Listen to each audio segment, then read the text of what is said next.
It still takes forever to chunk through a bastard in this difficulty.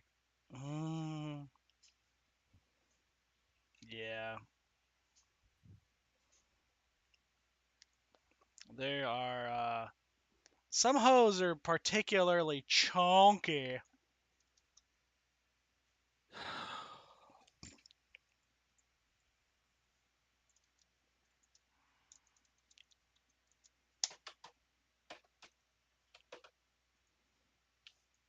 Okay. Videos. That live streaming. Content.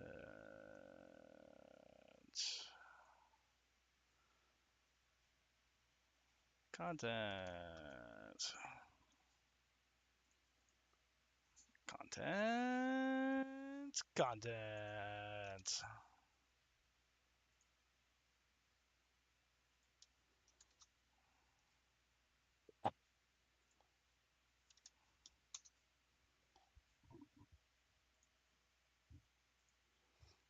All right. I love how for like last 6 streams you've had PvP as one of the tags. Have I really? Yes. That It's been is. PvP and English as the tags. I think since our last hunt stream. That's super weird because like it doesn't even Even show. before that. It doesn't even show that I have PvP as a tag.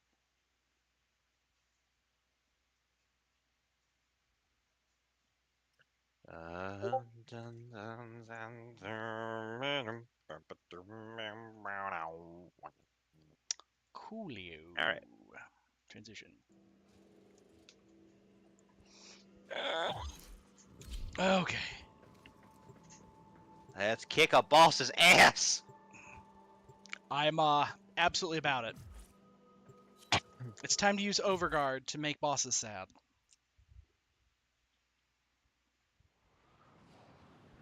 The Chad Cruz Satyr. Jesus fuck. Crusader. Yep.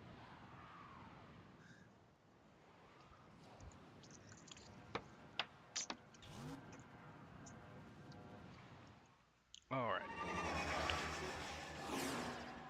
Themisto.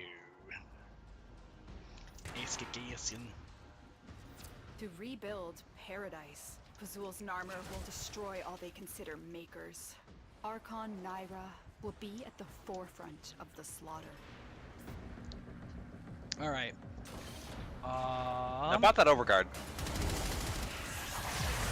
You know what?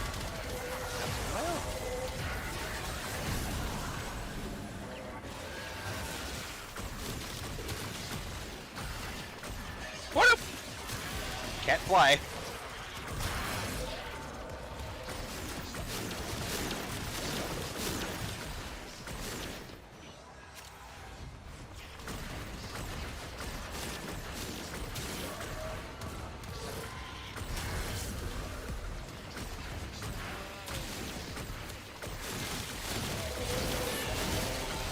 Alright. I need a whole lot of energies.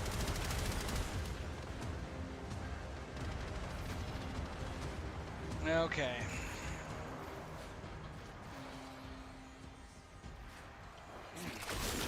What we need to do, catch up.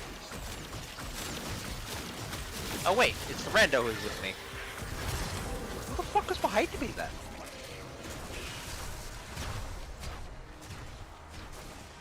Like, it's me. Like I'm here.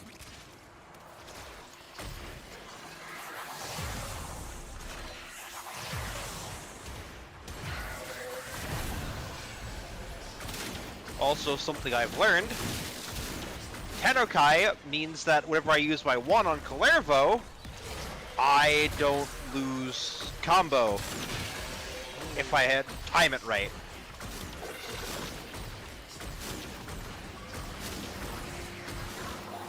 Delicious. Okay. Alright, boss room. Yup. Alright. You found Sup, her. bitch? Stay on the move. Those eyes can kill. Not me. No, that ain't me. I've been watching too much Smitty. Oh no. Ooh. That's a funky animation. Yeah, that is. That's some crazy stuff.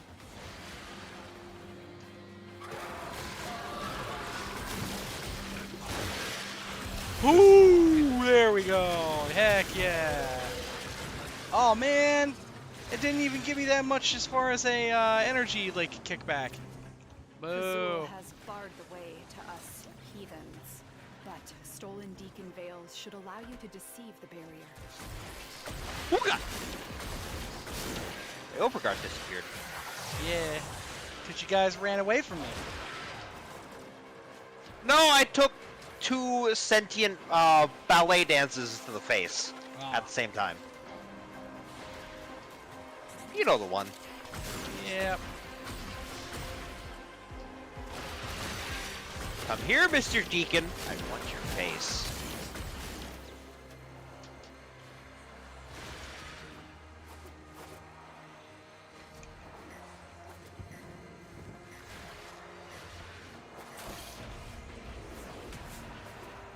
The Deacon is invulnerable. Take down his flock first, then him.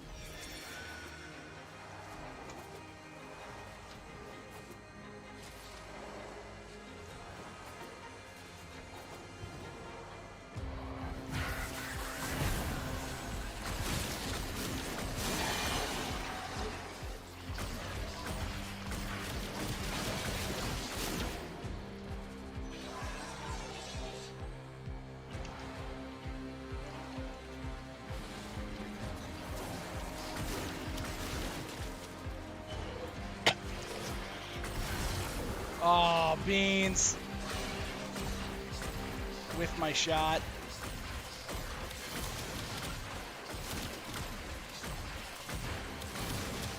On the way to the other one.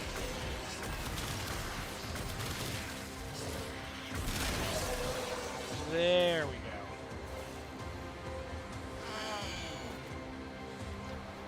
go. J3, have you been tangoing with this alone? Yeah. I'm here.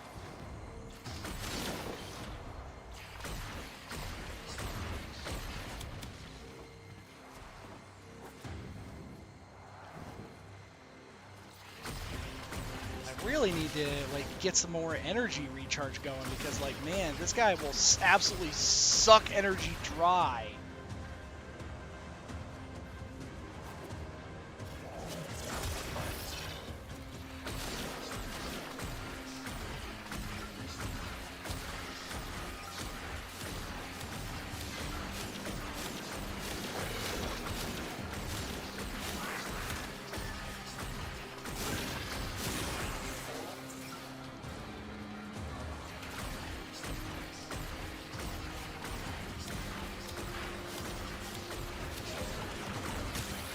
There we go.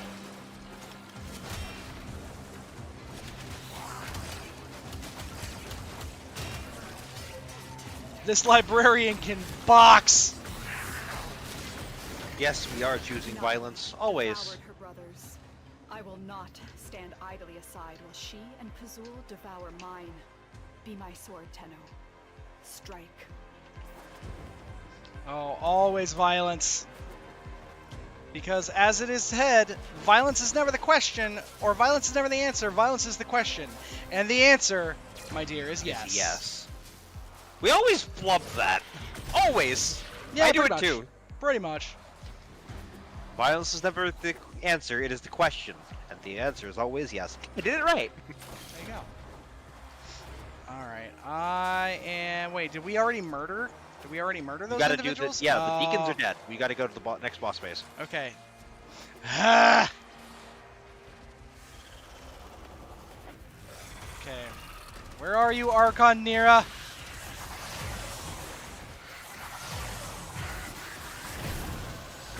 Oh, hi. Going.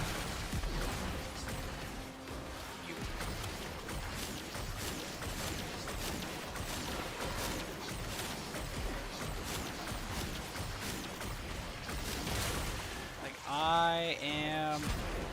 Jade Light is truly the fucking bane of melee builds, I swear to God! Yeah, pretty much.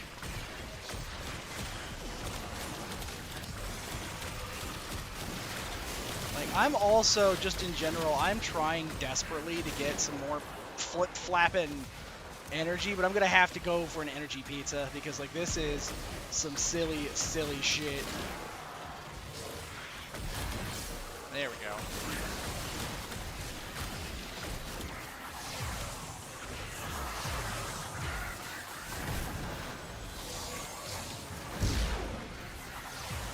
Fuck you, Jade Light.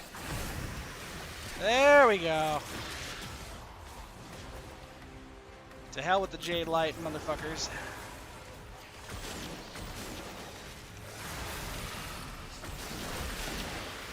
Dude, when Dante gets a prime, that is going to be absolutely foul.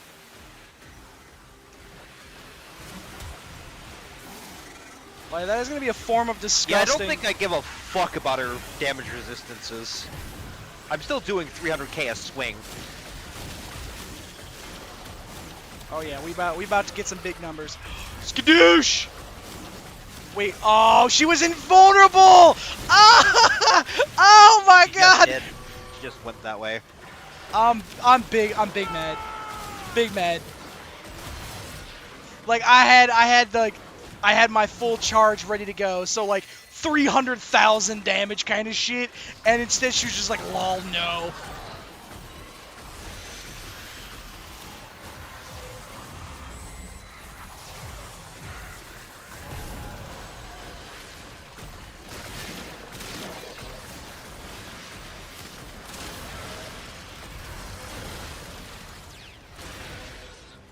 Okay.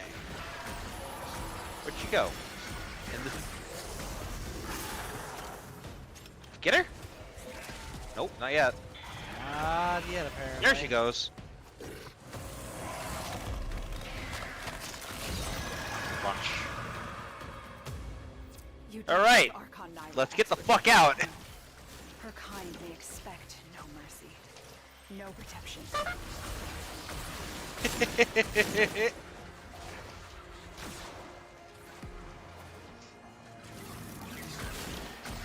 But yes, Dram, you are absolutely right in that overguard, like, Broberon and Dante are easily my two favorite support frames now. Yeah, unfortunately, the way the meta is, the Oberon is not nearly as useful. Honestly, like, he's still good, but yeah, overguard. yeah. Well, the thing is that I wish. Oh, I do need to do that. Thank you, Nate. I will have to do that in a minute.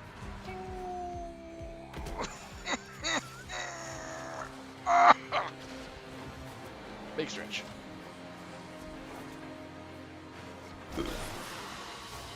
Oh. Oh, I got a kit gun ribbon mod. Cool. What's the Archon charge you got? Amber. Amber. Tau Forge or regular? Regular, I think. How can you tell? Hover over it, it says Tau Forge if it is. Oh.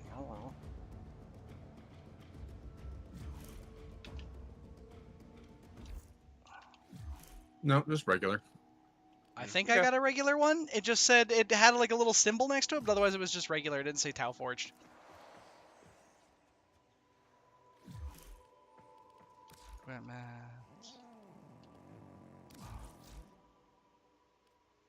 Yeah, kit gun ribbon mod. Heck yes. So now I need to, on the rattle tap, equip this guy. I guess technically I could also, instead of using the rattle tap, I could equip it on another kit gun that maybe I'm not like 100% like all set up on.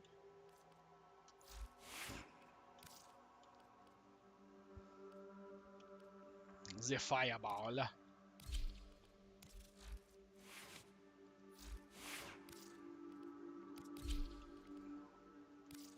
Well, do I have a kit gun that I put together? No, I guess I don't. I don't have a kit gun that I have put together yet. Well, that's okay, because actually I need to go and I need to put a... Shit, I opened Foundry, I never actually... Okay, let's throw that up. Put a kit gun together.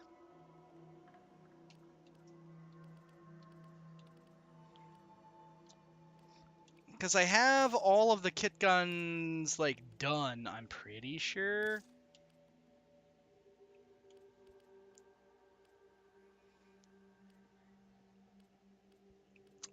Let's see here. So what frames still generate overguard? I know that The only two I can think of off the top of my head are Dante and there's And Ember. Clairvo. Yeah, Dante Clairvo, Calervo. That's Ember it. generates overguard with her For 3 herself, on augment. for herself. Yeah, shit, I don't know.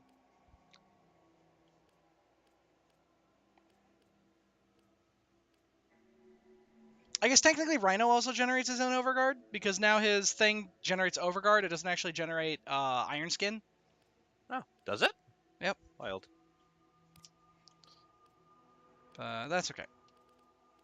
Yeah. For those of you guys watching at home, I have kitted my Noctua just a little bit, and it may or may not fuck. Hi, ma'am. Hello, Mr. First Bite. Are you here But to be spicy? oh, okay. Oh, shit. Oh. Crunch?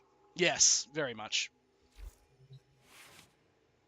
Most of my body was just making various noises, just crunch, crunch. All right. Ooh. Okay, here. Okay, so now mission complete. Now I can see. Yeah, just regular amber Archon shard. Yep. Okay. Still, those will be useful. Yeah. Yup. A defense mission getting to wave 20. Heck yes. And then confiscated. Honestly, I really need Later. to get more stuff done with the Steel Path. But as part of I guess the new piece of the channel that I'm effectively calling Warframe Reframed here, guys. I know that there's going to be a lot of people that are going to try and get into Warframe once the new update drops. So, with that being said, there's a lot of function, a lot of systems in Warframe that are not very well explained. So much so, liches, sisters, even modding, and like the benefit of modding and how to mod, it's not very well explained. So, I figured that there's also not a lot of people that actually explain how that works. So I figured that that's kind of where I'm going to go. So the first thing that I'm really going to go for, like the Warframe reframed here, is just kind of talking about your orbiter. Specifically, like what is like at each piece of the orbiter. So with the first thing here, your mods are here. This is where you're going to be able to modify or otherwise do a whole bunch of stuff like improving your mods and other like things that you can slap into your weapons and warframes to make them better. You have here, this is arcanes. Arcanes are a more late game thing. They are effectively it's another kind of mod, but we can get into that later. This is just another place where you can access them. This guy right over here, this is your incubator. It is where you can get your Kubro and Kavat, so your dogs and your cats. I actually can do this and I can show you guys what's going on here, so we can begin an incubation. Do I have an imprint? Sunica, Haras, Purus, Roxa, Chesa. I feel like there's another kind of Kubro that I don't have. But I have them all. Just figure out which one it is. I can get you an imprint. Pair. Yeah.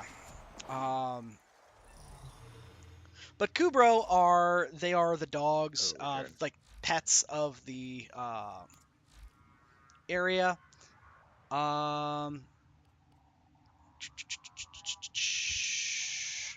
Sahasa. Dram. The Sahasa. Or never mind. He's wandered off. As he does. Yes, as he is in fact wont to do.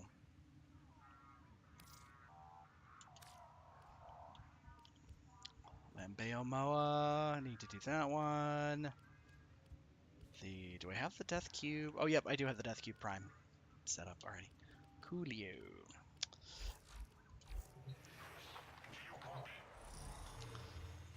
So, anyway, here's where you would get your Kuvro and your Kavats. So you need your genetic codes and incubator cores.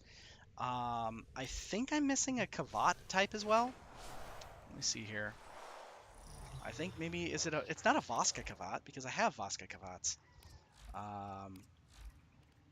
Yeah, Voska Kavat.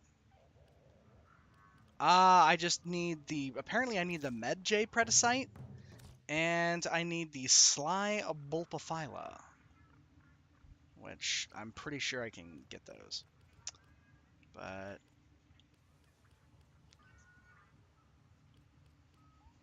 Oromoa. Okay.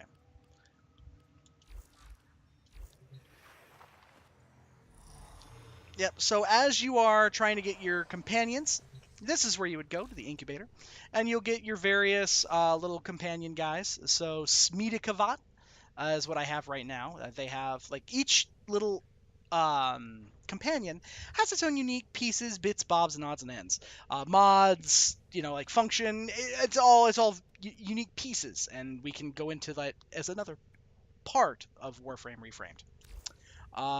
The main point that you're going to look at right back here is your arsenal. This is where you are selecting your warframes, where you are selecting your weapons. You're also selecting your companions. You're selecting the gear on your gear wheel, and you are selecting your loadouts for the various, other pieces of the game. Over here is it's kind of a null place. It used to have a thing. It used to be your robotics companion, but it is no longer that. Finally, over here you have your foundry. Your foundry is where you are going to be making a lot of your weapons. It is where you are going to find a lot of stuff that you are able to make, and that you are going to effectively use throughout the entire experience of Warframe. Warframe. But there's going to be a lot of different pieces that you will utilize over the course of just your playing the game. And I don't want to, particularly, we'll call it spoil some of your experience for the game itself, but I will say that overall, it's a good thing to stop by your foundry every time that you launch the game, because you never know what you might find that you have, and really even, just every so often, because you never know what you're going to find that you have the pieces for, that you can just throw them together and go from here. Obviously, there's all different kinds, like you can see, there's all different, types and kinds of weapons and all different kinds of stuff. I will say, though, that in general, I think you will find that as you are going through the game, you will find that there's a lot of stuff that you're just like, oh gosh, I don't think I can build that yet, or oh gosh, I'm missing this piece. Thankfully, a lot of the pieces, a lot of the more special stuff, is something that you're going to be able to find over the course of your playtime. So, for instance, you can see that I have this Garuda Systems, but I'm missing this, Venerdo alloy, and that is its own thing. And, excuse me.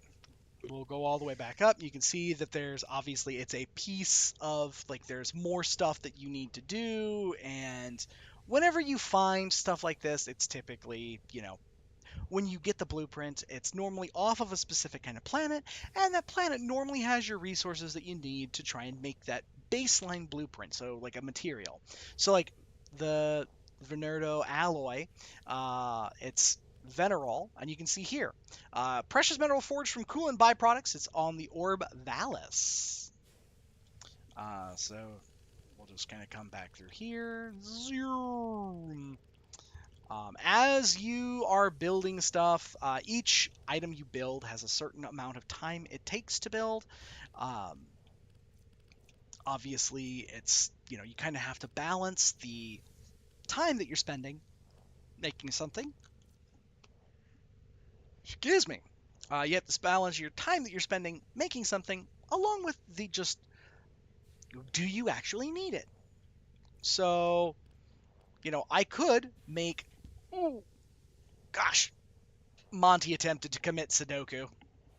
He is being very orange, and he is wallowing around on my lap, and he may or may not have attempted to commit Sudoku by flying off of my lap. Hey, nerd. What?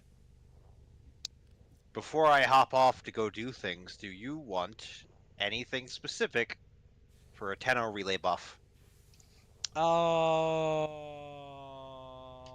That's a great question. What can you give? Yes. Oh, fascinating. Hang on, let me pull up the exact list. Yeah. That'd be good. Affinity, credit, resource drop, damage, health, and shields. Oh, resource drop. Faux cheesy. Faux cheesy. Well then, I pull you away from what you're doing, so that way you have it before I have to go. It lasts for 3 hours, by the way. Ooh, nice. Okay, so I know I have some other stuff, and that's like one of those things that it's you will find that as you are building stuff that you will be looking for, oh, I need to get this random thing. The best thing I can say is that as cheesy as it is, have a Word document or like a little notepad or something that you can scribble on. So you're like, okay, this is what I need. This is the thing that I need, or this is the item that I'm looking for. I have found that there are times when I'm looking for specific prime parts, which again, that's another part of Warframe Reframed that I'm going to be going into eventually. But somebody just dropped the drop. Hell yeah! You want something else? Yeah. Affinity? Got anything you need to level? No, actually, surprisingly not. Credits? I mean, credits are always good, but I actually do have a solid 7 mil. Well, I'm gonna drop an affinity for everybody else who might. Wow. Grazie. I'm told the latest version of Windows is a free text editing program now. I think it's called Notepad. That might work. Yes. It absolutely. And that's the thing is that Notepad, any of it, you can never have enough credits. So fun fact, whenever I did the blessing, it put my fashion frame on the statue in the concourse. That's funny. Hang on, I have Come to look see at this. this shit. I have to see this now. I have to see the. It might just it be me. Showed it. No. No, it did. It showed it.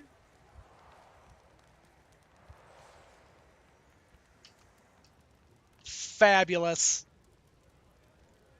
Absolutely fabulous.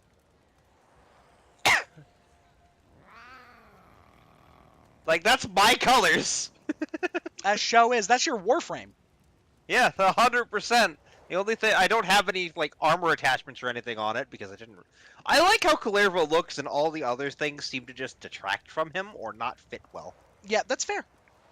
So my fashion frame is literally just color him the way I like, and call it a day. Pretty much. Alright. While I'm thinking about it, I need to go... Galvanized first. Yep, I need to go to the Arbiters. Dram worship me looking at his new statue. Leave me alone. You have come to collect honors. Let me have this, damn it. Okay. I keep forgetting I can get arc gun ribbons from here. From, Okay. this Preparation. vendor. You're gonna want to primarily be looking at galvanized mods. Yep. Arc gun riven mod. Yup. Ugh. Barf. Okay, so I have No, galvanized. You, those are good. That would be good, especially because you will need art gun for profit taker. I attend Zambuca. That actually would be kind of cool. But like, I still that's need to if get you that's if you galvanized have crosshairs. literally nothing else to spend. Yeah. Okay, You're not wrong. so let's see. Headshot, critical chance, galvanized aptitude on status chance on kill. Okay, so yes, so galvanized savvy is the Shotgun savvy. yeah, shotgun. Boop. These And then honors will now galvanized. Tenno. Galvanized hell for shotguns. Multi-shot, and then you Yup. get more multi-shot when you kill something and stacks These 4 honors times. were Yup. earned, Tenno. It's real silly. Yeah. I just need to pick up galvanized crosshairs and galvanized chamber, because I really don't give a shit about galvanized acceleration. Yep. I don't care about projectile speed and beam length on my shotguns. Right. Have you survived You should if you're using like the honors? Phage? plasmor. Really? Oh yeah, Tenet plasmor or regular plasmor. Hmm. It's maybe I'm not. I guess thinking it of the would right gun. make it go. Arcoplasmor. Yeah. Is the one I'm thinking of. Yeah. Yeah. Okay, Projectile I do speed use actually that. makes the projectile go further. Huh. You know what? That checks out. I will. God damn it! I guess I'll pick up everything. Although I really need to do endo at some point. I have. Yeah. Hmm. Well, As far as I'm aware, the best way to farm endo is the Rathum arenas. Yeah, but you need to have like a squad set up for that. Oh. You need like a Nidus, a Korra, and a Necros there we go. to make that Particular worthwhile. reason for Nidus? I understand why Necros. Why Nidus and Korra? Korra for the loot drop Oh, right, you increase. could get a Strangle Dome thing for that. Oh. Wouldn't Yep, Hydroid and work then- the same way? It can, but there's, if I remember how this works correctly, Korra's Strangle Dome will override. It works better because when you have your Nidus set up for minimum duration and maximum range, so you just keep popping the larva to grab everyone and pull them into the Strangle Dome. And then you get the bonus loot drops from Strangle Dome and bonus loot drops from Desecrate. Oh, Tenet Ferox. Here we go. Corrupted Hollow Keys. Oh, so you get these corrupted hollow keys from... There's 2 ways. Really? Yes. You either do Void, Railjack Void Relics, and you get like 5 at a time, Oh. or you do Sisters and you get 1 at a time. Oh, Tenet Agendis? That's Yeah, a the, sword and shield! The Oh, progenitor buffs are randomized every week. I love that. Alright. But I do want to get a hold of these as well. Yep. God, I'm spending so much Forma. I really don't want the Ferox, because I do not like Ferox. Oh, I man. don't like I the don't- javelin weapons. I actually I really don't like the enjoy Ferox them. either, but I'm still gonna pick it up because I'm Master. gonna do it, yeah, literally just so I can master it, and then I- that is one of the few Tenet slash the few Lich weapons that I'm going to actually just toss because I don't give a flying fuck about it. Everything else, I'll use it. Huh. Who I actually knows? really It like... might convince me I like it. I probably won't. See, I like it because of the area denial. Like, when you get the Ferox and you get some, like, decent... I forget what the hell it is. There's a piece of the... There's, like, something on the Ferox affects the range of the Ferox. Like, the range of the area denial. And... yeah, it's It's a not fun one. reach because it's a primary weapon. Right. All I can think of is putting Firestorm on it might tweak that. Let me see here. Hang on. Let me find out because I actually have a Ferox. Yeah, Ferox right here. Yep. So here, All set. it Select is your radial weapons attack, myself. range. Yeah, I'm Yeah, trying to that is remember. definitely the fucking fulminate, like you'd use, not fulmination, firestorm Firestorm. to increase radius. But Yep. it's just like, eh. It just It doesn't want to behave.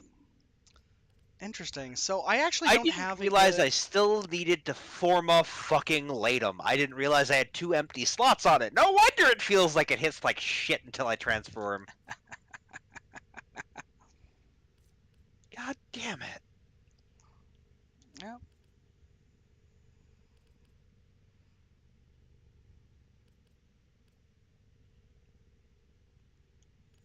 Okay.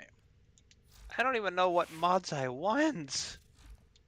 And then heavy caliber. Heavy caliber would also absolutely fuck on this thing. But I'm not gonna spend the form on base Ferox. It is. I'm absolutely gonna spend it. I'm actually gonna spend it on the like if a tenant Ferox. Yeah, unique trait. Alternate fire throws the spear gun, pulling in enemies within every 10 meters every 2 seconds and dealing electricity damage. So like, it just yoinks everybody in. It's real goofy.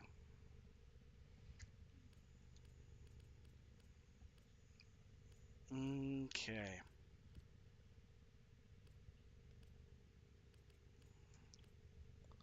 Let's go with the Vacor Heck. And then instead of the Prisma Obex, we're going to go back to what I was leveling, which is where we ran off to.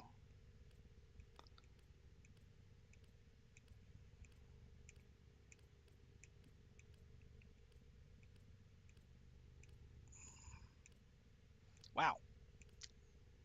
Where did it go? It's the Doorclave. And it's like, it should be something that I should be able to find pretty easy. But for some odd reason, I am absolutely blind.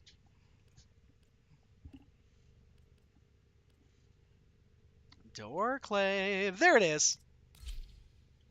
Like, I was like, Doorclave, where'd you go? Though I am kind of sad because for whatever reason, the last time that I modded everything and I kitted everything out, it kind of ruined my stuff. And actually, this is a great time to talk about mods and generally modding your weapons. So again, for those folks at home that maybe are not super familiar with Warframe's kits and various bits, bobs, and odds and ends. Modding your weapon is first and foremost, so we'll just do this. When you're first modding your weapon, if you're modding a melee weapon, so this is a melee weapon specifically thing.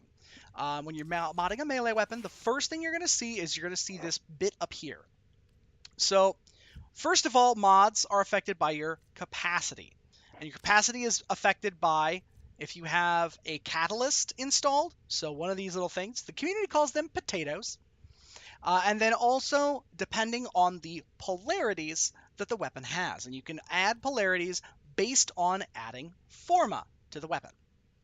So, we'll kind of go into each piece as it is. So what we have is this first part up here. This is called a stance. Now, some weapons have this piece over here where it's just like, it's a unique piece. So this one, obviously it gates 10 kills, you gain 50% follow through and 100% status chance for the next 10 attacks. Come say hi and have a good stream. Well, thank you, Jiffy. I appreciate that. While we're over here, so you guys can also see that we have this thing up here. It looks like a little dancing guy, or maybe like a little gust of wind. It's called a stance mod. Some weapons, or all weapons, will have a stance mod, and the polarity will always match one of the stances available for the weapon. So the only one that's available for this type of weapon, which is called if you look, it's Blade and Whip. And so you can put this up. Now watch what happens to my capacity up here when I slot in a polarity. Actually, you can see right here. you can see how it says minus 10, 5, minus 10, minus 5, minus 10. So what that does is that adds a full 10 to my capacity. So now I have 66 instead of 56. So now I can go back and I can add all kinds of stuff. Now, you can also see right here that this is a dash polarity. Different people call it different things. I normally just call it the dash. But you can see in here, this is a dash polarity. So if we take a look at Fever Strike, now Fever Strike says it adds 90% toxin damage to the weapon. And normally it should cost me 11, right? So I should go down from 66 to 56 or to 55. However, if I hover over here, you can see that instead of it being 11, it's cut in half, rounded up to 6. And this becomes a numbers game for a lot of what Warframe is. Warframe is deceptively complex. It looks pretty simple on the outside, but on the inside, there's a lot of numbers and there's a lot of calculations. And for you guys that are number geeks out there, there's a lot of math. Oh my God, there's so much math. What I can tell you is that as you're seeing certain things, each mod itself adds different stuff. So you can see that the mods are different, what are called ranks, basically the number of little pips at the bottom of the mod. And the more pips that are filled out on a mod, and then the better it is. So you can see that I have this Shocking Touch, right? So it's 10, so it costs 10 in a weapon, and it gives plus 75% electricity. This one is 11. It's one more pip higher. So it adds, when you add, rank into a mod, it does increase its draw, but it also gives, instead of plus 75, it adds plus 90% electricity. So what that looks like is that when you watch the damage numbers over here in the left-hand side, you can see it adds that amount of damage. Now, for those of you who are numbers geeks, again, you can see that it's just adding a percentage of the damage that the weapon does normally as damage in that particular thing. However, there are mods that do other pieces and other stuff. Specifically, what you can see here is that, so if you look at this weapon, you can see its attack speed is less than 1. So its attack speed is slow because 1 is considered like a standard, quote unquote. Its range is 2.5, so it's got, basically it's a 2.5 meters around the player. And then if we go over here, you can see that it does different things like for damage. Under damage, you can see it has a 26% chance to be a critical hit. And when criticals happen, you can see that it adds 2.2 times the damage. So that's basically an easy way to say is that every 1 in 4 hits, I double my damage. And status, so you can see then status is the chance that a hit will apply a status effect based on the types of damage that the weapon inflicts. So values over 100 inflict multiple statuses at once. And then right now, it says that since I only deal slash damage with this weapon, it has a 24% chance to inflict a slash proc or a slash status. Each status does its own thing, and again, that's another thing we can go into for Warframe Reframed. But the big thing to take away is that weapons can be crit base, they can be status base, or they can be both. The Doorclave right here, you can see it's got pretty even Stevens for the status. However, we have a unique trait here with after 10 kills, you gain plus 50 follow through and 100% status chance for the next 10 attacks.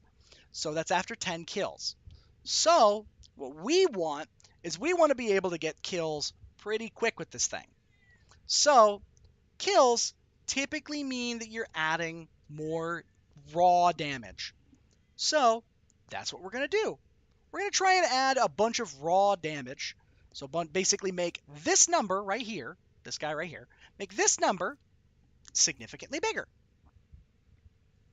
So what we're going to do is the first one, that's an easy one to do. Now, of course, we saw that we could add in here, we could add this Fever Strike or one of these other mods that add just 90% of the damage of the weapon into the damage it does. But I have a mod over here that does a little bit different, or does things a little bit differently. This takes 90% of the damage that is slash damage and adds it in, but it also adds 60% status chance. Now, why is that important? That is important because this weapon, as you can see, has 24% status chance already. Now, this is a status-based weapon based on its unique kind of thing. And if we add this in, you can see that all it did is breaking the numbers down. It added 90% of the weapon's total slash damage it deals back into the damage. And it added an additional, you can see right here, where it added 60% of that weapon's already base status chance back into the weapon. Now, if we were to say now add, so again, 90% slash, right? So we want to try and make this number as big as we want. If we were to add additional damage in here, right? So you can see we added toxin, so I just added another damage type. Now, that could affect, like if you're trying to add other damage types. So if we go here, so throwing that in, it adds basically 200% or right around 200 damage. However, if we go over here, there are mods like this, Primed Pressure Point. All it does is add a flat amount of 150% of your damage to the weapon. So that just adds, it's just an additive amount of damage. So if you watch, so we got here 333, right? But if I come over here, 421, if I throw this on, it should add 333 damage from last time, right? But it doesn't. This is a flat addition of all damage. So typically, you want to put it at the end because mods read from right to left or from left to right. Now, that's not always the truth. Sometimes you will have polarities that fit a little bit differently, and there's other ways that the weapon technically will like generate its own damage numbers, but an easy way to remember it is think top to bottom, left to right.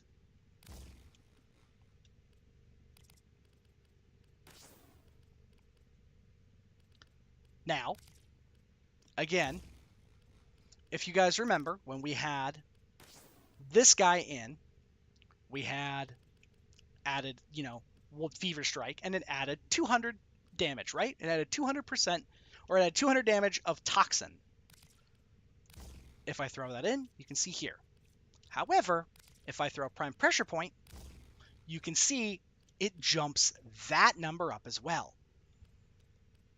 This number, or this mod, is and there are other versions of the mod, but whenever you're adding, I'm gonna go start setting up for D&D. Fair. See you, Dram. Yep. When you're adding melee damage, it takes any kind of melee damage and it's adding it. So, we'll call it neat thing to watch out for. Mostly just something to kind of pay attention to more than anything else. Now, with these weapons, you typically want, because again, we want to try and get kills. We want to get a lot of kills pretty quick. I like to add Fury. Fury is saying it's going to add 30% of the weapon's attack speed into this. So 30% is, it'll put it over 1, right?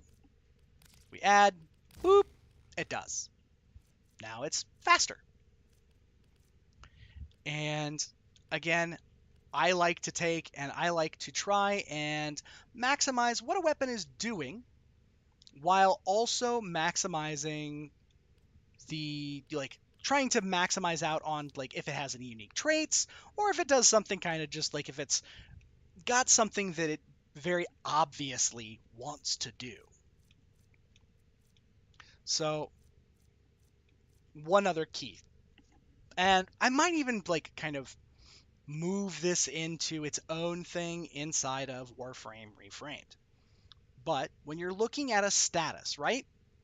So we saw earlier that the status said it is slash at 24%, but then when we added the toxin, if you notice, it's only at 12.3%. So it's taking that's total status chance is the cumulative sum of what we are able to do. So it adds that amount of status, or the chance, essentially, of a percentage chance into what the weapon is doing. So if you wanted to, for instance, try and improve how often we inflict this toxin status, well, then you'd go over and you'd find a mod that inflicts toxin but also adds status chance. So like over here, percent toxin and percent status chance. So if I slap this guy in here, my status chance goes up again, but now it jumped up even further because status chance, if you notice, that's kind of an add. It's effectively, it adds to from the total status chance. So if I come over here and we'll take the Carnus Mandible out, right? So now it's 24% chance, 60% status chance, and we'll come over here, 60% status chance.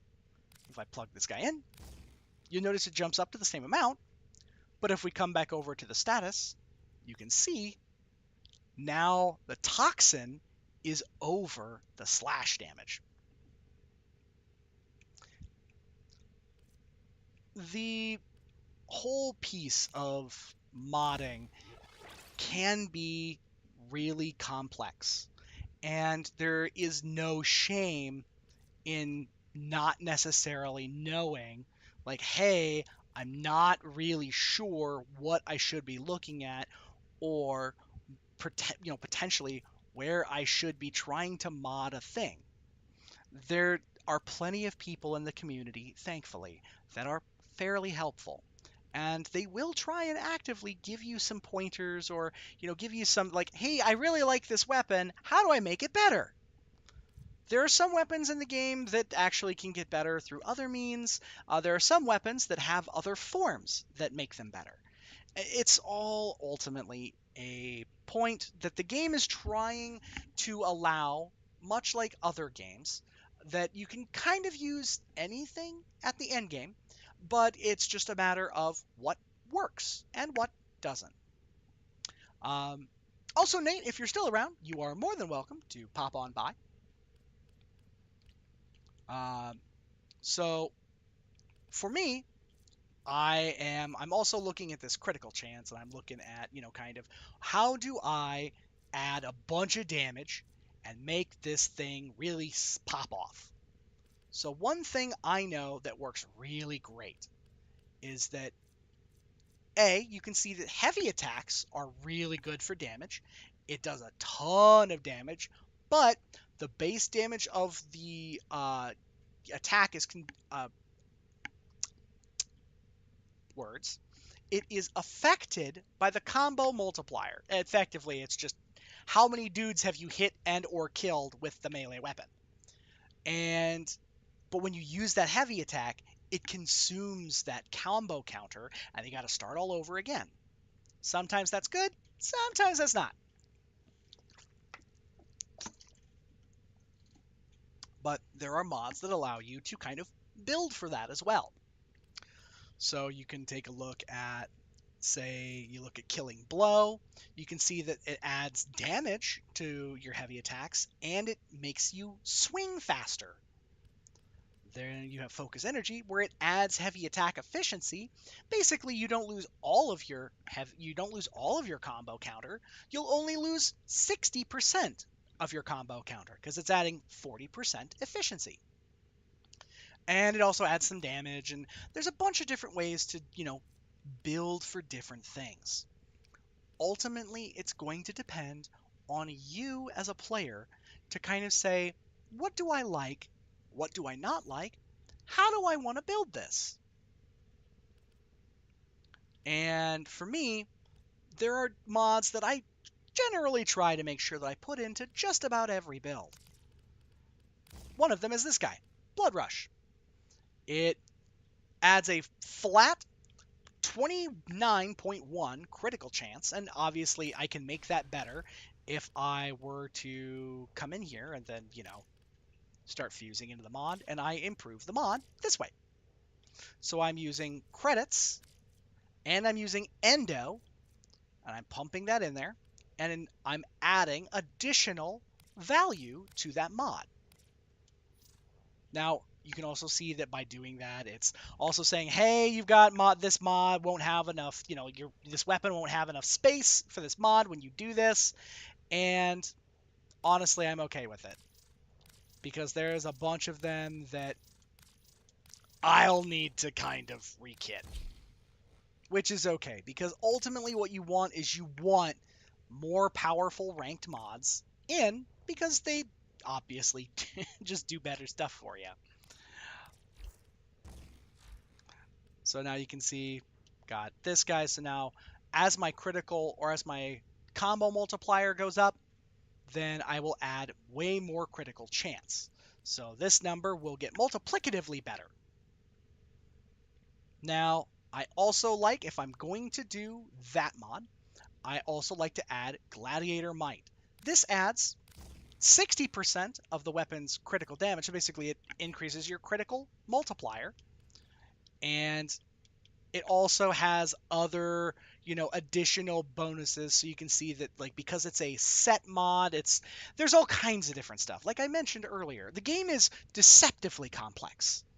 And it is a lot of trying to figure out where is a good place for me to add this thing versus that thing, versus how do I make this mod or this weapon as good as I can possibly make it. So there's all kinds of ways, and you can see that there's all this other stuff, and there's just you've got this little box over here, you got this thing over here. There's tons of ways to make stuff better and tons of ways to improve it. And ultimately it comes down to you as a player to kind of figure out what you're looking at, and then honestly make a good guess. Sometimes you'll find you'll be messing with something and you're like, oh wow. For instance, I may play with this and I may find that this attack speed is way fast, and I'll be like, oh god, that's so fast. I don't necessarily need that kind of speed, and so I can remove this mod, which means I'll have more space and I can put another mod in. It's all different. Trial and error is really what it boils down to. Now, there's always going to be, we'll call it meta, because any online game has a meta. And for those of you who aren't necessarily familiar with that kind of term, meta or the meta, I think there's one other word for it, but I can't remember it. There's always going to be things that are essentially the best way to do it. And there's always going to be people that argue about what is the best way to do it. Doesn't mean that they're right. Doesn't mean that they're wrong. Just means that that's, over a, swath of people. That's what they've agreed. Yes, any game with a build system or a skill system or much of anything really, will have a meta. It'll have the right. Exactly. There's a meta in Dragon Age. I mean, there's a meta in Borderlands. There's a meta. There's a lot of different metas or games with a, best way to do a whatever. And that's just what it is. Doesn't mean that they're right. Doesn't mean that they're wrong. Just means that that's the most mathematically optimized way to do a thing. But the game doesn't have to be mathematically optimized and the best thing ever. There are modes where that's more likely to help, but it doesn't mean that that's a thing that you really need to worry about.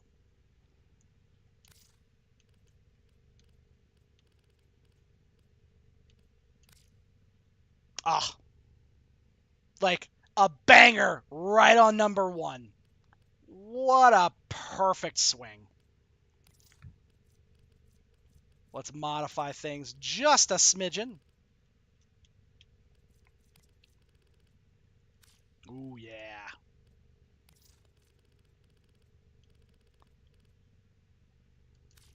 Heck yeah. And instead of the energy, instead of Dookie Brown, let's go something maybe a little more angry.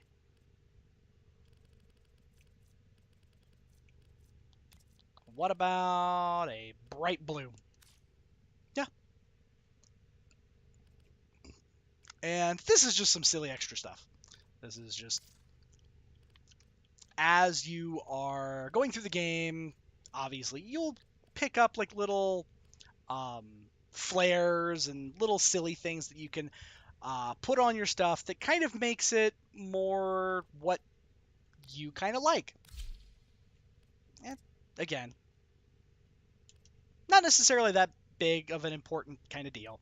Just a random extra piece. Okay. So let's go find something to kind of do. More specifically, let's go find something that is another piece of Warframe that a lot of folks I'm sure are not necessarily familiar with, but, it's one of those things that is important nonetheless. And that is the Nightwave. So the Nightwave is essentially it's free stuff. It's you do a thing and then you get free stuff. Oh, I have my Sister of Parvos already up. But the Nightwave. So you can come over here and you can see that each of these little things has different point values that it adds. And you can see in the top left-hand corner, yeah, exactly, it's a battle pass. And it has different stuff to do all the time. So you can see that in order to rank up, I need 10,000 points to rank up. Well, I'm at 4,000 right now. So it'd be smart for me to do one of these 7,000 ones, and that'll get me a rank immediately. So my next rank would unlock this thing. So pretty easy to do a defense mission. You just find one in the star chart, and we can talk about that as well. And then, of course, you have this one over here, Oral Worm in Steel Path. That's another piece of everything, because great googly moogly. But it's time for Nora to say goodnight. Let's come over here, and we're going to find a defense mission we'll double dip a little bit. We're going to come over here, and we're going to find a defense mission that lets us be able to do some other stuff as well.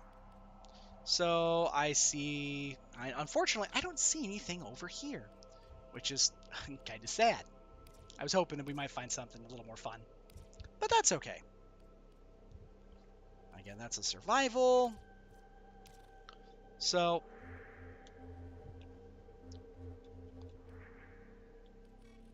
I do believe I'm getting better at this. Even my sisters say so. She should be dead already. No, sir. I'm moving on up. To the east side, because she's finally got a piece of that pie. Dram, what's a good defense mission that a lot of people will probably be playing?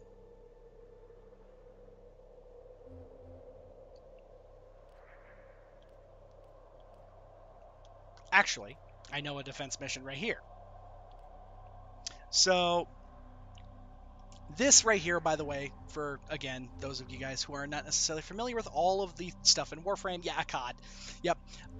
This is called the star chart. As you complete nodes in the system and you unlock the relays, which nodes, if we go to the planet, nodes are these little pieces, and then relays are what allows you to transit. Hi, the player crashed.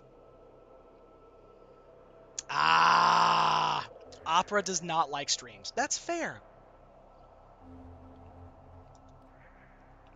But a COD. So, Dram mentioned that this is one that everybody does all the time, and you can see why. It is a infestation.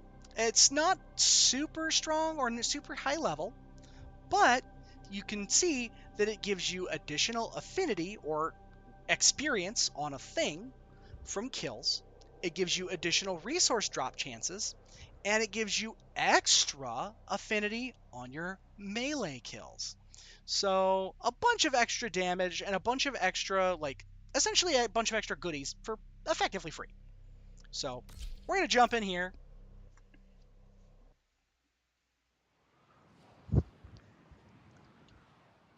And we are majestic. We fly through space. Ah, here we go.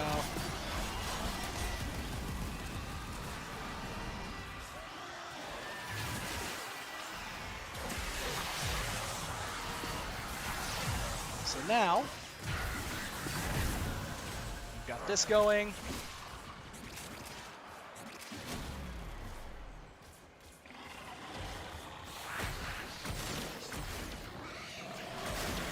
Ah. Yep, so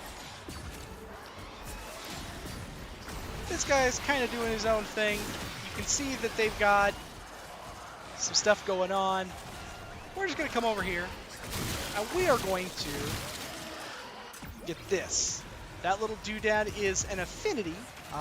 It is essentially what it does is it allows us to get additional experience, or it's another kind of experience from just getting kills with weapons that have a way to acquire that experience, or a Warframe that has that ability to acquire that experience. Yep. So all we're going to do, so you can see also, because the Doorclave has that unique thing I was telling us about earlier, it is counting as we get kills. It's counting them in our reticle, which I kind of like, because it never, like, weapons didn't used to do that. And if you notice, it doesn't have a timer on it. So again, another, like, neat one. Reinforcements available. Do you choose to go leave here, now or continue? because we're gonna fighting? just Continue to defend. keep working with You will these be guys. rewarded for your bravery.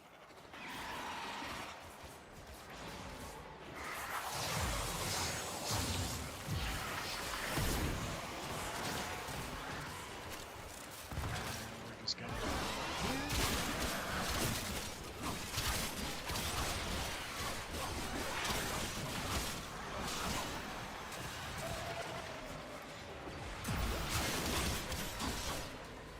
So now, you can see that it's actually tracking, as my hits connect, it's tracking that I get that bonus that is part of the weapon's, like, kind of intrinsic piece. Just some more, like, silly but fun stuff.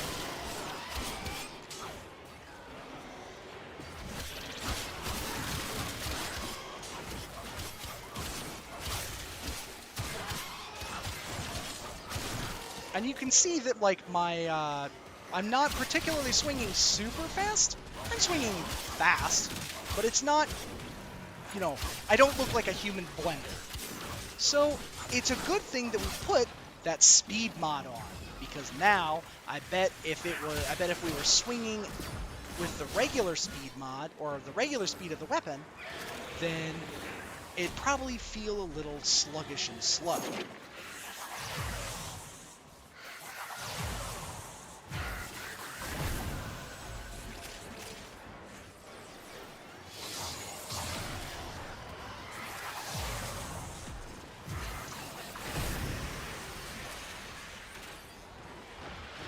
Oop! I goofed. Huh. I didn't even know that that could get stuck back there. I bet I have to go this way, though. Yup. There we go.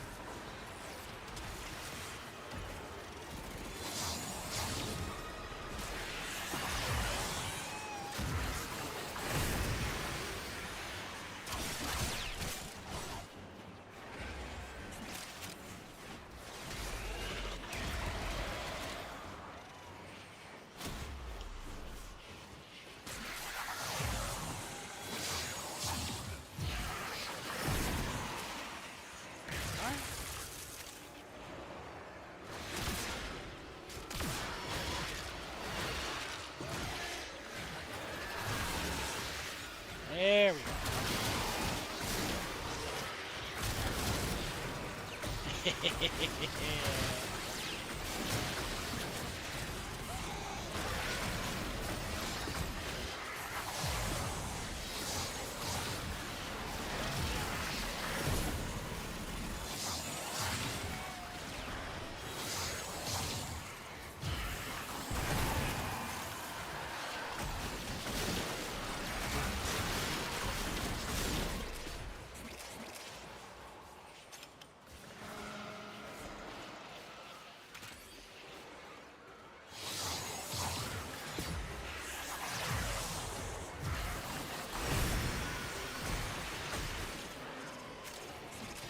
Alright. So while we're kind of doing this, I can talk a little bit about those little yellow balls that pop up. Essentially, they allow you to get experience, or another form of experience, from weapons and warframes that have effectively a little doodad that allows them to gain that experience time.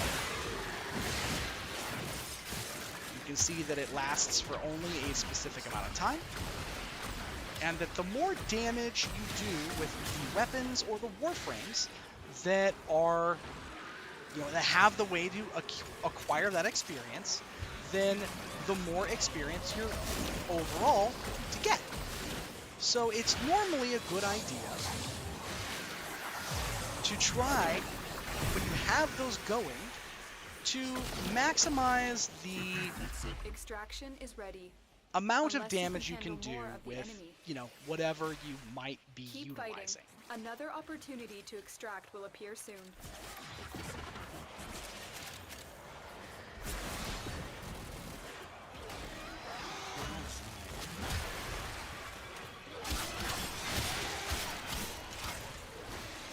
Yeah, and you can see down in the corner that somebody says 20 or bust.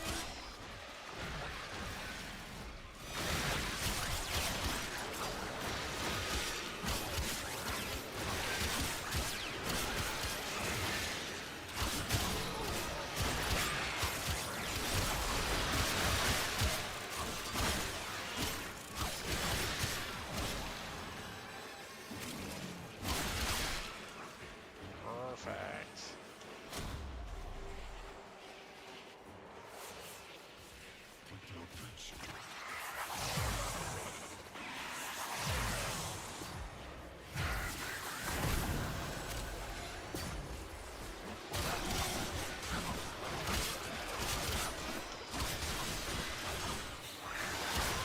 And because we need to level up our Doorclave, and we get extra affinity or experience from utilizing melee in this map, I'm absolutely going to utilize more melee and get some more experience.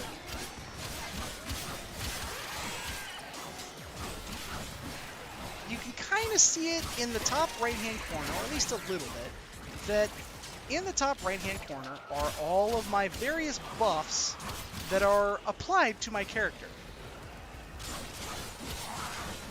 And some of those come from my mods, some of those come from just the weapon itself, and so it's a good thing to note for what you're looking at. Especially if you've got a character that's a little more complex, like Dante. Dante ends up, and he's got a few more things that he does as far as being able to give buffs to the other players, and he's got a little more complex mechanics.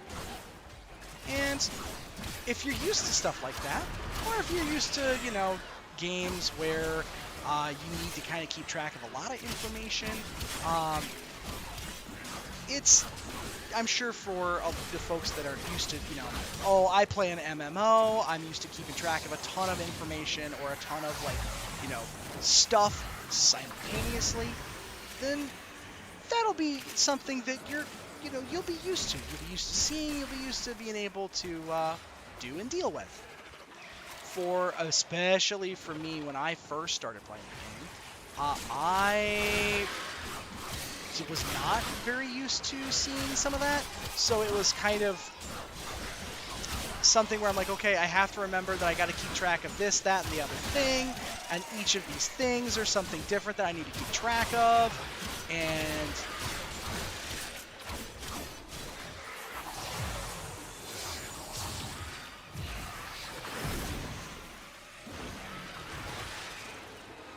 so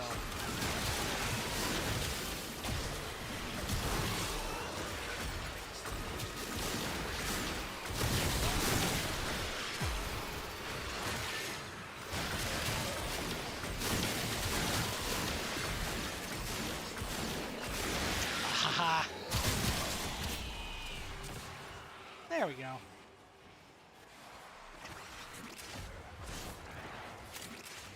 And a little bit about this mission type specifically.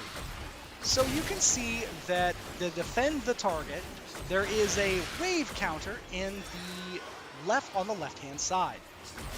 That wave counter is saying that you have defended the target for this many waves, and the wave counter resets every 5, or it's not reset, but you get a new reward and a new thing every 5 waves.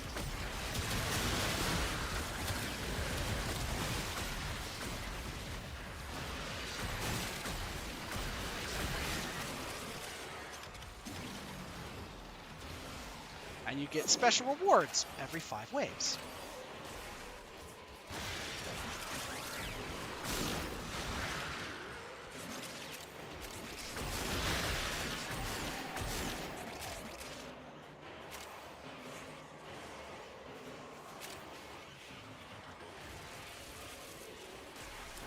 Reinforcements available. Do you choose to leave now or There we continue go. fighting? Continue to defend. You will be rewarded for your bravery.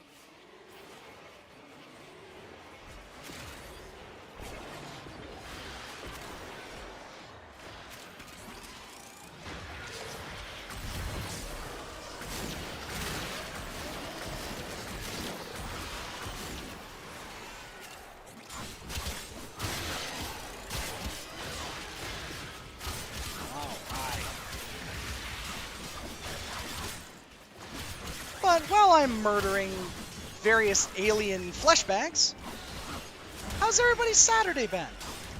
Anybody have anything exciting going on, or anything that was particularly stressful for them here today?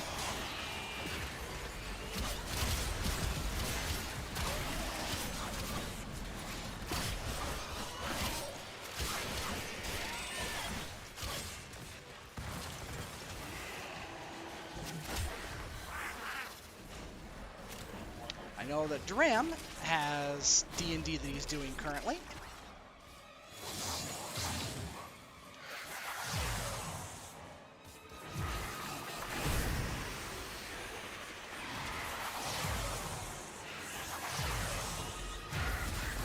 That is a loaded question.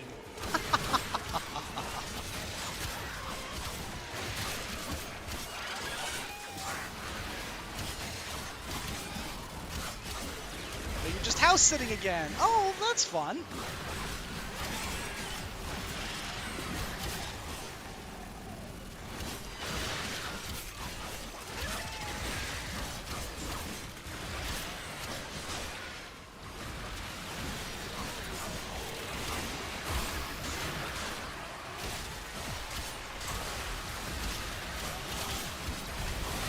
Did the folks that you're house sitting for, did they leave you any good snacks, Nate?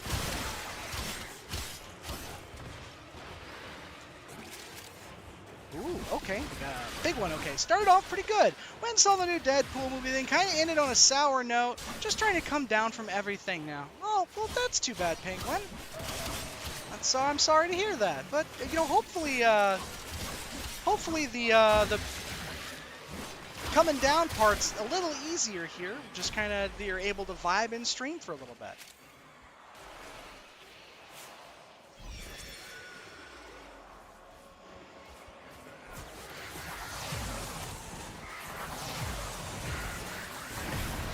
Got hot dogs and cornbread.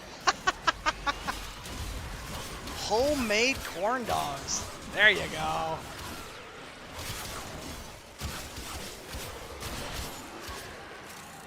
So long as you aren't trying to stick your hot dogs in like an actual ear of corn, I think you'd be okay. Corn dog. Oh, goodness.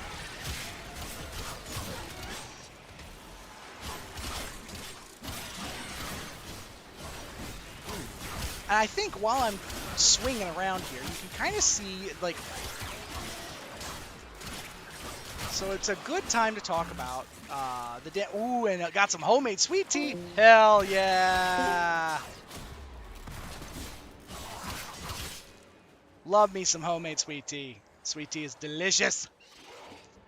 Ugh. Sorry, I gotta itch my nose. So, as you guys can kind of see, the damage numbers on my thing are pretty spiky. Either they're, they're either white, they're yellow, or they've been orange.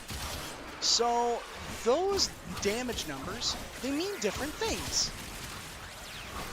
Because in Warframe, there are 3 different what are called crit types.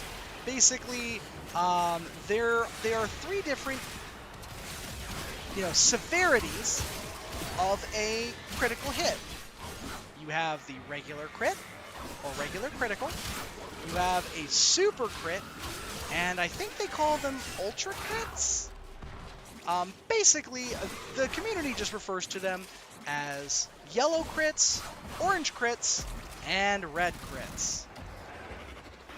There is a percentage chance when you have crits in general, there's a percentage chance that each of them happens based on your overall weapon of critical chance. And increasing your weapon's critical chance increases the likelihood that you will do a more severe critical hit. So you can see that, like right now, when I do yellow hits, it hovers around, like 45,000 some odd, and that those are, you get a little more damage than like I standardly get when I'm swinging the weapon as it is. And if I were to get an orange crit, then it gets even more and even more. It is as much about trying to maximize your, I guess, efficiency with what you're doing as much as it is about trying to, maximize your ability to do stuff with the weapon. Unless you can handle more. So everybody's leaving, so we're gonna extract. So we also got... Very impressive, Tenno. You held them all back. Time to get... Yeah, got a whole lot of experience. You saw that, got the experience here, and got the experience with the Nightwave, got the Doorclave experience, so lots of good stuff. Hunter, you exceed Ooh, and I got expectations. another resource booster. You Heck are yeah.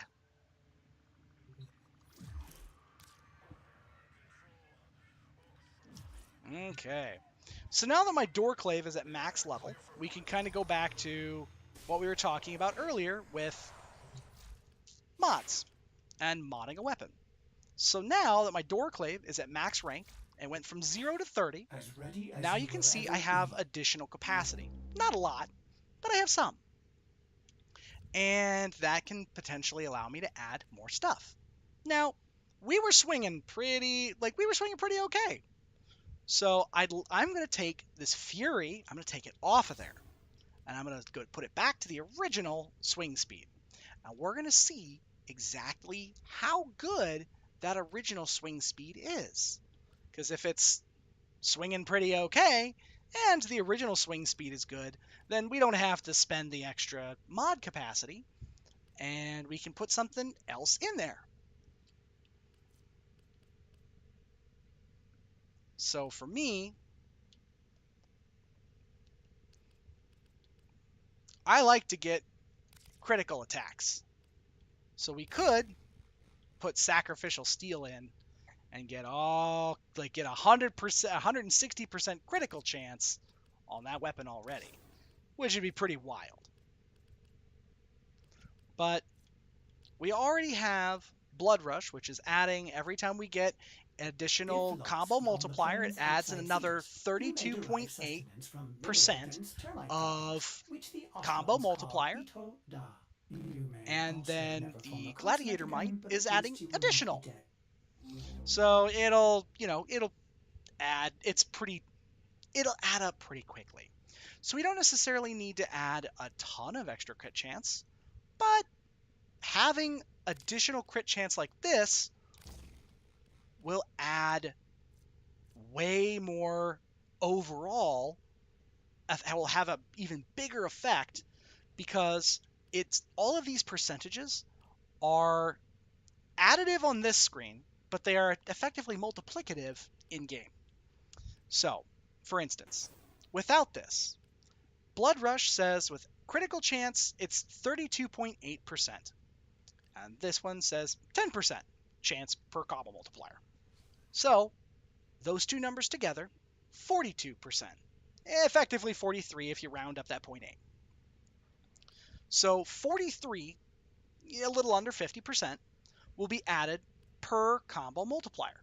So when I get a 1 combo multiplier, and that's just hitting one guy, then I will add an additional little under half of what my critical chance is there. So I'll go from 26, I'll probably go up to if you add a little under half, so 12. So if you add 12 to that, you'll get to 38% chance, and so on and so forth. However, if we bump this here, now instead, we go from 26 to 67.6%. So now 67, basically 68%, and half of 68% is going to be 30 something. It's 34, or a little under 34. And it'll add 34%. So I go from 67 to 90, and then from 90 to 120, and so on and so forth. So it can get really silly really quickly. And every time you get a better type of crit, you go over, basically anytime you go over 100%, you go from one type of crit to the next type of crit to the next type of crit. And each of those multiplies your damage by 3.5, just because that's what this number says, 3.5% every time. So this number would be multiplied by 3.5% to be a different number, and then multiplied again by 3.5%, or 3.5 times and 3.5 times, and it gets really silly really quickly.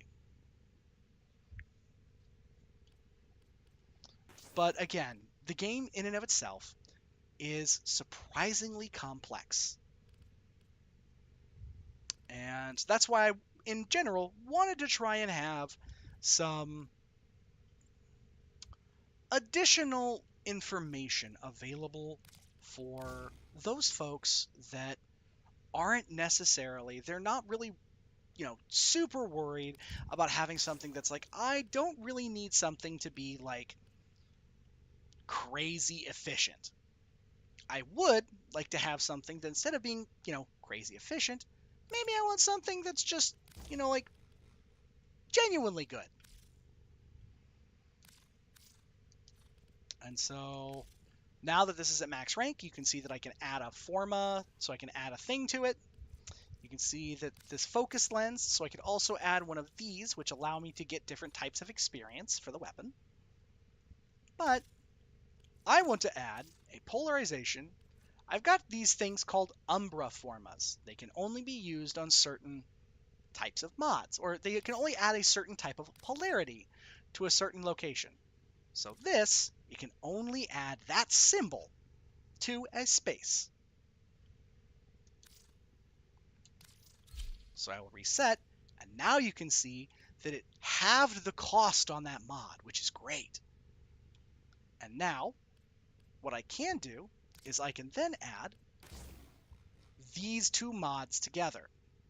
Now, these two mods together end up, and you can see that they're actively, when you are using them together, they are a set, so they are improving each other. So this guy, as you use this guy, basically it went up in critical chance, and the overall melee damage went up too.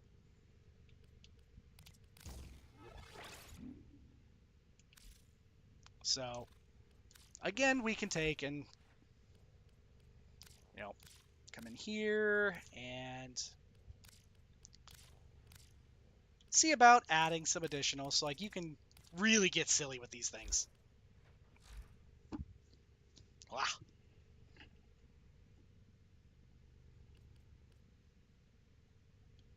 Okay.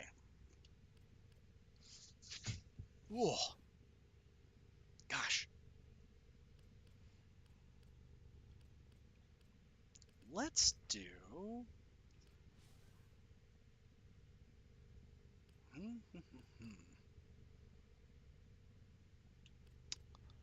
Well, Toxin in and of itself is pretty good because it just adds a bunch of poison damage. And this thing being able to add a bunch of poison damage, super great. So we'll just continue to do that, and we'll kind of monitor and see how much, how enjoyable that is. Let's go. I'm actually going to use Sevagoth again. A, I enjoy that he is a combat librarian. But also B, if we end up and do something that's got a little more tough stuff, then we'll be able to help out folks that maybe don't have a super optimized or super, like, powerful build for, the mission itself. We'll just jump back into this guy.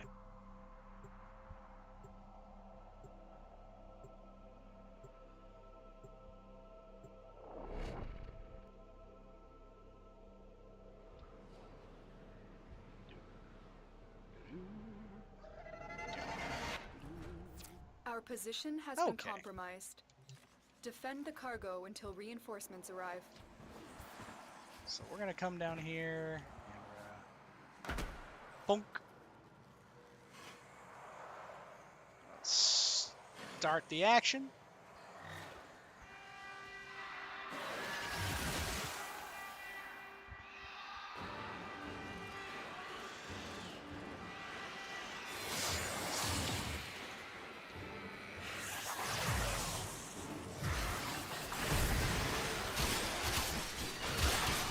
There we go.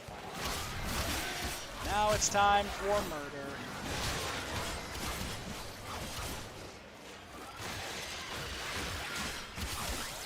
There we go. But, Peaches, you said you saw the new Deadpool movie. I've been meaning to see it. How was it?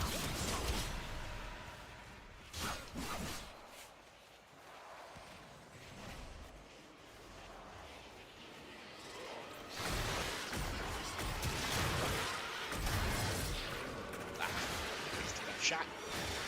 That's it.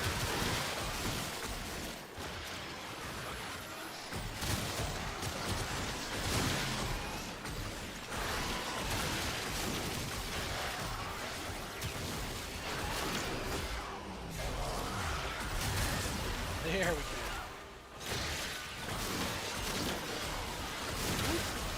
No, sir. I think none of that. None for you.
There we go.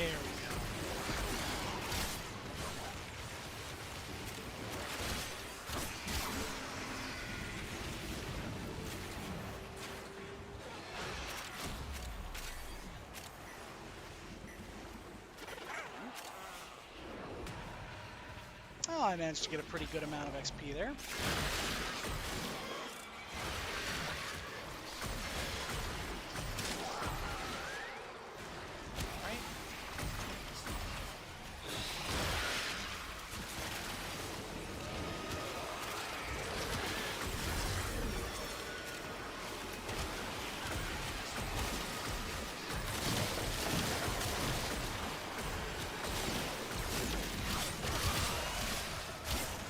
Yeah, and even swinging this thing around with without that swing speed mod, it still feels pretty good.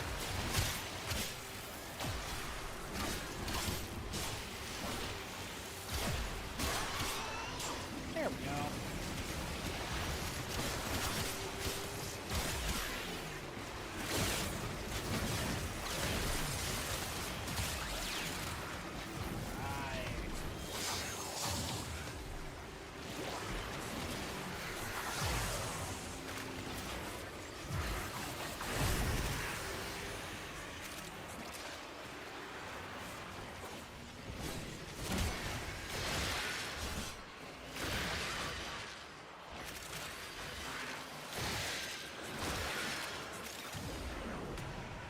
Oh, wow. Got a lot more that time. Extraction is ready, unless you can handle more of the enemy. Fat Boy Slayer.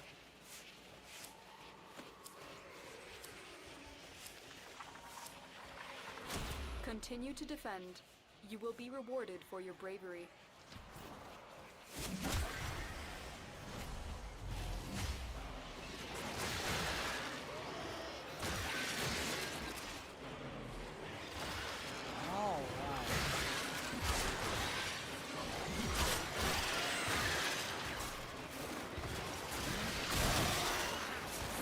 Let's go.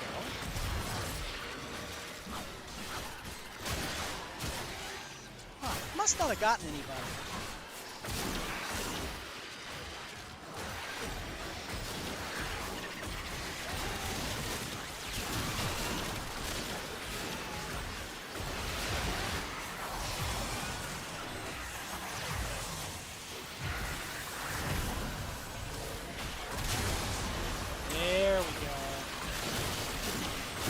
lot of guys that time.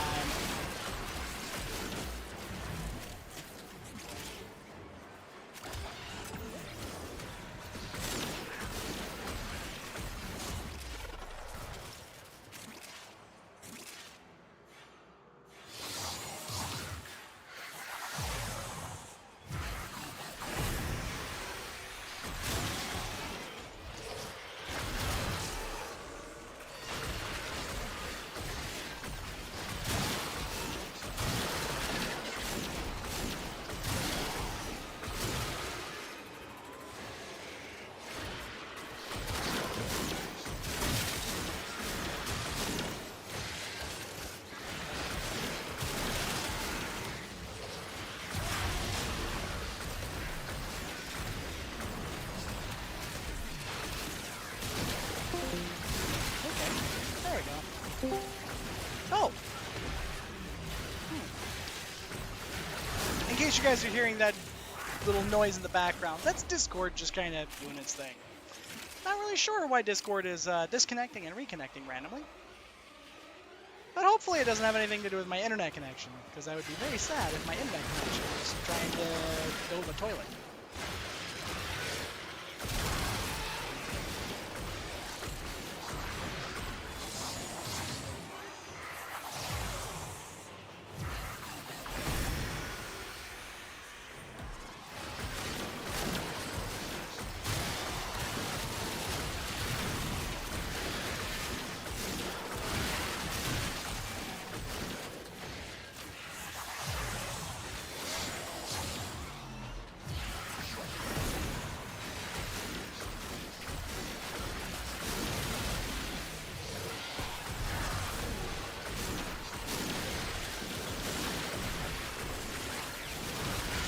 Yeah.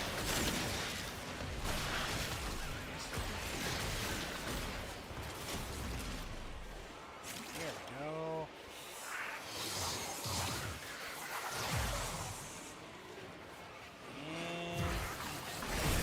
And there we go.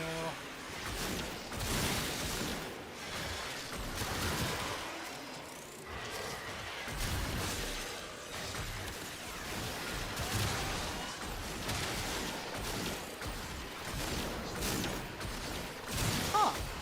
Oh yeah, so there's those orange numbers I was telling you guys about.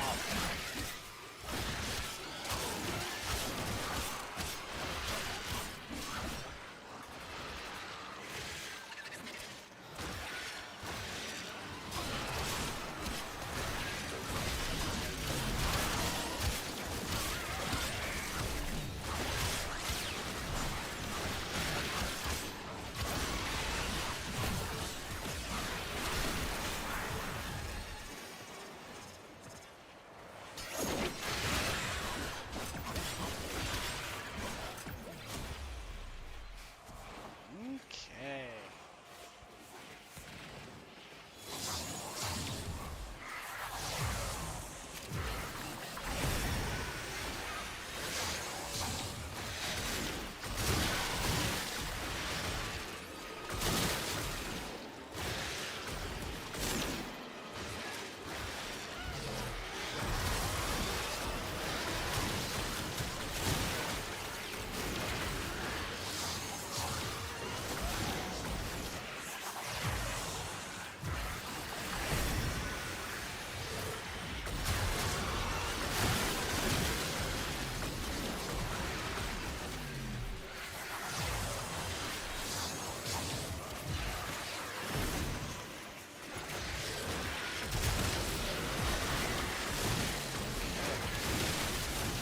Well, for those of you who guys are hanging out with me here this evening, is there anything specifically about Warframe that you guys have a question about that maybe I might be able to answer for you? I can't guarantee anything, unfortunately, because I am not what you'd call a turbo expert, but I'm absolutely willing to share any of my expertise or knowledge if you guys happen to have anything that you're curious about. Keep fighting. Another opportunity to extract will appear soon.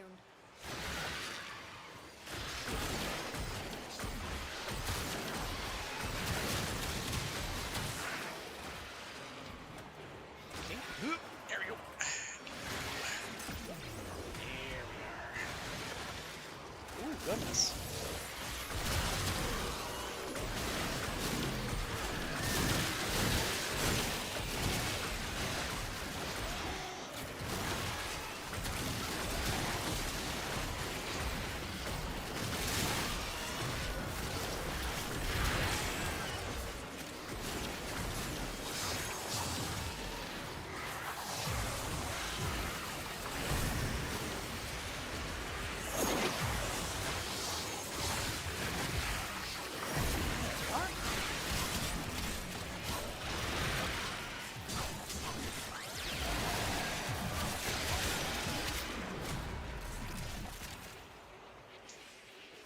Oh my goodness.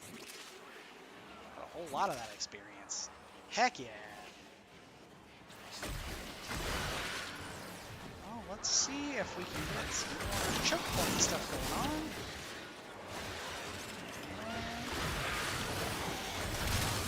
There we go.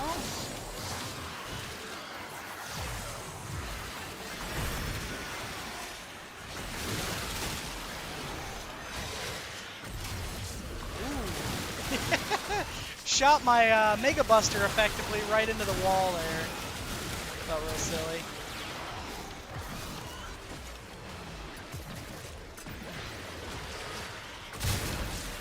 There we go.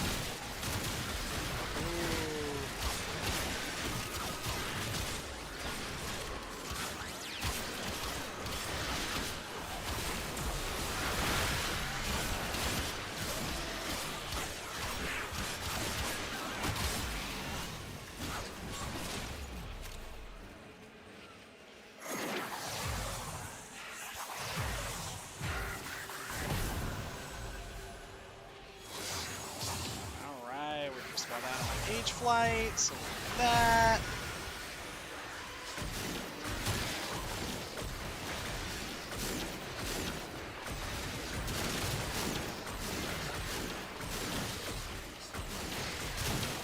There we go.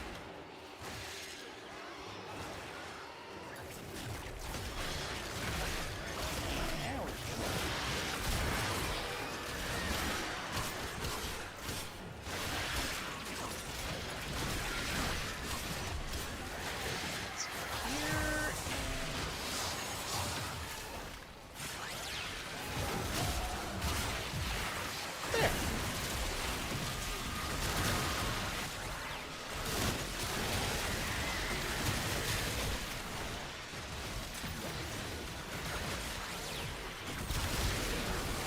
there. There we go.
Yeah, there we go. Get some orange numbers on the board there.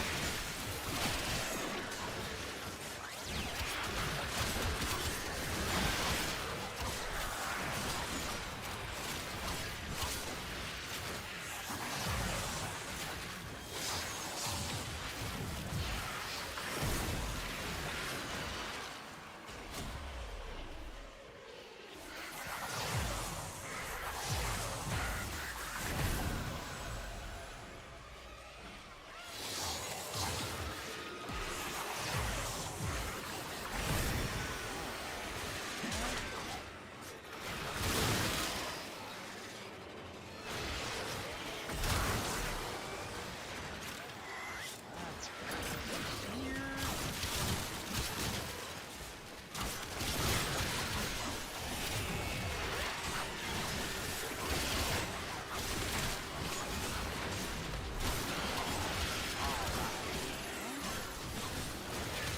You know what?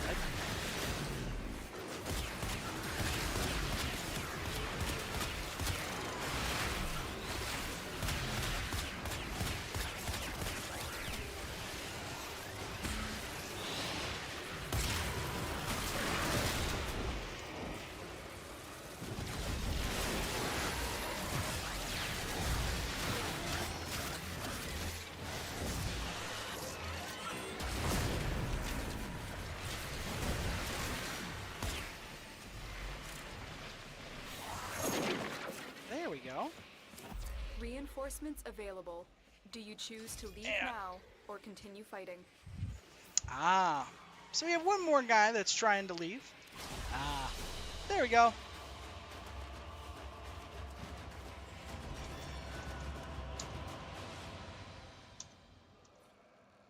There we go.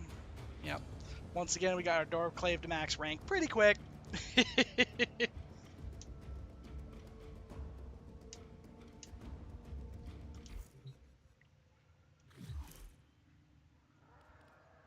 And you can see up here, just as a quick note, that as you are looking over different folks' profiles, you'll be able to tell kind of what platform they're on. So, like, if you see this guy right here, that means the little window symbol would mean that I'm on PC. There are other symbols, like the symbol for the, oh gosh, for PlayStation, for Xbox, for the Switch. I think there's a couple others as well. I know there's one for mobile, and oh gosh, I'm trying to remember what other platform this is on.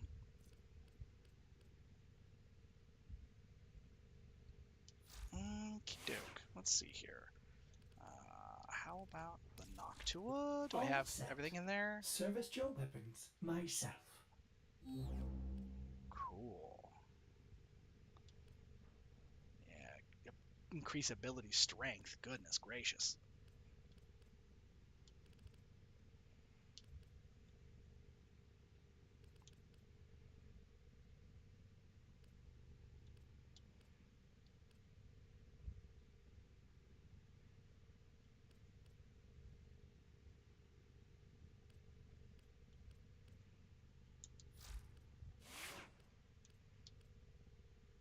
Now, let's go here.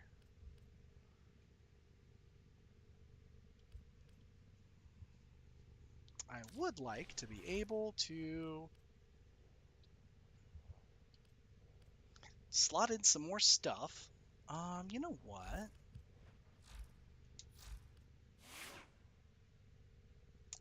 Let's take a look at another great point for kind of the Warframe reframed here, because I'm going to hit a bunch of those, I guess.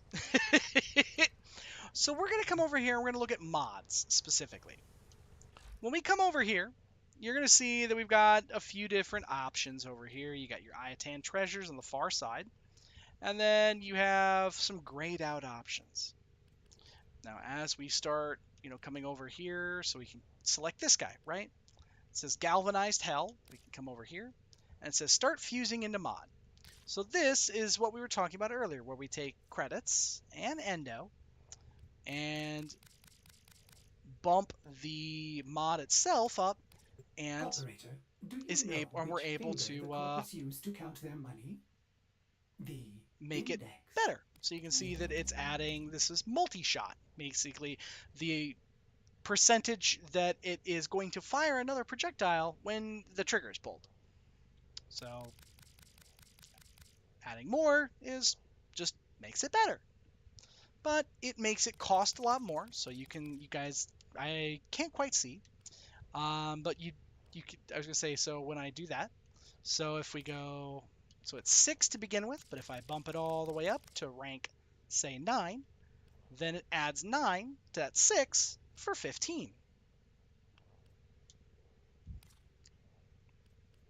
All right, we're just going to dissolve that into endo. Okay. Let's go.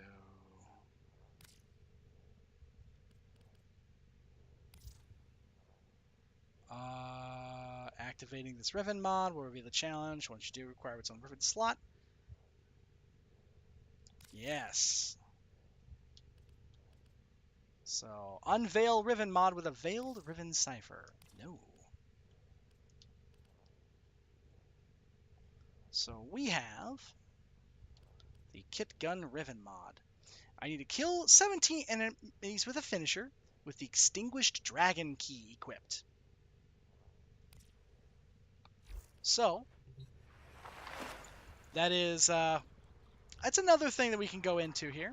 Rivens are it's a special kind of mod that allow you to get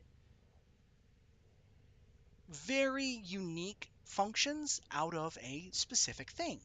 Sometimes it can completely change what function or utility you can see on a particular weapon.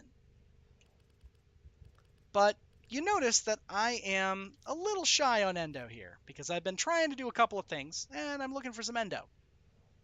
I can come over here to these Ayatan treasures and you can see that I've got several of them that are, just kind of bobbing and weaving and doing their thing. I'm going to come over here to this Ayatan Vaya sculpture and we're going to come rotate and we're just going to here. So I'm going to insert these little Ayatan stars. And as you insert it, it kind of moves a little bit more. Insert another one, moves a little bit more. And insert this one. Now it moves a whole lot. And if you noticed in the, or I was going to say, you can't really actually see in the bottom corner. Let me see if I can move a little bit. No, unfortunately I can't. So as you add these little things, it increases the overall value for the endo for this thing. And there's another option down here in the corner that says Visit Maru. And if I click this, and it says, oh, do you want to go visit Maru to extract endo from your Ayatan treasures? Yes, I'd love to. Because I've got a whole bunch of sculptures here that they're neat looking, but they could also be real good for endo.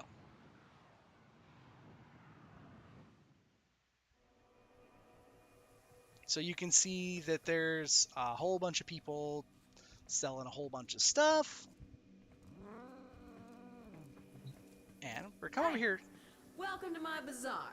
Tenno from all over the system come here to trade. I would Need like any to extract pointers? I'd like to extract endo from my Ayatan items. So let's do this.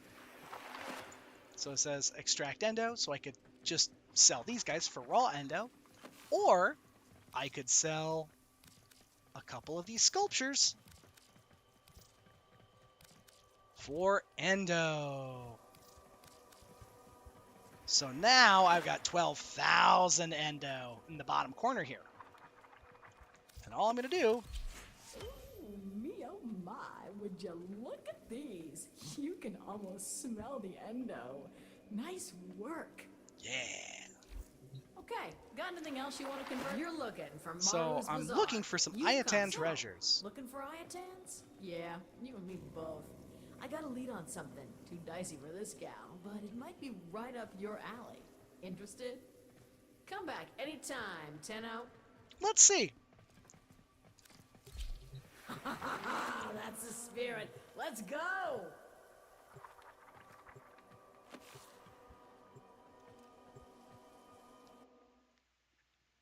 Let's see where she's sending me.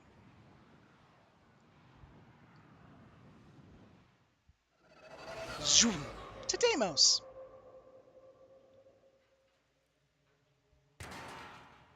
Ahaha, a salvage. Here we go. Let's find some antiquities.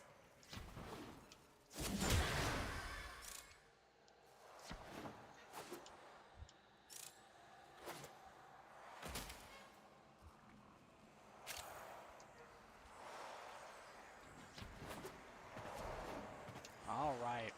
If you notice up on my mini map, you can see that there are different, there's different little markers that are popping up on my little map. Each of those little white markers There's no doubt in my mind says that that is an Ayatan takes item. life somewhere in this derelict. And yet, I wouldn't set foot in this place for all the Ayatan of the system. You, on the other hand. There we go.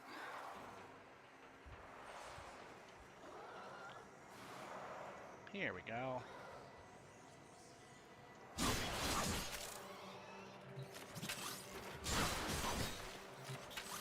And you can see that as I activate those items and they are, no longer, I've already picked them up, then it's something that I don't have to worry about them anymore.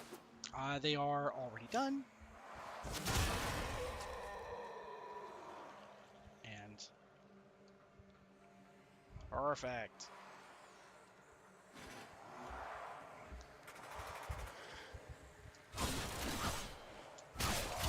Stay focused. There's a heavy unit approaching. Ooh.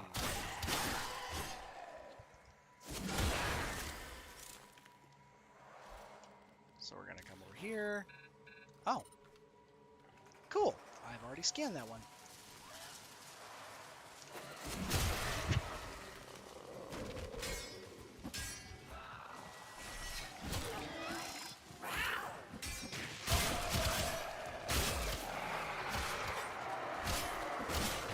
A juggernaut nearby? It will only attack when it senses high concentrations of infested blood.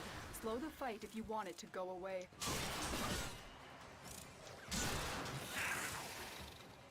And so now we've got a juggernaut that's trying to come find us. And that's when all of these guys are trying to come get us.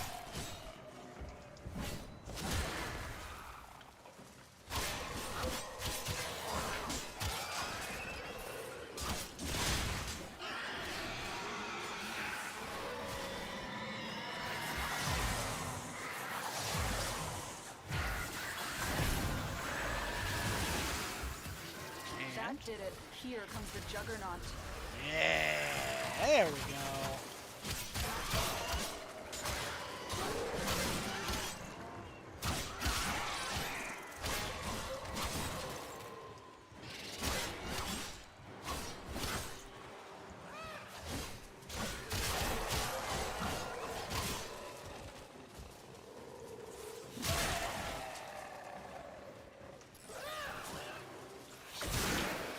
Yeah.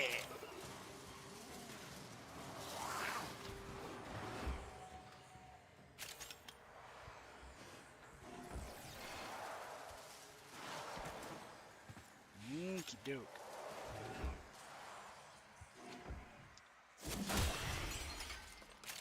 Stay focused. So There's a heavy unit as you're approaching. playing the game, you will also Multiple realize biosignatures that detected. We've got infested incoming. as you are playing the game, there are certain, I guess certain resource types that you'll realize you need more often than not.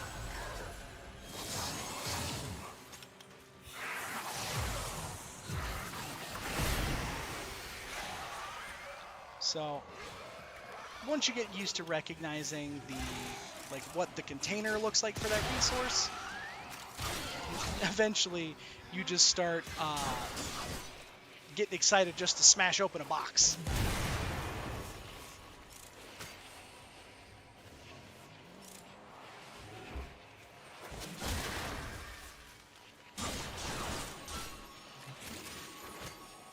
Oh, there we go.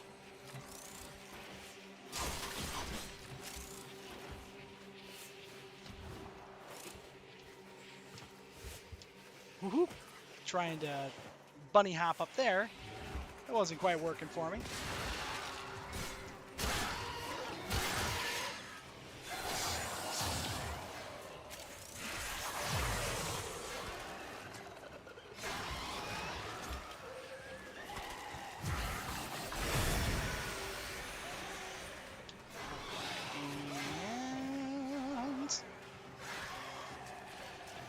You got 113 plat from selling useless stuff. Heck yeah, that's pretty excellent, Unknown. What was a good feeling when you're like, ah, yeah, you know, I didn't need this stuff anymore, and then it made me a bunch of platinum, the premium currency for Warframe.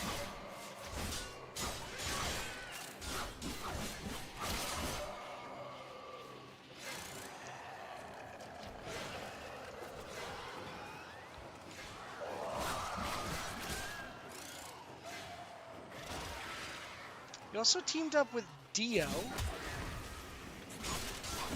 for an arbitration as random teammates. Dio, I guess I'm not familiar. Like, Dio is in, like, it was me, Dio kind of deal? Or is that somebody that we know? Oh, Oh, deal one of our clanmates. Very cool. That's always funny when it's just, you just kind of run into somebody who's in your clan just by happenstance.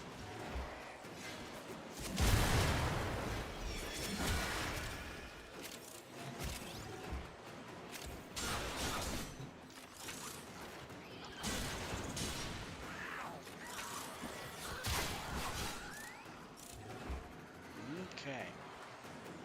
Now, the reason, guys, why I keep smashing these containers and slowly working the number of little white blips on my radar down is that eventually I'm looking for a white blip Stay focused. that There's a does heavy not unit approaching. disappear when I am smashing and swinging and otherwise doing my thing. Because when that happens, that means that that's normally something you pick up, and it's things like an Ayatan sculpture, or it is other, like it's another type of, oh gosh, special resource, essentially.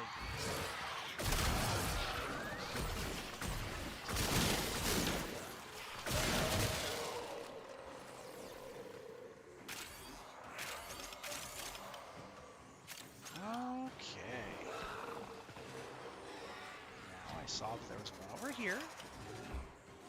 Nope. How about one over here? Okay. Just found out getting a lich from Steel Path doesn't make a Steel Path lich, just makes it a normal lich, thank goodness. Wow, yeah, absolutely, thank goodness. Because that would be some real dookie shoes.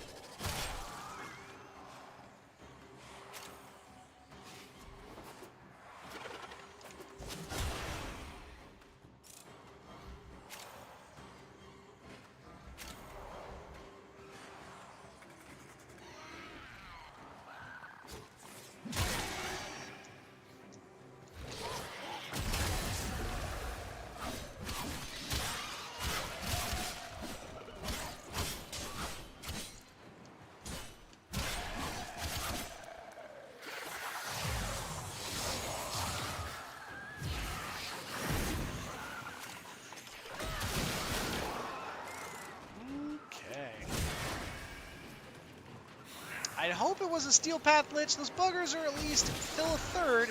So now we can, which requires, oh, gotcha, okay.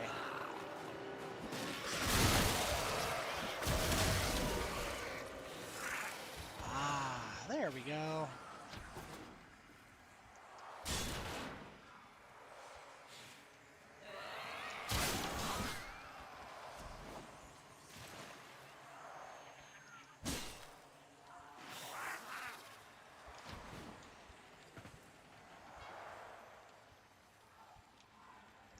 Heavy infestation ahead. Ah, there it is. That's how we get in. I was like, there's normally a way to get down.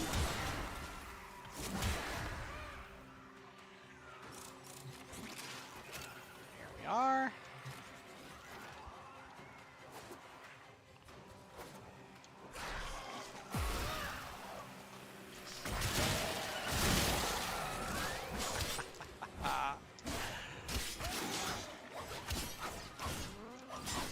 Well, unknown, I was gonna say, yeah. Oh, shit, there's a way to get it. Yeah, it's one of those things where it's, sometimes it just takes a little bit of trying to figure that out. I normally feel real silly.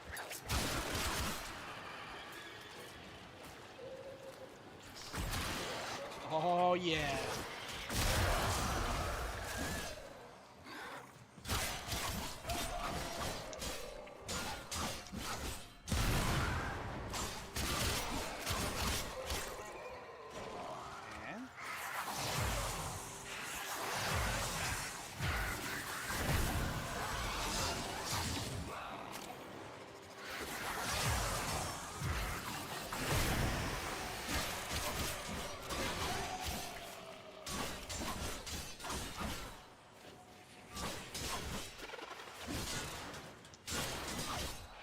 Santa Claus. Sure can be. Haha, look at there.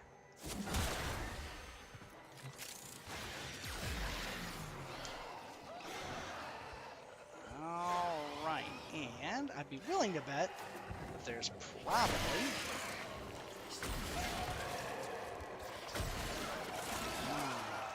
Yep.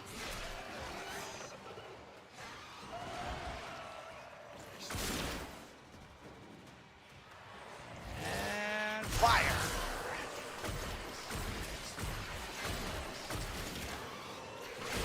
Was it meant to be fashioned like Santa, or was it just the model? So it's actually just kind of the model and kind of the how it kind of turned out. I didn't really think it necessarily looked like Santa Claus, just kind of that it had kind of a neat little color scheme. Amber Star.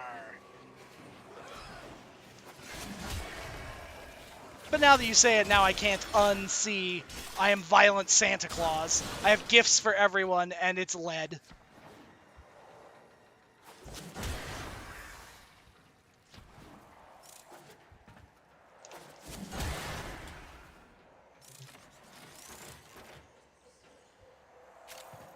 You could also say I bring the gift of pain, you know.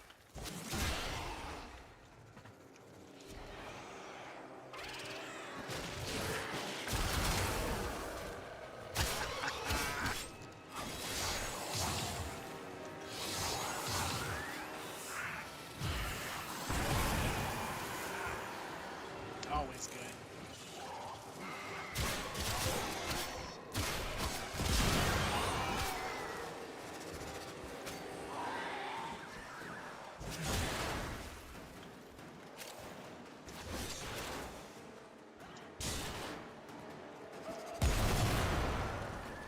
That worked.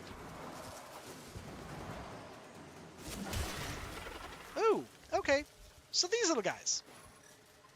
You can see, you scan it, it gives you Frame Fighter, which is essentially just old school Mortal Kombat or Street Fighter for like a game within a game kind of thing for Warframe.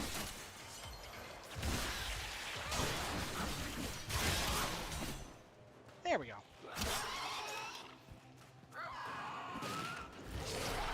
Boom! Ah. Here.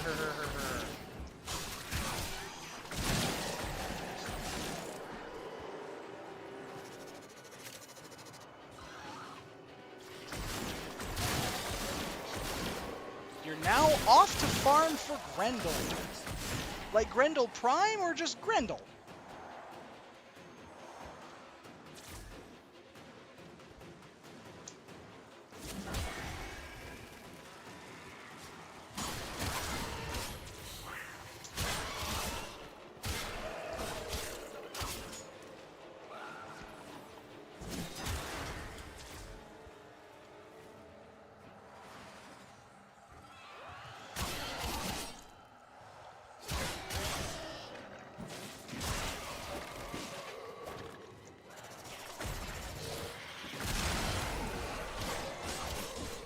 Love that.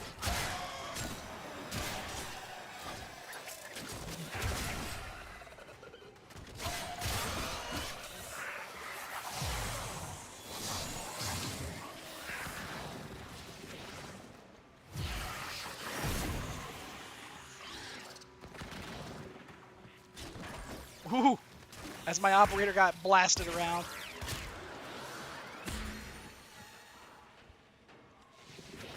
I really should be trying to use... Oh, wow. Oh, that's This looks right. dangerous. For me. I mean, you're gonna be fine. Promise. Okay, well.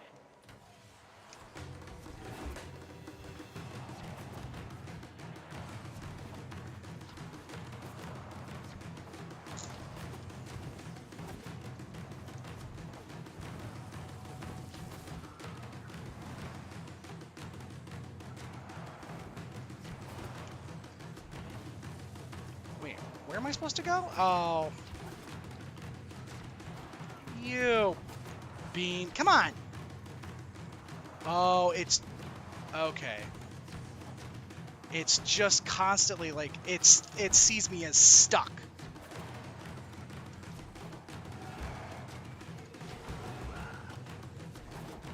Oh, and you gotta basically be.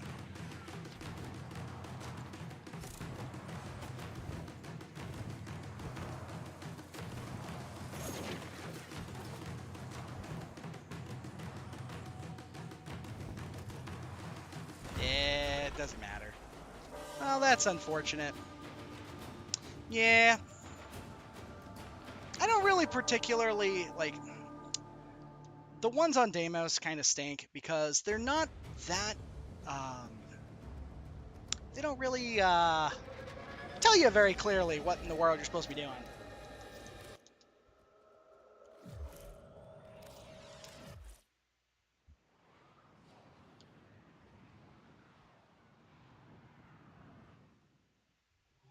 Okay.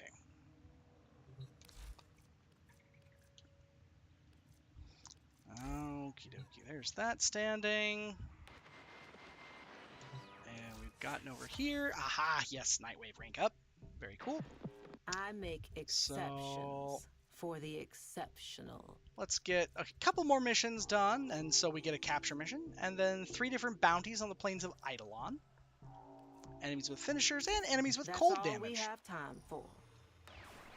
So we can easily do that.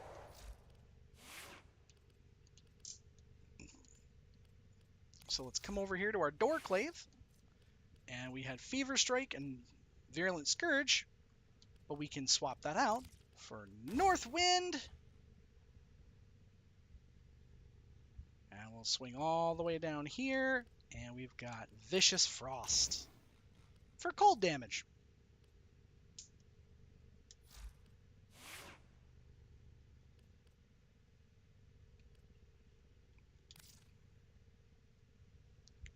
Let's see here. What did I want to do?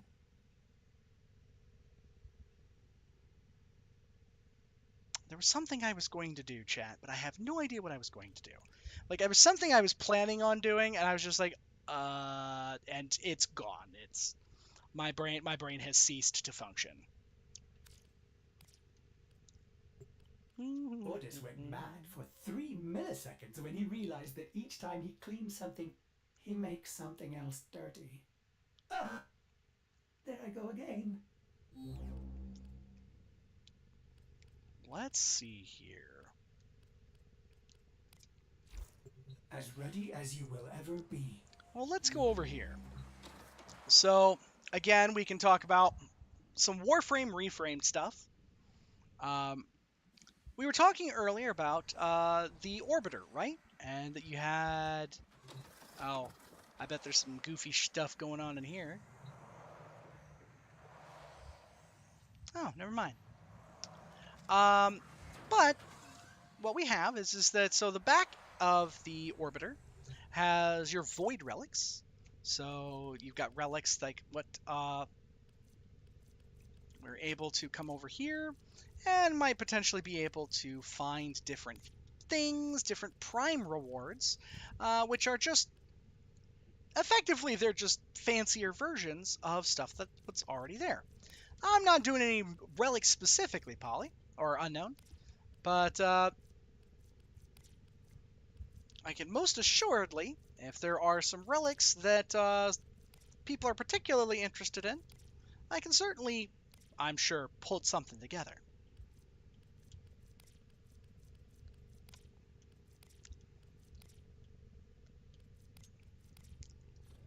Ideally, I would love to get a couple of new, like, primaries and maybe some secondaries.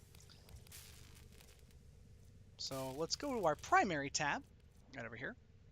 And you can see I have an Exceltra Prime, which is interesting. There's the Baza Prime, which I just need the Orokin cells. I need a Baza Prime stock. And let's see here. There's the Cinta. I just need that Cinta lower limb still. The Corinth Prime Barrel. And need a few different things. Oh, Panthera Prime. The Fenmore. Ah, yep, there we go. Scourge Prime. So I need a Scourge Prime handle. The Shadu. Huh. I wonder how I find those things.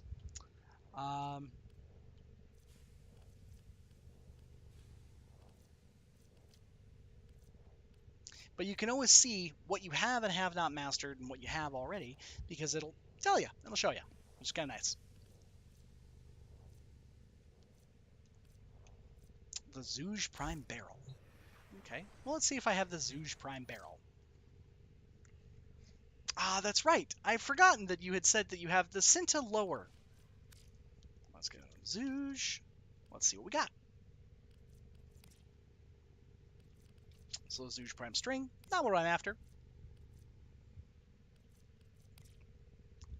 So there's the Panthera Prime Receiver. I could try and get, do 4 of those. But... And there's the Zouge Prime Receiver and the Baza Prime Stock. Ah, I only have 1 Zouge Prime Barrel. Well, we'll refine this. So what that is that this is, as you crack relics, you will get various amounts of these void traces. And these void traces are it's another in-game currency. Ooh, thank you, Jiffy. I do need to make sure that I'm stretching. Ooh. Ah. That was a good one. Ended up and my spine flexed pretty good. Let's see here. And so normally what you want to try, more that, not necessarily teaching Jiffy, but there's a lot of pieces of Warframe Unknown that are just not very well explained. So what I'm doing is that exactly, because I record these VODs, and then they go up on YouTube, and they also will eventually go up on my main channel, and they will also go as shorts. So the plan is that essentially breaking down pieces of what Warframe's more technical aspects are, and allowing them to be a little more easily digestible. Because people could talk all about, oh yes, let's do this thing, and use a bunch of verbiage and slang that people who've been playing Warframe for a really long time would know, but especially with the fact that we're expecting a lot more players with the release of Warframe 1999 coming this December, that it'd be good to have a way for new players, rather than just simply feeling like they're lost and they don't really have a good way to, kind of piece this together. Instead, give them an opportunity to have this content, to be able to say, hey, this is an easy thing. It sounds really hard, but it's not that bad. It just takes a little bit of, time to understand it. And thankfully, I've already put in that time. And there's lots of members of the community who've put in that time. And I would love to be able to help build on that idea that with all of us who have put the time into the game, I would love if Warframe were sponsoring me. What DE, if you're out there, I'll take a sponsorship, I promise. I can be good. But in general, more that I remember what it was like when I first started the game. And I remember how daunting everything seemed. And honestly, when I first started the game, I had somebody that just kind of was like, yeah, hey, hang on, let's just do this. And then pulled me through a lot of pieces. and didn't really explain it, just kind of did it. And you lose some of the, more intricate pieces of the game because of that.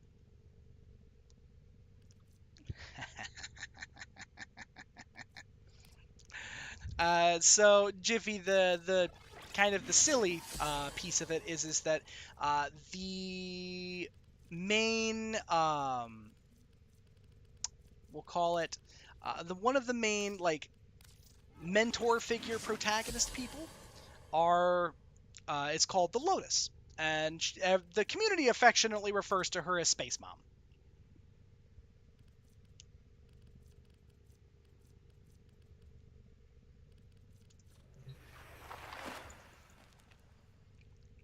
Okay.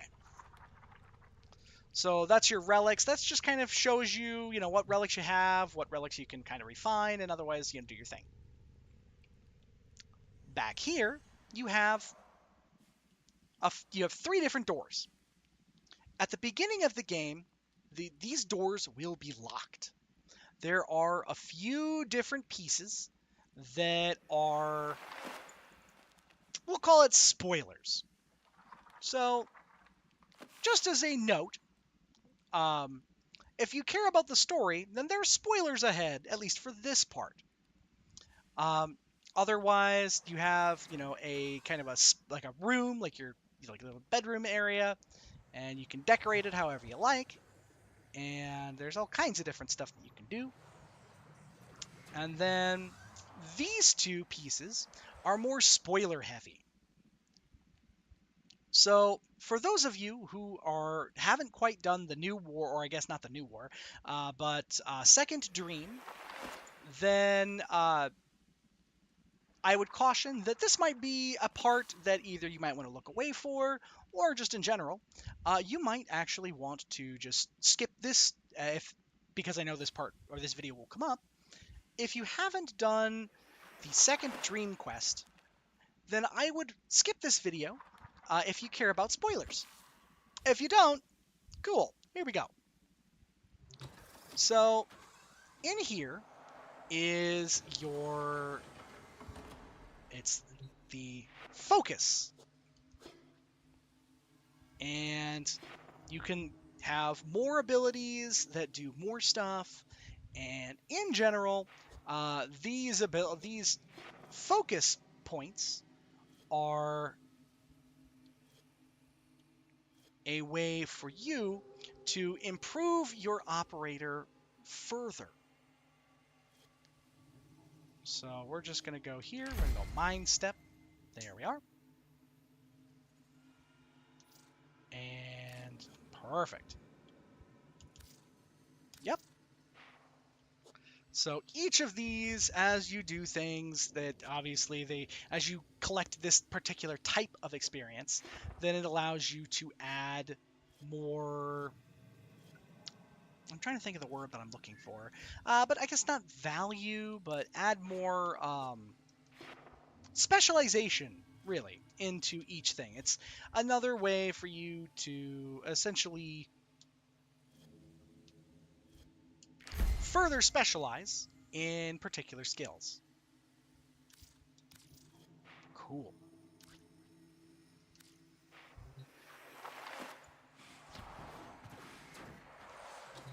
All right.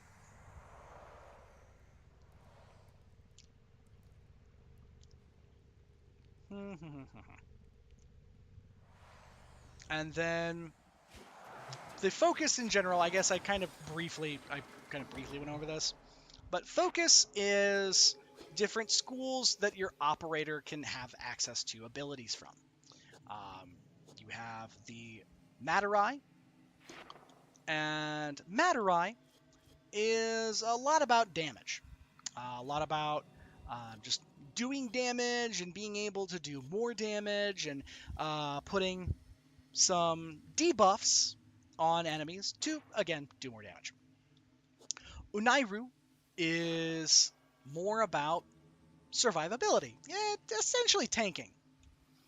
It is about being able to restore health, resist status effects, And in general, it's the very traditional tank type stuff. You have Vazarin, and Vazarin is your support stuff. So Vazarin is just increasing your ability to like affect your teammates, gives you abilities to heal your teammates, um, to kind of do it. You can do some CC on enemies and then heal based on that CC. Yes, absolutely. That's exactly what I was going to talk about next. So all of this stuff, it's called affinity. And these, all of these schools all require affinity from gaining that affinity from what you are doing. Now, the first thing that you will gain affinity by is simply selecting a focus school. So, for instance, you can see that Vazarin here is active. So, Vazarin, anytime I collect one of those little yellow puff cloud things that you guys were seeing earlier, that gives me a flat amount of affinity for this school. Now, I mentioned earlier that weapons can have like special things on them to collect XP for, you know, another part of the game.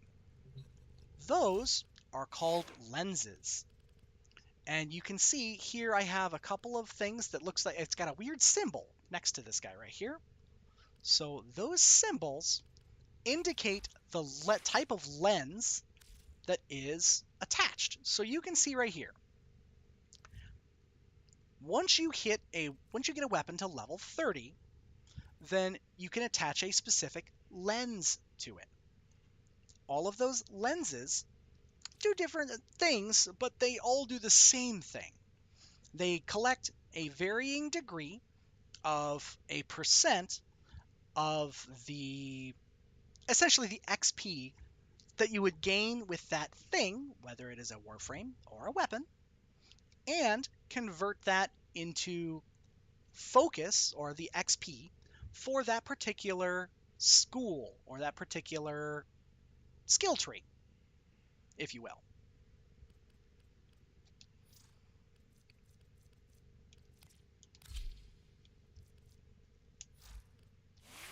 Each of those skill trees have their own thing and they do their own stuff.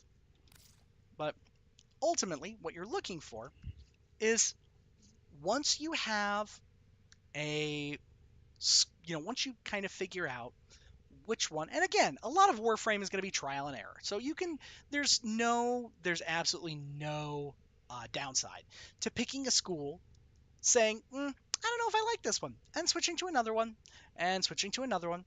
The only thing you really kind of, I guess, lose, quote unquote, is just the additional XP that you gained with one school over another.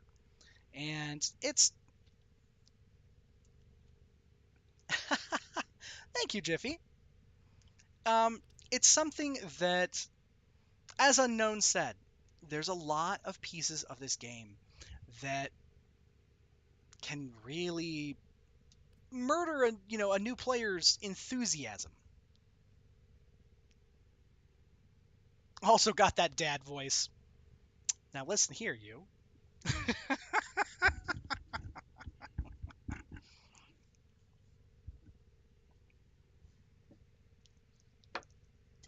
Mm. Ugh. Oh my. Oh, actually, that's great. So I'm going to be right back, guys. We're actually going to take a quick commercial break, effectively. And what we're going to do is more. I need to go take my meds. My med provider put me on some new stuff, so I got to go take that real quick.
All right, there we go.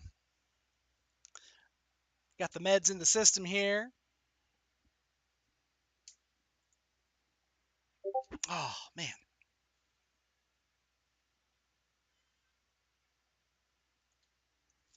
Perfect.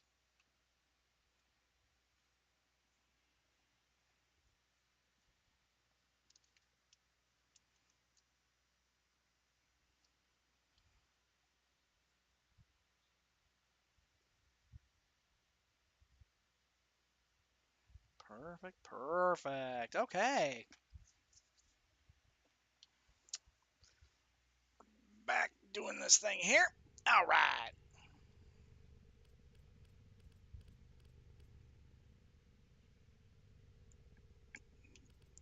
Ooh, good me. Now let's see here. I probably should try and utilize a frame or like some stuff that doesn't really have focus that's going directly to my primary school. So that way then I can get other focus. Okay, Doorclave.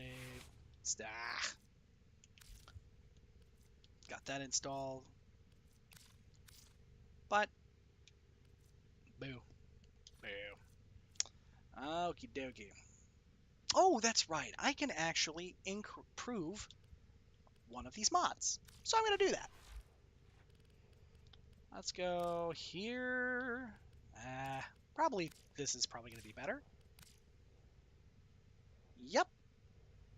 Ooh, but that's pretty expensive. How's this guy looking? That's not too bad. Halicar Wraith, the Ripkus, the War, Volnus Prime, Siam, Destreza. Ooh, wow. That's a lot.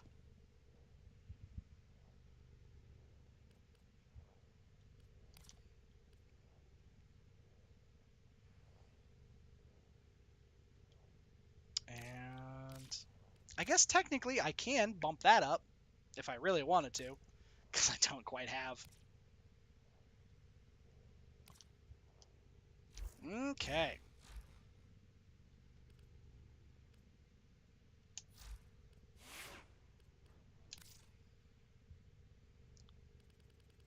So let's go find something that I remember I saw War.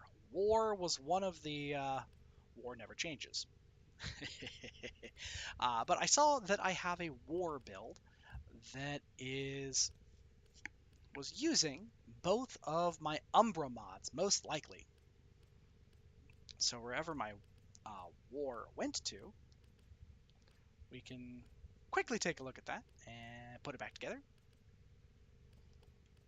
Siam, Schiacciati, War. Okay, it's at the bottom because, you know, I went right past it.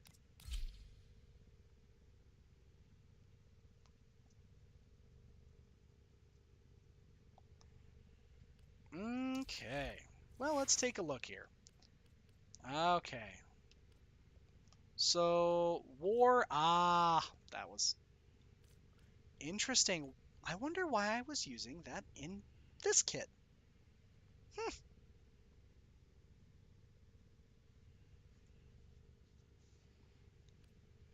Probably just because it was adding a whole lot of crit chance. Which, hey, that'll happen. Let's do it that way. And because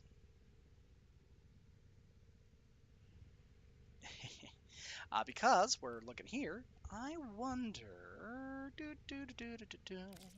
What if we do it this way? Ooh, hey, there we go. I don't really need to have too much going on there.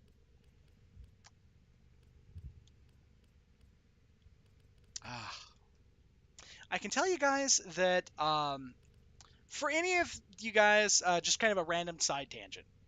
But for anyone out there that is worried about or otherwise maybe is feeling a little self-conscious about like mental health and in general like finding, some additional pharmaceutical aid for, like dealing with mental health stuff. As somebody who I've been on both sides of the fence, um, I used to, just family stuff wise, I used to be really, really, I guess the best way to put it is sketched out of seeking help and seeking some, I guess, I don't know about help, but seeking additional assistance. That's probably the best way to put it. Seeking additional assistance for your um, mental health. I can very, very purposefully tell you, please don't wait. Exactly. I spent a long, long time being afraid or otherwise, I guess, I'm trying to think of the word that I'm looking for. Afraid or otherwise hesitant. That's the best way to put it. Hesitant. Hesitant about going and trying to find some, you know, stuff that will help my mental health. And I let that fear, yes, exactly. Dare went really hard in middle school. And there's nothing wrong with Dare, by the way. There's nothing wrong because, yes, don't get me wrong, Dare absolutely oversold the danger of some. Dare. Drugs are, oh gosh, I forget what what the DARE stand for. But it was something very big when I was in school, and that was a while ago. um, but the big thing is that a lot of people like to use fear tactics when it comes to just anything, pharmaceutical or otherwise, naturopathic. So like there are some folks that really respond well to treatment using psychedelic mushrooms and psychedelic plants. There are some people that respond really well to utilizing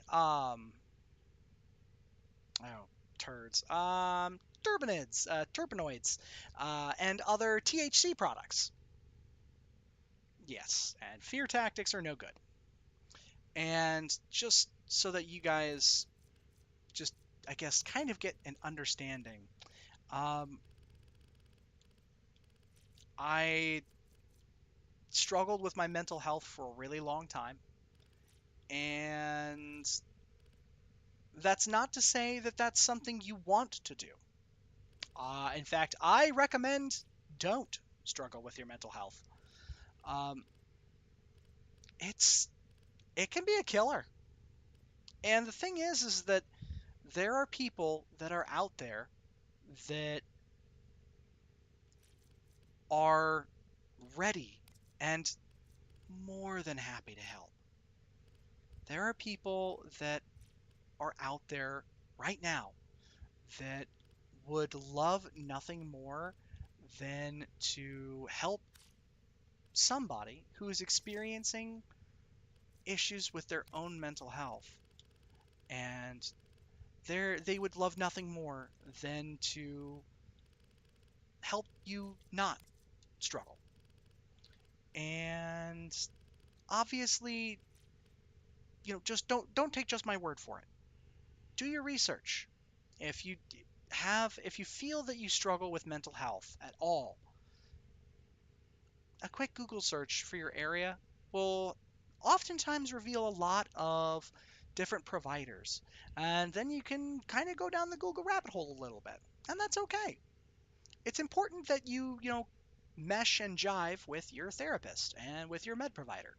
Having both of those people on your side is super important because then they can help you figure out what things that you do or maybe don't struggle with, and then where might be a good place to start for your own healing journey and where would be a good place to start for your capacity to, you know, use some additional pharmaceutical aid to really, help to curtail things a little bit, or in general, just kind of fit things down a little bit.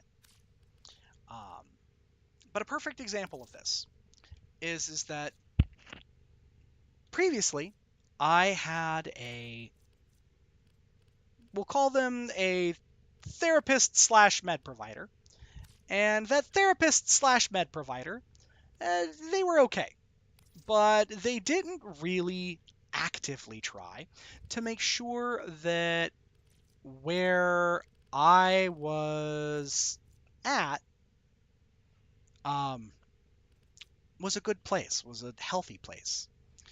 So it ended up being that they were just kind of throwing stuff out at me, and they just kind of were really just throwing stuff at a wall and seeing what sticks. And that's not good for anybody, especially when you're dealing with somebody that, if they've come to you for aid, probably don't jerk them around. It's no fun. But one way or the other. World. Oh, yes, hello, Ortis. But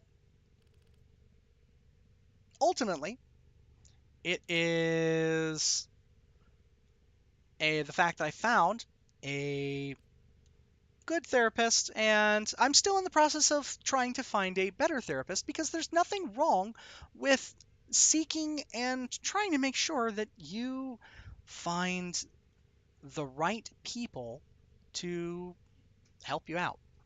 I recently was put on some new stuff, and I gotta say, having taken it, and it's just been in my system just a little bit here, I can tell you that it is helping. But I can also tell you that when I originally had this med provider help me and find something that helped for my depression and helped for my anxiety, because I struggle with those a lot. And um, honestly, it's not that uncommon. A lot of us that are neurodiverse, so those of us, especially those of us that are on the low support needs spectrum of the autism spectrum, we often struggle with a lot of imposter syndrome, a lot of self worth, self doubt, and in general, depression is pretty prevalent among the low support needs neurodiverse community. And it's important to recognize what you're feeling. And it's also important to recognize that you can not feel that way. You don't have to feel that way. Self doubt ain't normal. And you're right. It's always good to have a little bit of, I wouldn't say self doubt, but, a little bit of, we'll call it a healthy dose of reality. There's never anything wrong with that. But when you doubt that you deserve to be somewhere or do something, it can be very damning. And phrase it as a question, as I doubt everything.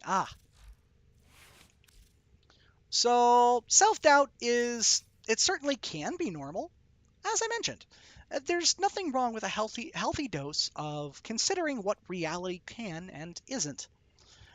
But just because you consider that doesn't mean that you should allow that to be the entirety of your existence.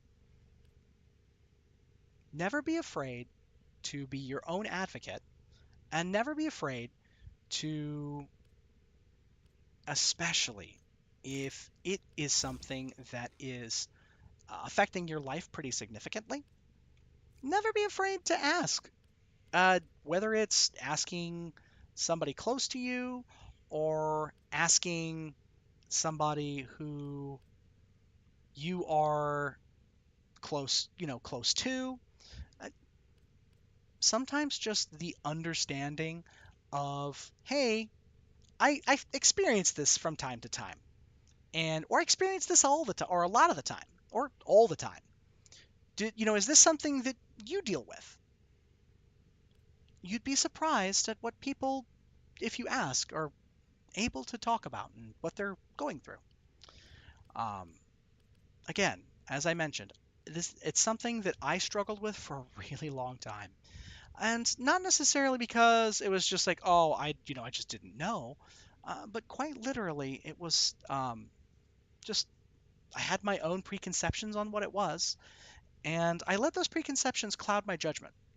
And I got to a rather critical point in my life where I finally said, hey, maybe this isn't worth, suffering through all the time. Maybe it's not something I should suffer with all the time. And then I started my own journey.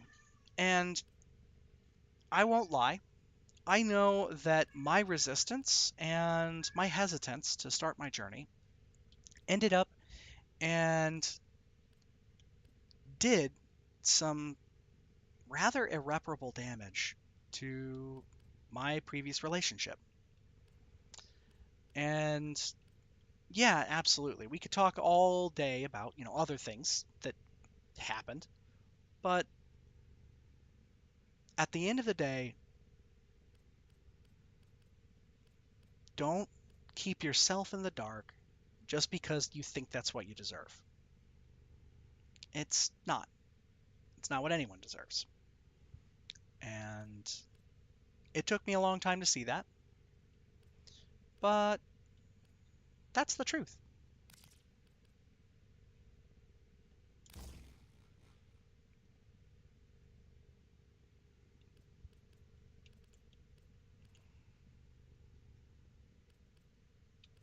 Don't. As Jiffy said, that's a great way to put it. Believing in yourself is the best gift you can give yourself. It's sometimes all you need is someone that is able to talk to you, to help walk you through some of the stuff that maybe you're not 100% sure on. That's okay. Getting an outside opinion doesn't make you anything less of a person. Now, if you're a horrible basement-dwelling goblin, then, you got your own problems. But that's my side tangent for this evening. Don't let a preconception, or don't let something that you're potentially, we'll call it, scared of, keep you from living your best life. Now, of course, a healthy dose of caution doesn't kill anybody, but I can tell you that when I finally was able to get on an antidepressant, the change was absolutely groundbreaking. Thank you, Jiffy. Yeah. Never be afraid of that, guys.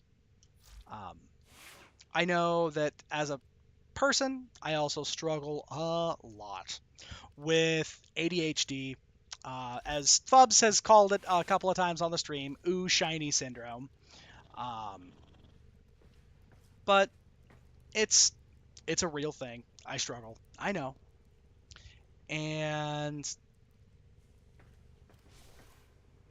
I can tell you that once you start finding out why and understanding and being able to be just conscious and be cognizant of what's going on in your own head, I promise that you will find that you can be significantly happier with just what's going on in your life. Sometimes you might even find that being aware and kind of being cognizant of it makes it that much easier to deal with. Okay, let's see here. All right, so I got a kit gun. Let's go to Fortuna. Let's drop down here. Pew!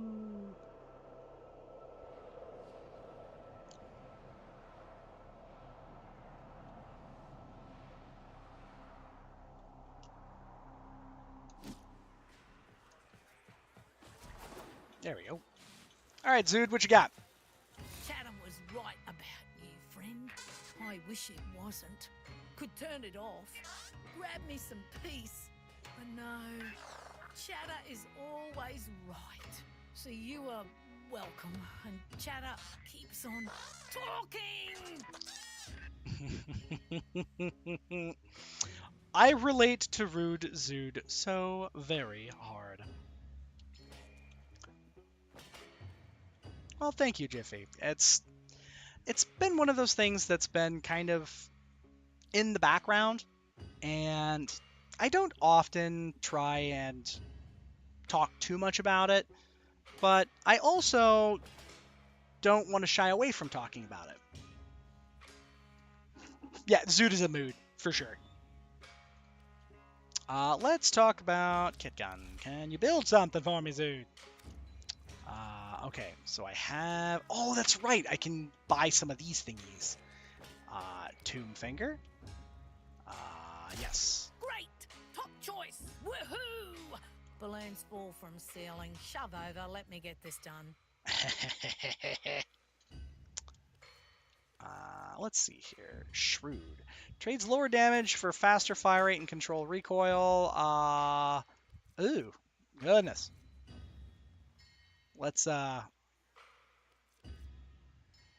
know what? Maybe this might not be too bad, because this That'll work. will, charge faster, I imagine. Thank you for the biddies, Jiffy. You should turn on streamer mode as their faces is a spoiler, ain't it? Technically, yes. I probably should have turned it on. I'm gonna be real. I just forgot.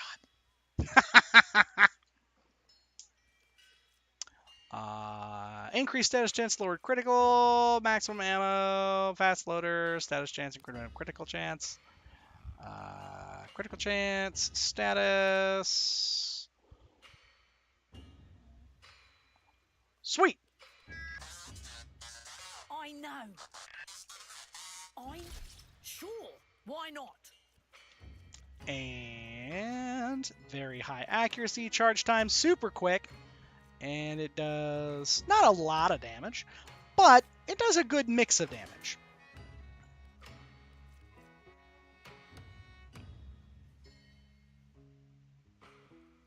And let's preview what it looks like gilded. Now, all right, whatever. Well, all right. Here you go. There we go. Go away. Zood, that's rude. I mean, that's your name and your namesake, but, like, that's rude. Don't tell me to just go away.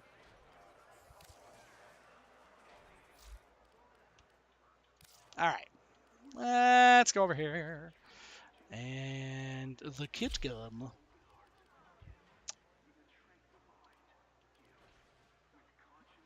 Yep, okay. And then let's find Grimoire. We're going to upgrade this guy.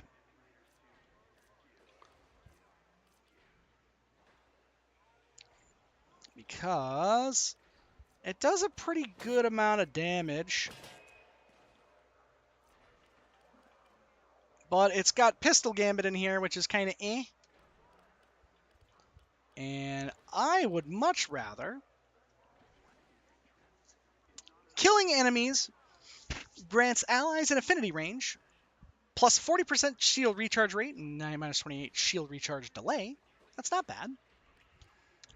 Killing enemies, armor, and shields with an affinity range by 5%. Not really great, but hey. 12% chance to drop an universal orb on death. And then grants fire rate. Really?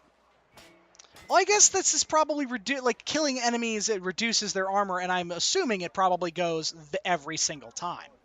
So it probably is a Tomb Finger Riven earlier. Nice. I actually have a Riven that I am trying to unveil, and well, thank you, Jiffy. I appreciate that. Really need those tome mods. Yeah. I actually don't know where they came from. Oh, I mean, I know where they came from for me because Dram was kind enough to get them for me. But I don't know where they come from normally. I feel like they come from the Deimos stuff, but I'm not 100% sure. Alrighty, let's see here.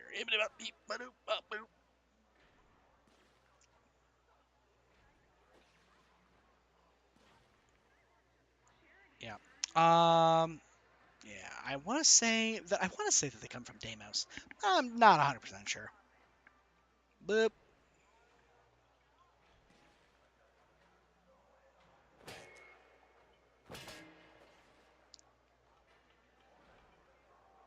Alrighty. Actually, that's probably pretty good because that's just stripping like defenses in general, which is admittedly like way better than what this guy's gonna do. Oh man, these invocations, they're expensive, but man, they could be real good. All right. But let's take here. Oh, the Zata. Oh, because convulsion. Yep. Alt fire grants. Yeah. That could be really good. The convulsion is 90% electricity. So really, here's the question: how does this affect my damage overall? I wonder. I mean, that does shred the damage significantly, but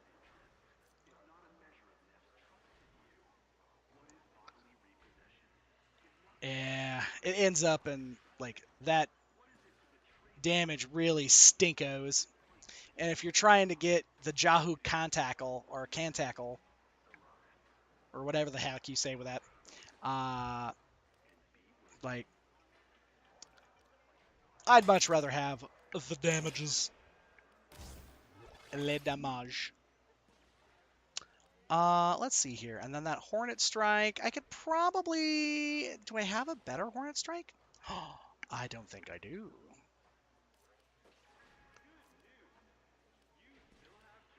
Oh, beans. I don't have anything that I can really stick in there that's particularly, like, impressive. But that's okay. Alrighty. So, let's go with the... let's just keep the Grimoire out. And let's go for Mr. Crosby. Goodness. Cribbage. What? I know you guys can't hear him. But Crosby is over here. He has decided that he is quite upset about something. What? I couldn't say. But he's decided that he's very upset about something. Okay. Kill enemies with finishers with Extinguished Dragon Key equipped. Ugh. I suppose that's probably just going to be something where you would, like, probably use, like, Equinox or something, and, like, Rest and Rage, or something that's going to, like, incapacitate people. And then just, get some really low dudes. And it's enemies with finishers, so I imagine that finishers will still count, even if it is like they are. Whoop, and we'll just go with. Whoop, yeah, big old bunch of damages. All right, cool. All right. So if we're going to go with how do we... Oh, you know what? Here's how we do that. An Aros. An Extinguished Dragon Key. Which is dookie. But that's okay. Let's find the Extinguished Dragon Key. Extinguished Dragon Key. There we are. Dante and Lavos. Yep. Now we leave Fortuna. Anyone down to help with 20 rounds of defense? Absolutely. I'm always happy to help out with that stuff. I'm currently going to do this thing real quick, though. We're going to go solo. And we're just going to go over here, and we're going to find...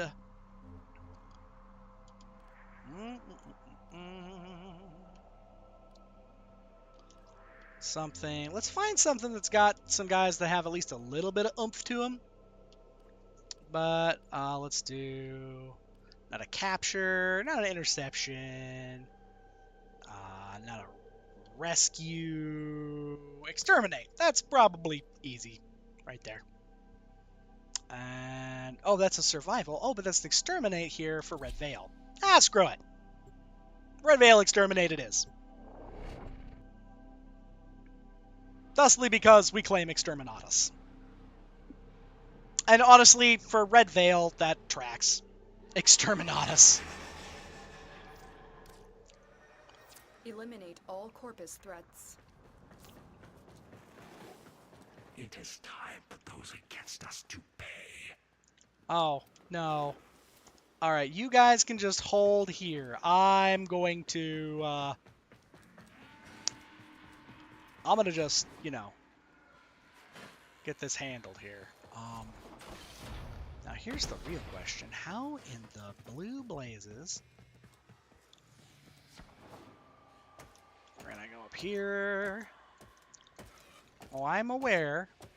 I am aware, game. Thank you.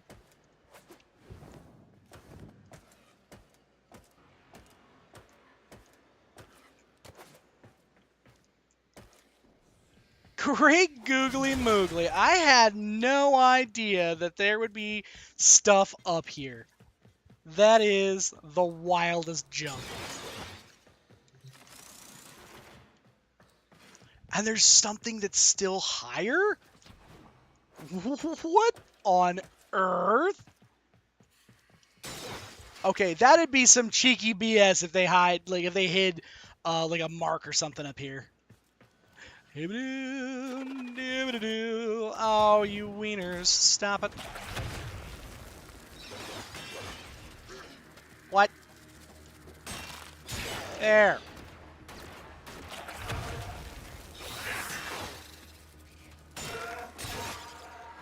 There we go. Apparently I just have to Stay focused. There's a heavy throw unit. sand in their eyes and then beat them to death.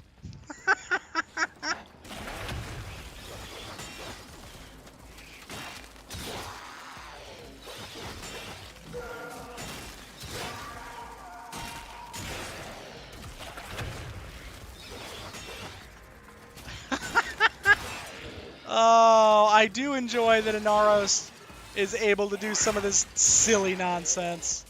Like, this feels real good to just be doing this. Boop!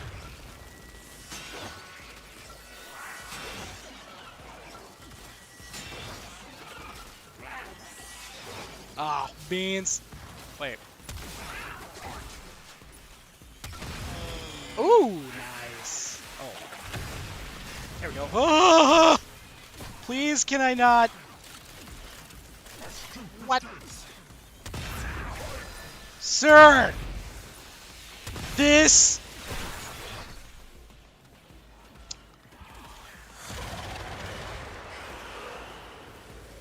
You are incredulously rude, sir.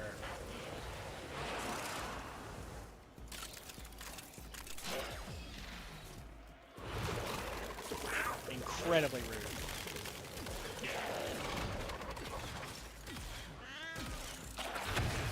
There we go. Come here, you. Yup. Executed.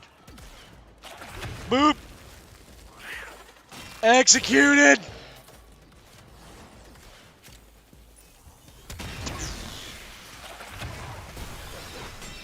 Oh, come here. No, I need you executed, sir. There, be gone. Executed.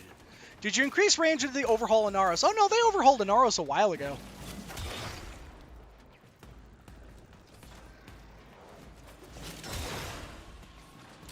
I have, granted, I do have some range added to Inaros, but in general, I also, like, I know that they overhauled him quite significantly.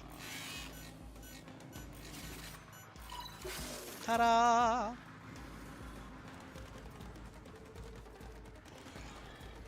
Bonk.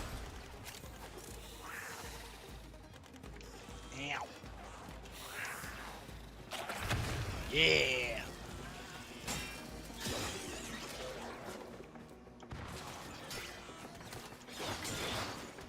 Alright, and...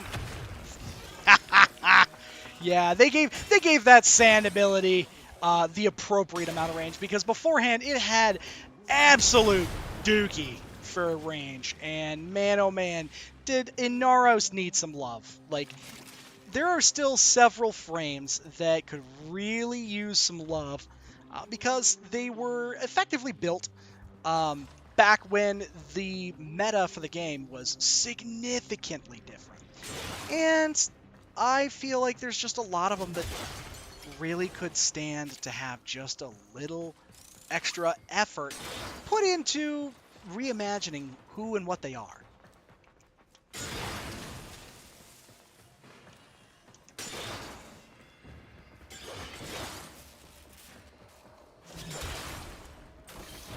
Okay, now. Oh, some more sneaky BS. All right. Oh god, no. Not what I wanted.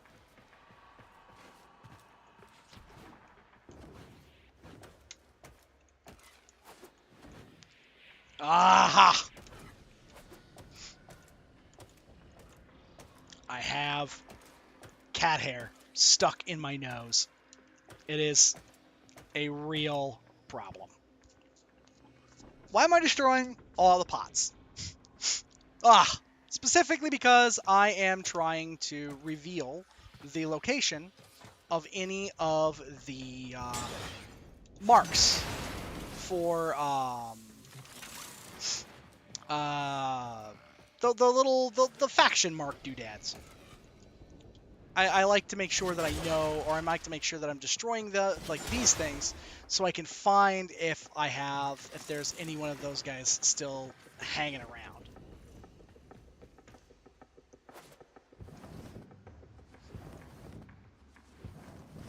No, it's just, if you notice on my map, that so you can see that, okay, so that's a thing, right? It's just a little pot. But now it disappears. And on my map, I can see, I have the little loot, I have the little, like, pet loot doodad thingamabob. So it allows me to see where, yeah, primed animal instinct. Yeah, that's the one, Animal Instinct. So I don't have the Prime version, but same thing, where I am, hey, Dram. So all I'm doing is I'm just trying to, clear out where stuff could be, so that way then I can, go find the rest of the stuff that's worth half a day. Pro tip: when we do Zeramon stuff, save the parallax ship parts. I actually have a couple extra. I bought some off of people, not realizing that I already owned pieces. Oh, and I was quite upset at that. Parallax ship parts. I've never heard of that. The parallax, it's air support. It pings everything on the map. Oh. That is a collectible. Iatan sculptures, Curia fragments, Cephalon fragments. The collectibles for syndicates?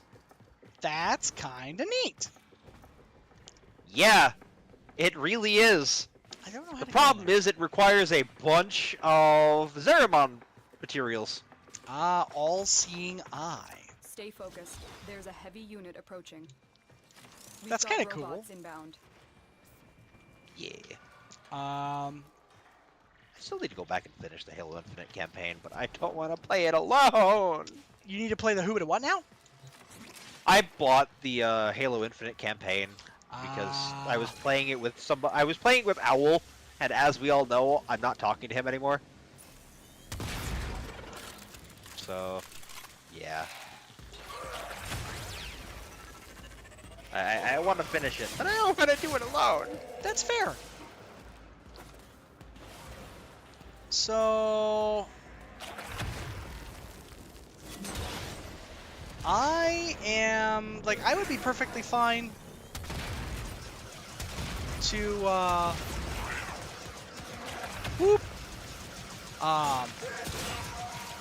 to do it, but I don't even know who is Owl and why are they a POS? So I wouldn't necessarily call Owl a POS by default. I would say that Owl in general is an individual that Dram and I know, and he has some very, we'll call it, interesting opinions. And rather than trying to actively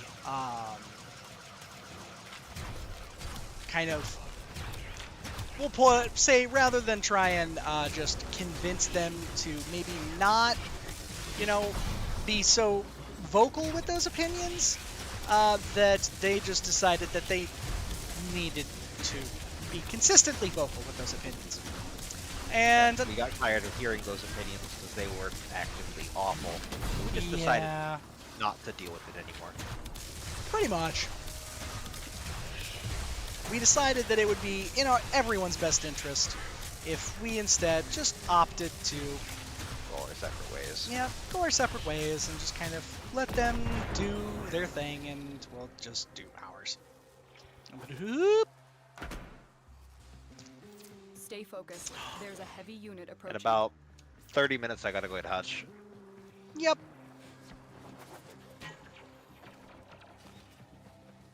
Okay.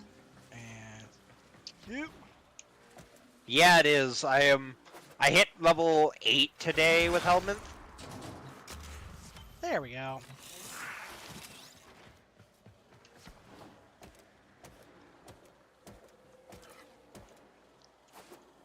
Wait, what? Aha!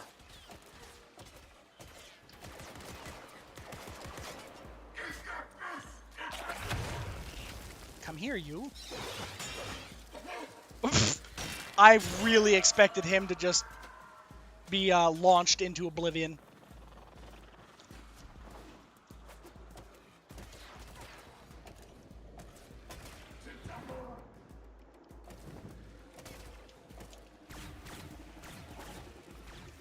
Oh, goodness.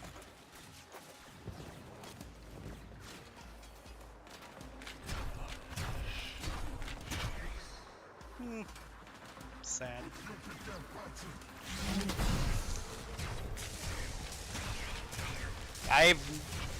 First off, I, for the longest time, refused to touch the Helminth on principle because that very existence annoyed me. Because I just saw it as, oh wow, they're really taking the lazy way out instead of just making the frames good.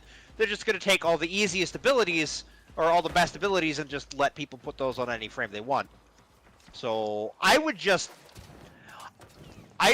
flat out ignored Deimos because I didn't want to be pressured into getting the segment, and then Alt just threw it at me. Said, "Here, take it." It's like, God damn it, fine.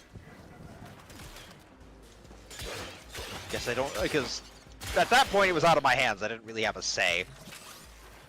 Pretty much. Which did not appreciate at the time, but I've gotten over it. And Still don't like decisions being made without my consent involving me, but fuck it, I guess. We're already here. I only recently hit tier 3 in Deimos. oh, yeah. Like, within a couple weeks recently. Yep. Yeah, Deimos is its own kind of nightmare. I just struggle with syndicates across the board. It's not even Deimos' fault. I hate the syndicate grind. Yeah, It's like trying Destiny with having to level up a new fucking reward track every new DLC. And usually you need to do 3 or 4 of them.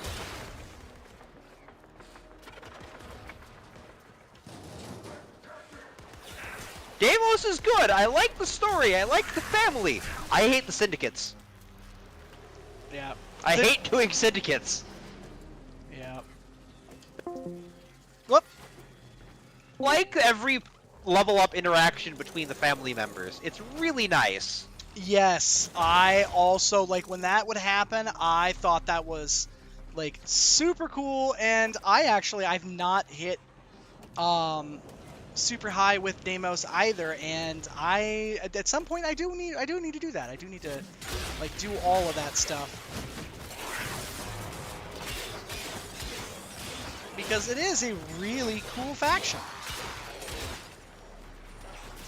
And then I need to do the Intrati lab bullshit with fucking bird fish. Yeah.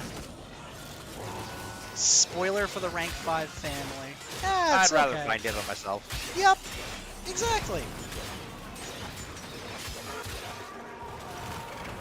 Dram and I are very much the kind of people that we would prefer. If I wanted to know already, I would know already. Yep. Go, little sand cats. Go get them. Seek my enemies. Murder them all.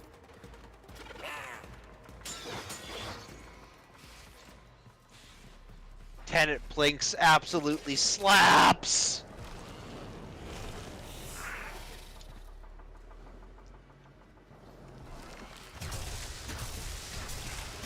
See, I still don't exactly know what the Netcher cells are. Oh, yeah. I mean, I remember that you explained them a little bit, but man, like...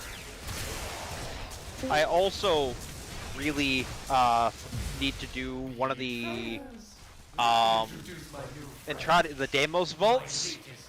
Like, yes. I feel like that's got some good stuff behind it, if I remember right. But I don't know. Yeah, it sounds familiar. Why do I not have a whole lot of energy on this Inaros?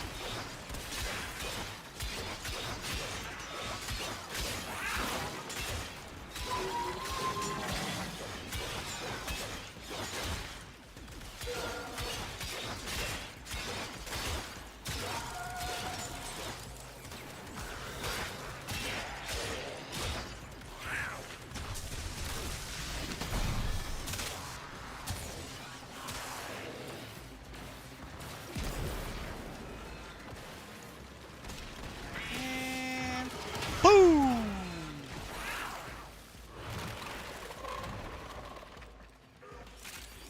There we go.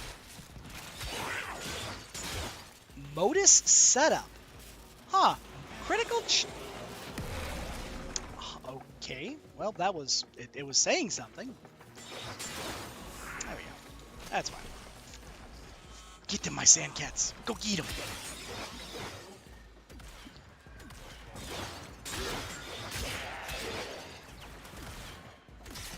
Also, I've realized something about the Velox Prime, Oh? Rhodia's weapon. Yeah, it shoots. It doesn't come. The bullets don't come out of the barrel. They come about 5 feet above her head. Interesting. I don't think that's intended. Well, sure doesn't sound that way, but you never know. Also, yes, J3, how are you doing? I'm doing all right. Good I stuff. subjected them to dwarven bureaucracy. Dwarven bureaucracy. Imagine 40k Adeptus Ministorum, but doesn't take 30 years to get something done. Well then. Instead, it only takes 3. I mean, you know. Can't have our cake and eat it too and whatnot. Wait. I thought it was pretty fun. It was a pretty fun session for me. I got to fuck with the players, make them roll a lot of dice, and get carpal tunnel. He made us do 10 checks in a row. I did. Jeez. And then I gave the reasoning for each of those checks.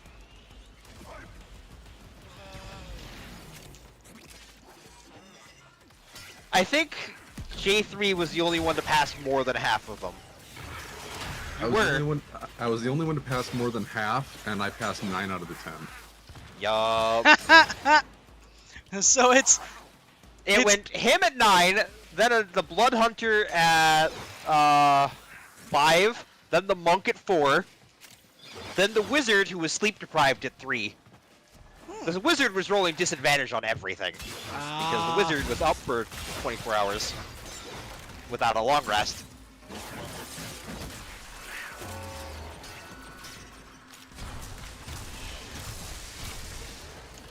The Wizard made decisions. That sounds like a decision. A decision that I wouldn't necessarily have potentially encouraged, but you know. There we are. Go, my sand cats. Get them all. What do you want? What do you want? You keep coming in here that cute. But I know it's all a ploy. You're early for dinner. It is not time yet. I know. It's hard to believe, isn't it? It's not time yet.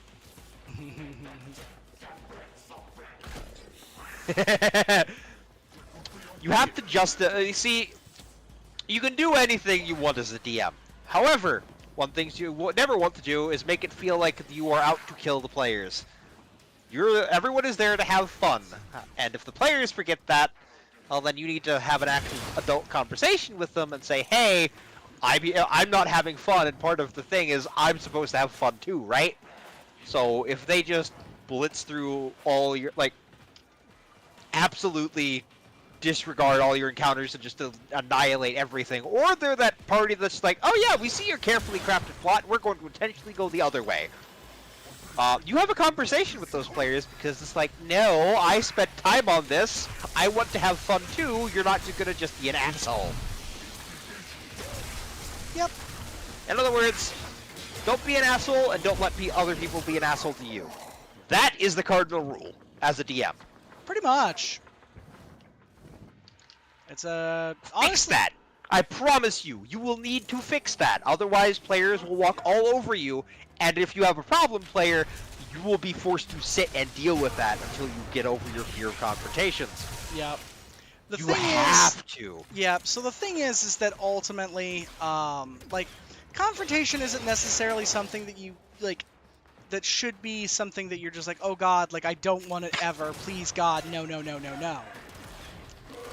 An easy thing to do is to instead just be able to, and like talk with that player, talk with that person, because sometimes you will find that you don't necessarily need to like have this, you know, like long drawn out bullshit with them. Sometimes all it takes is just being able to have an adult conversation. Communication is key in everything. It sure is.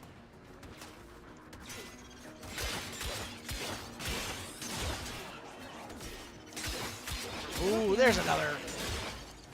Yeah, gimme.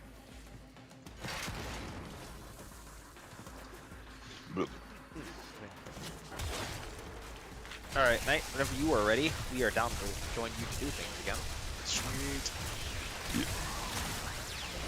Boom! Okay. Oh, yeah! I just randomly wandered this way.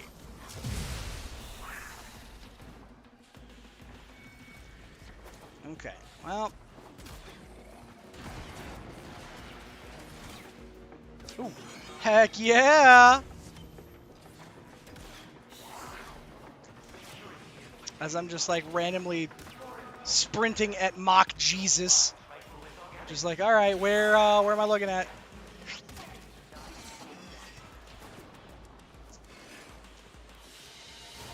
Tomorrow I will have Octavia Prime to max out. Okay, here we go.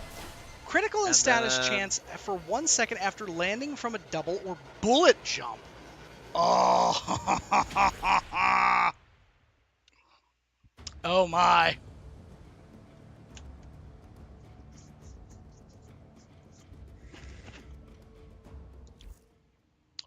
I Okay. do need to do more arbitrations for more steel lessons. What? Huh.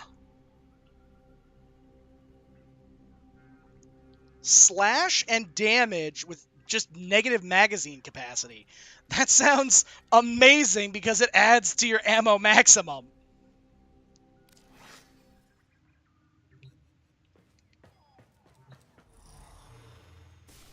It wants me to use Nyx.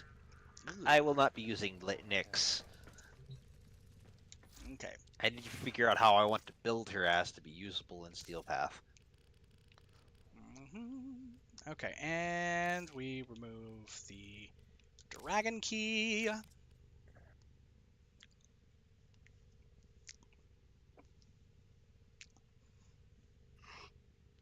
Holy shit.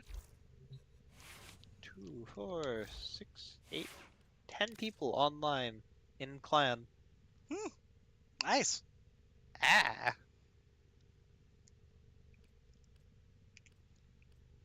It's people-y in here. Operator, Ordis has determined the secrets to happiness. A combination of heightened dopamine levels and a terrible memory. You're welcome! You're welcome. Pax Bolt. Sure. Okay, so this thing does... modus setup. Okay, so just basically, so long as you land, you get...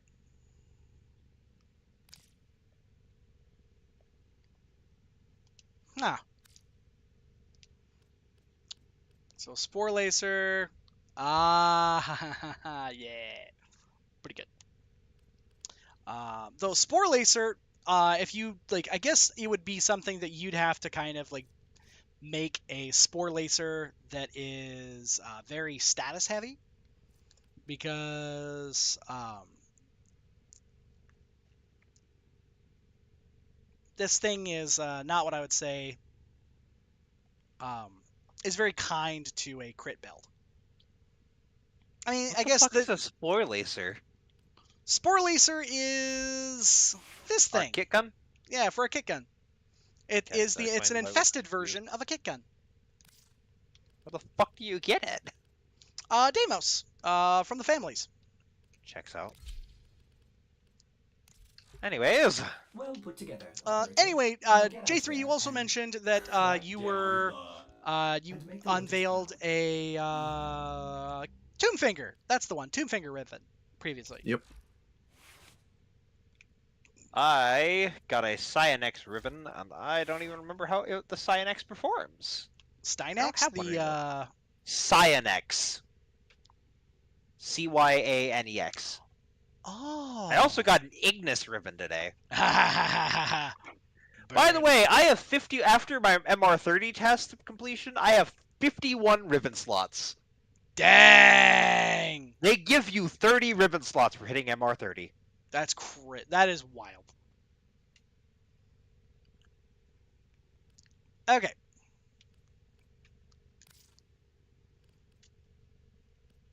Let's see here.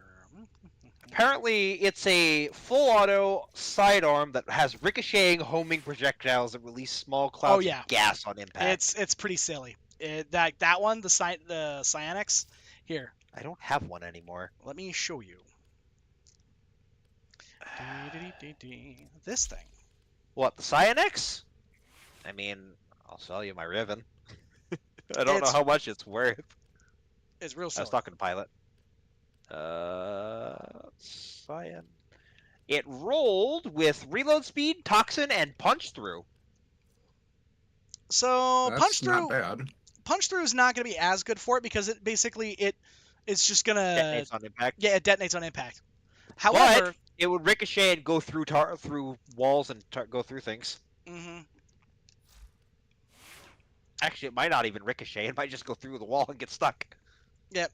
So the thing is that it is basically the projectiles themselves home in on things. They kind of bounce around, but this guy is kind of neat because it hits and then it does damage afterward.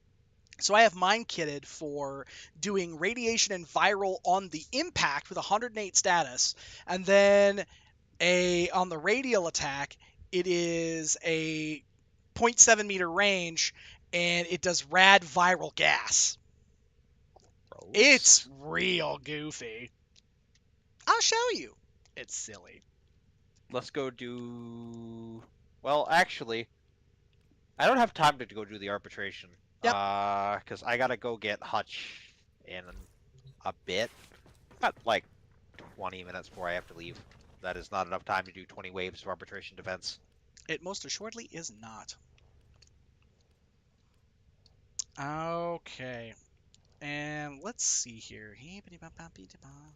Oh, if anybody wants a Lanka Riven, and they are particularly interested in it, I have this one. It's about as spicy as you're gonna get. Damage, or it's electricity damage, so the damage type. It does crit damage, which the thing is kit for, and then it's reload speed. I So- still don't have all my Alad V scans? I need one more. Oh, I So guess you I'll can be do killing all Alad V that. later. 17 enemies that are on a dropship. Ah, okay. Okay. And cool.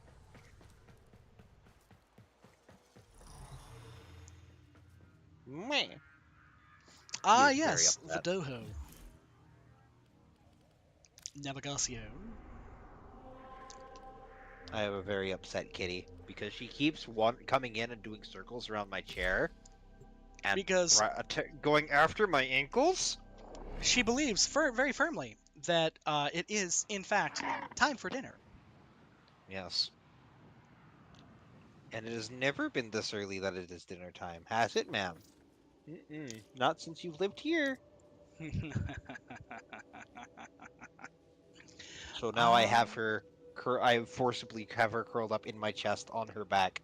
No, and there was something that I was trading. There's something I was going to trade. I swear to God, I know what. Right, we're back. Yeah. Hop to. I forget what I was going to trade. I'm gonna be real. I don't remember at all.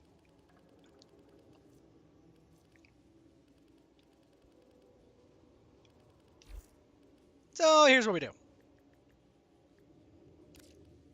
5 platinum. Mostly because I have no idea what this thing is worth.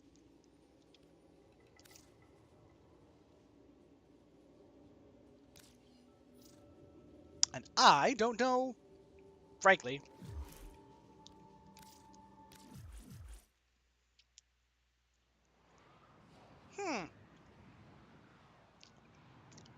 A guy on the Warframe market, and so you said he's trying to buy a max vitality and a max redirection for plat?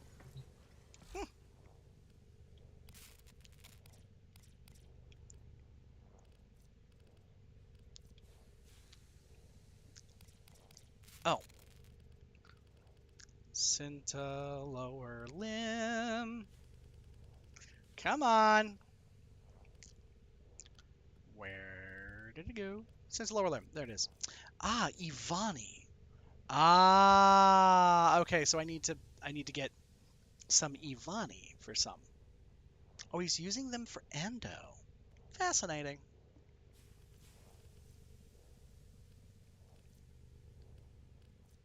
Okay.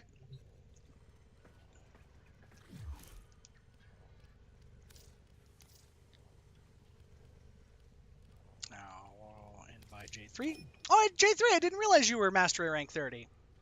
Yep, I got that a Badass. while ago. Badass. Dare mastery rank 30 and then prestige 4 times. Sometimes orders like Jeez. knows nothing. Nobody can learn what they think they already know.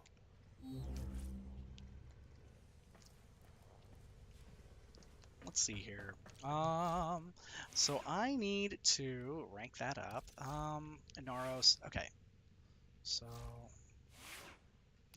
yeah, and so you can actually see right here. So on my Inaros, Covered in blood. I have actually a little bit of negative range. I've got power strength, and to be honest, I need to have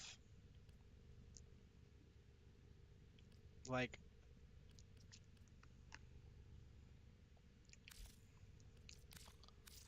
an Auraforma. Yep. Let's just install the Auraforma. Yup. And now I can throw whatever aura I want.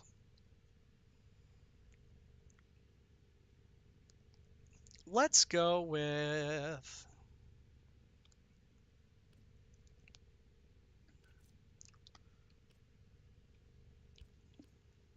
We certainly can.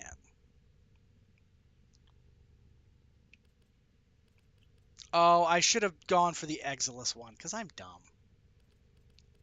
I threw an Auraforma on him because he's Energy Siphon. And I'm just like, that's... Yeah.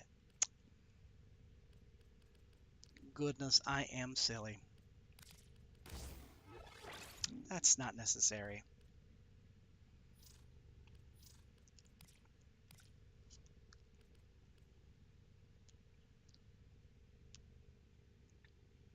All right, sorry, I'm getting to your mission right now. I was Nope, it's all good. in a different one.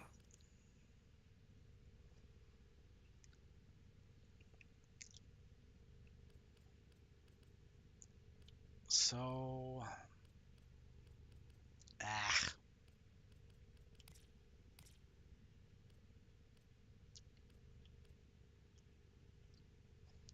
Honestly, this one could be really good for Inaros.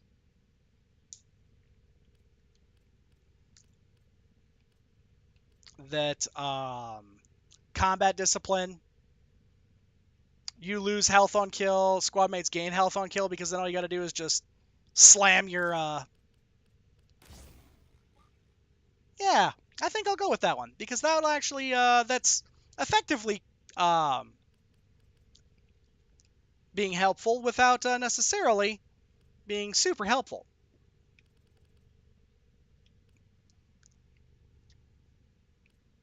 Oh, wait, that's not what I meant. It's being indirectly helpful while not being directly super helpful.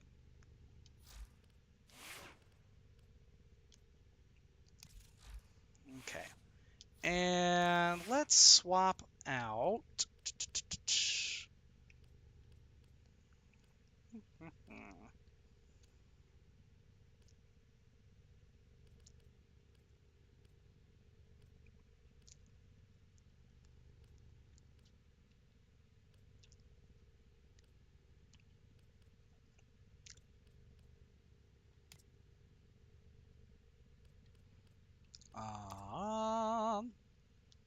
Yeah. Tenno, the balance of power continues to shift. Navigation is marked with new invasions.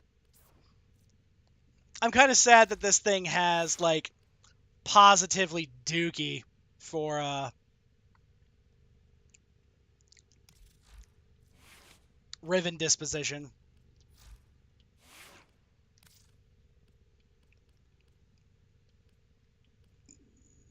Let's see here.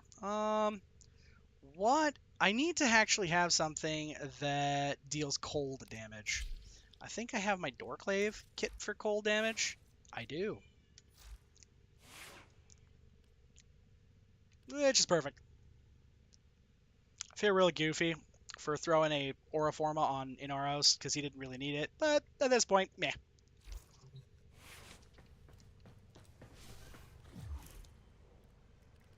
It's been so long since you last did an invasion.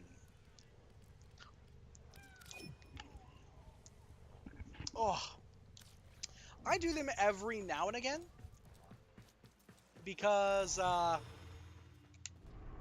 like to do like to get the stuff from them, so like the Latron Wraith and such.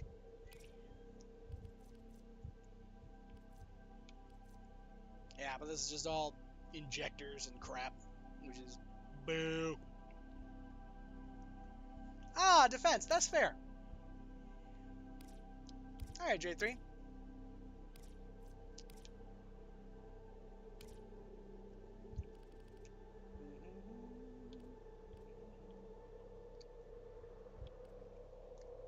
Here's an easy one, or here's a good one, really. A conjunction survival.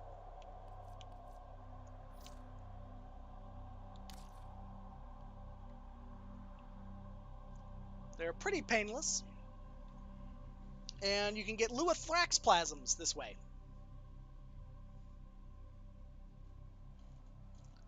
Yeah, Mr. Okay, Quabbas. so this is different. So whatever Fisher you picked, you can pick any relic for it? Yes! They are called an Omnia Fisher. This is specifically one, it's a new one. It's called a Conjunction Survival. If you have Varuna, you can actually bring Varuna, and Varuna has a unique interaction with this map, as well as, just in general, you can use any relic you want on these missions. They're pretty legit. There's also an area, and you'll know it because you'll see like a Dax ghost walking around. He creates an aura around him that is it gives additional power strength, and I think it's power strength and range. Yeah, honestly, y'all can go without me for a bit, and I will catch up. That is Forger is A-OK. home. We have somebody that is loading at the speed of a snail picking its nose. The speed of Brazil. The speed of Brazil. I was going to say, I mean, really, this is just the speed of a dial-up modem through a hotspot. Also, I finally got me a Koopa Brahma. Lua kept you safe after the fall. I very bet. much enjoy. Yeah, that thing's kind of nuts. When the void conjunction Even reached its peak, I terrible things happened. I would have probably been annoyed at it pre-nerf because it would have made the game too goddamn easy. There are but it's in a void good place fissures as in the is. area. Use these to crack open a relic. You found a fissure. Look out for reactant. The Orican Neural Sentry is attempting to purge you from this place. I Stand don't by have time for to life start one support. of those. They're dropping reactant. Use it I to was crack just open thinking, a do relic. I want to go start a Sister of Don't forget Parvos? reactant. You need more to open that relic. Because You I have to work- need Oh, more. wow, that stinks, Penguin. I am very sorry to hear that, but definitely please, please be safe tomorrow, obviously, but thank you so much for hanging out with us here this evening.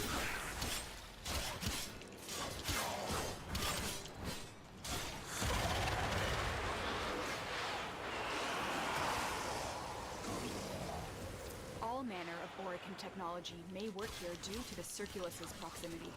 If you have a necromech, you may use it.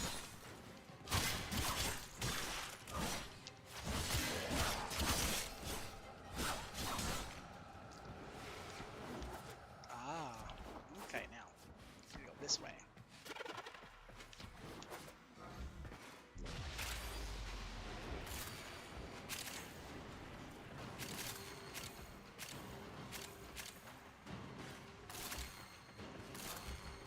Okay.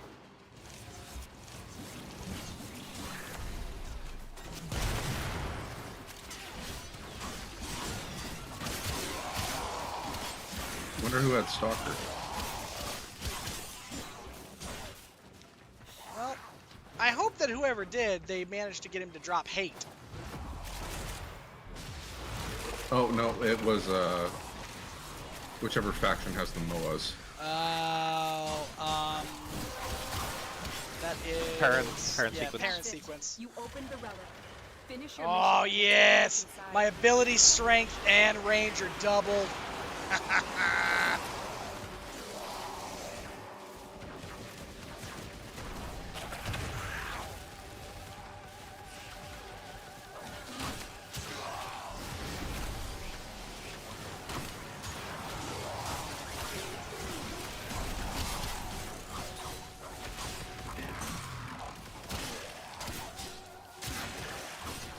Ability strength and casting speed. That's what it is.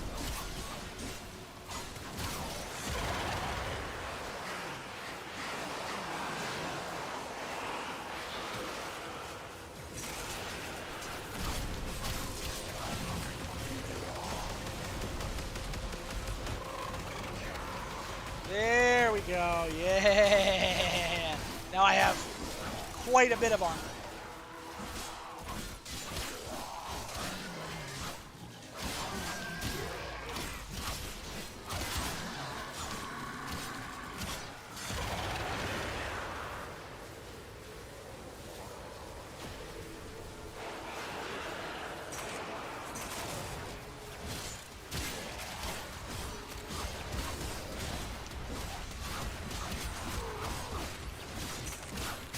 I will say also, J3, there's a little piece of this one that is going to be kind of interesting for you.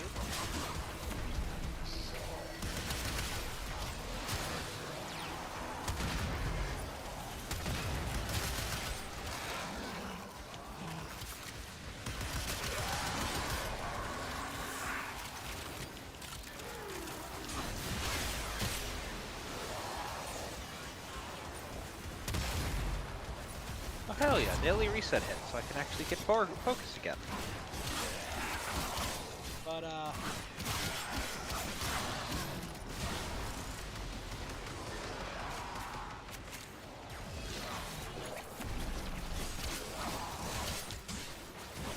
need to figure out where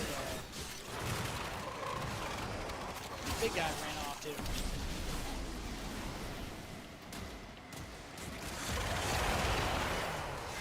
Oculists, if they scan you, sentient fighters won't be far behind. The sentient is onto you. Look out for troopers.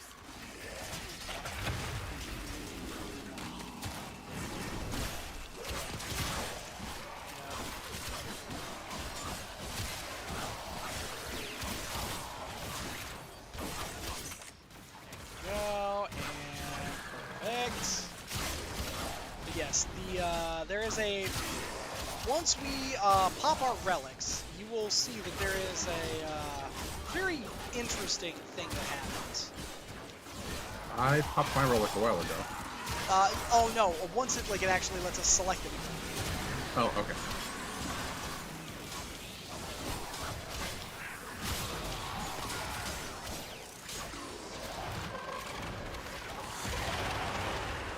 The longer you hold out, the deeper There you it can search. is. But if you need to leave, extraction is ready.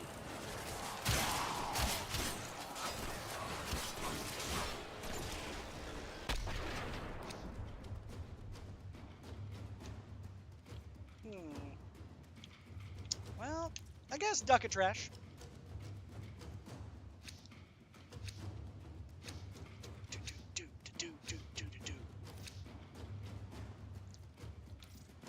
The Phantasma Prime Barrel.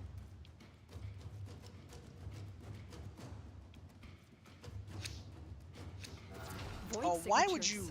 But outside the corrupted, they are draining your What's life up? support. And Oh, fast, I was. eliminating Somebody you. didn't pick up relic at all. Yeah, I've noticed a lot of people who do up the relic missions and then don't take a relic.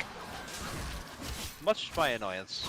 Yeah. So these guys, J3, when they pop up, you basically you murder the dog shit out of them.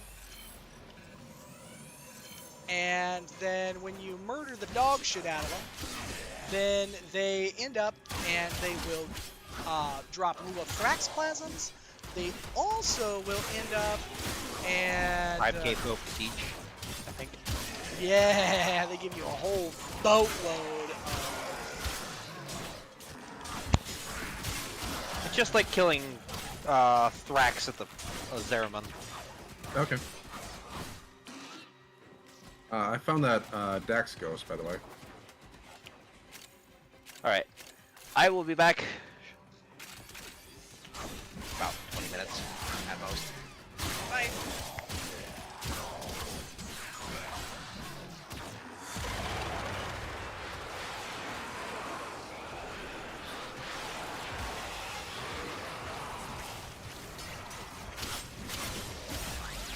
Apparently 2 people are gonna fuck off. That's unfortunate.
Oh, that's unfortunate for them.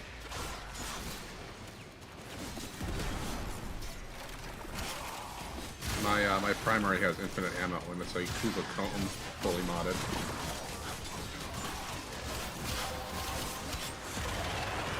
The relic has been cracked open. Finish your mission to find out what's inside.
Oculists are scanning for targets.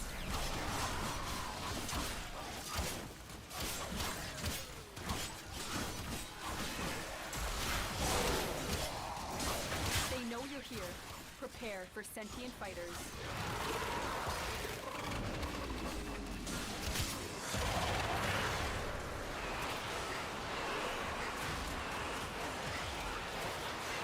It has developed immunity to your attacks. Try something different.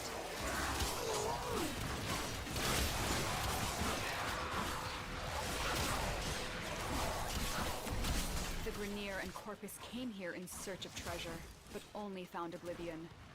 They are trespassers here. You are not.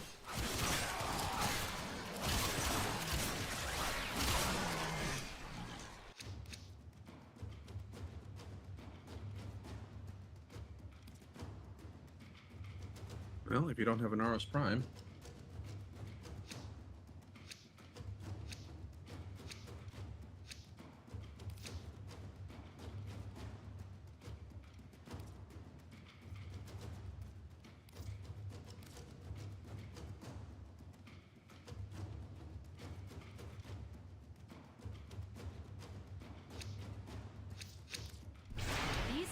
By the way, Knight, if you've been talking and I can see your model moving, it's not coming through.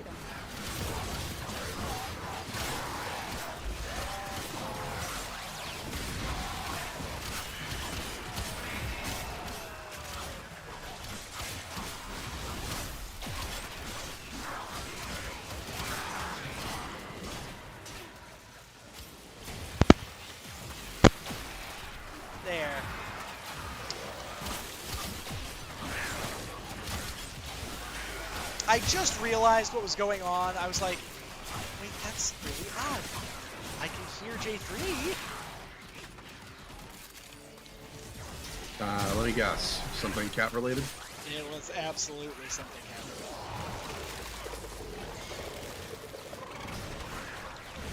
All right. At this point, I say that we can just bail and. Yep. It's not really efficient if there aren't 4 people here. Yep. What I was saying is originally I was saying that like that's actually who I have is speaking of Inaros Prime or speaking of Inaros Prime, it's Inaros Prime. Okay, I wasn't sure if you were using base or prime.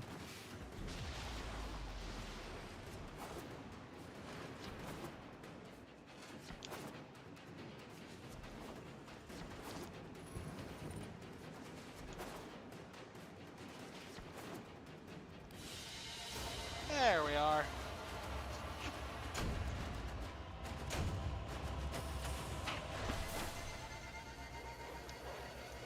So we got the Paragale. And the Seraphang. Mm-hmm.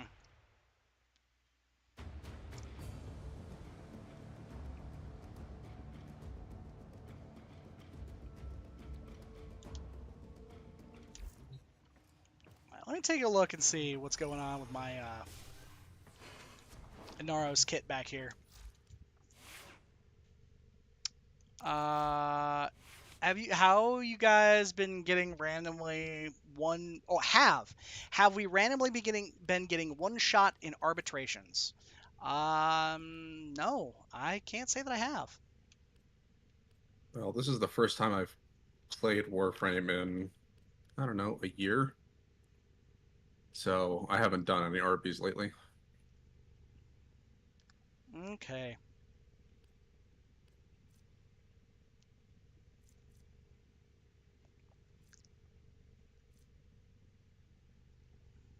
Dear God, does my voice always sound that dead?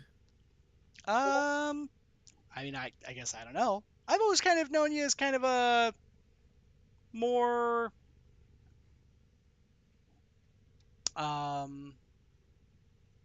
not necessarily dead, like kind of monotony. Mm. Yeah, I just I forgot to mute your stream in the background, and I just heard my voice come through and like, wow, is that what I sound like? And you're like, yeah. Wait a minute. If I take out Negation Swarm or Negation Armor, and I stick in,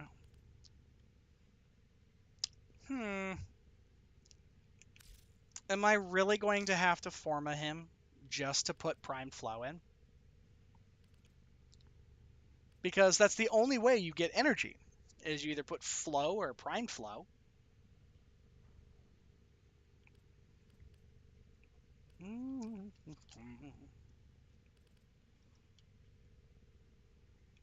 Technically, Archon Flow would also work, but like, why? Yeah, I guess I'm gonna have to go with Flow for right now, which is weird.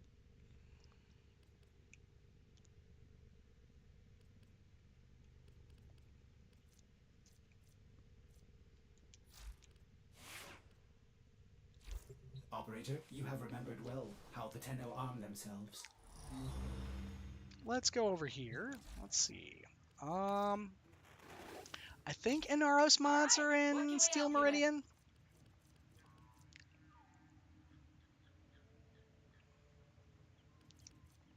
It's Grendel.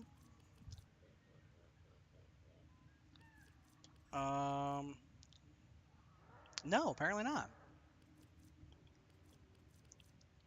Because we have Ember, Grendel, and then immediately denied us. Arbiters? Perhaps these will show you the path. Oh, probably helps if I... Yeah.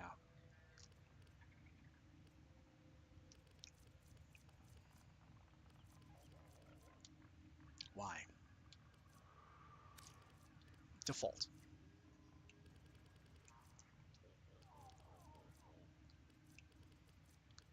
There, yes. Okay, so desiccation. Killing a blind enemy with a finisher has a 100% chance to summon a swarm cavat that will spread to more that will spread Scarab Swarm, and it allows you to have more swarm cavats.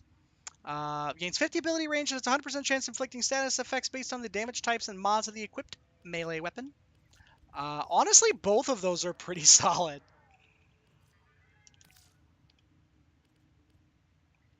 Oh, and I don't have enough. Boo!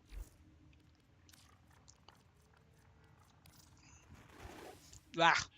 With these, you may punish our enemies.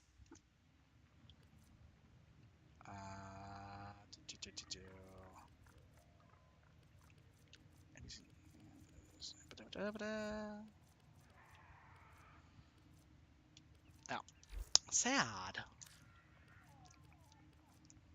I thought Steel Meridian had them, Here's though. what we can do for you.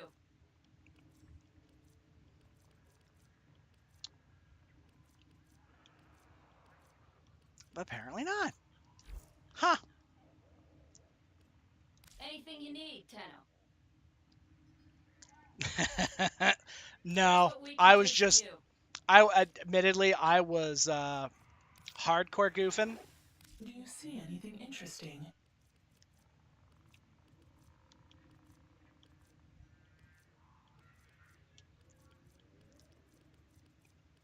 So what I ended up and did is that I got Arbiters and Cephalon Suda first, and then because Steel Meridian is allied with them, I was just like, or I guess not allied, but it's like neutral.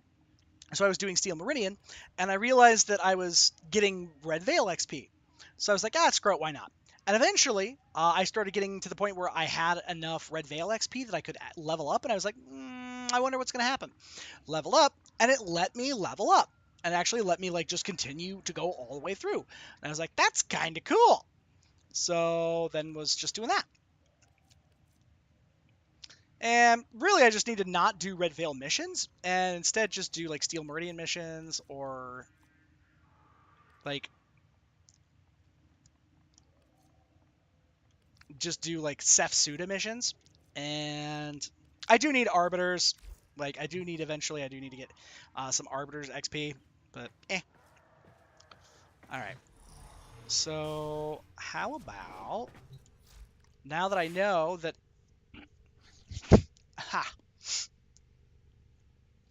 we can upgrade here.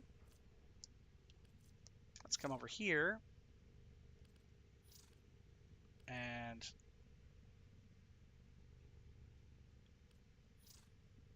alrighty, let's go for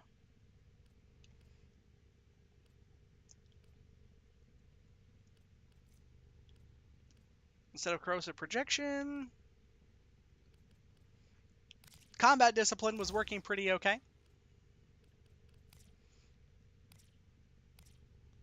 Oh, that's right. I can't quite get the other one yet. Boo. Okay, whatever. So now that one's done. So, oh, that's right. I was like, why do I not have primed pressure point in? Because I have the sacrificial stuff in. I wonder if instead I just do this. I lose a little bit, but I gain a lot. Oh, that's just great. I actually really like that. And then this thing is like I can end up and let's just take and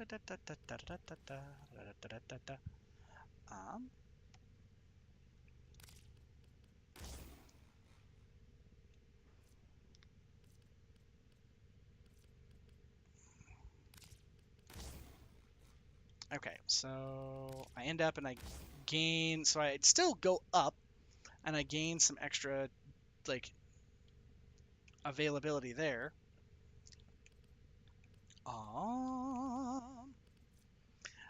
So status damage. How about instead we go that, and instead of Vicious Frost, we go for Virulent Scourge, so it's corrosive. Actually, I'm trying to think. Does corrosive do procs? Like, does it do like damage procs on it? Because I feel like corrosive does some amount of damage proc. Because it's status damage, yeah. Heat, toxin, blast, and gas. Okay, so I actually really like that. That's kind of nice.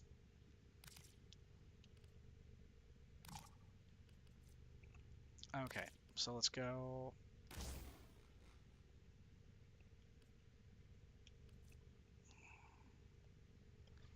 Blast and gas. So let's go with gas. Well, and actually, blast is actually pretty great now, if I remember correctly. Yeah, because blast, base damage as an explosion. 10 stacks are on death. Stacks deal their damage simultaneously to enemies within 5 meters while staggering them, which is pretty awesome. And then that's just going to add additional damage. Or we could go for the silly shit and just go directly into the bullshit.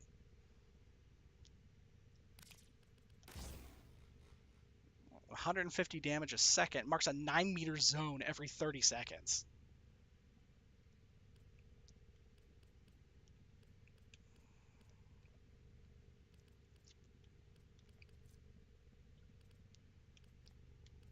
Yep. I feel like healing return would be busted on this thing. And put Dreamer's Wrath on it. Opportunity chance by 50% and critical damage for all Tenekai attacks. Just extra silly. But yeah.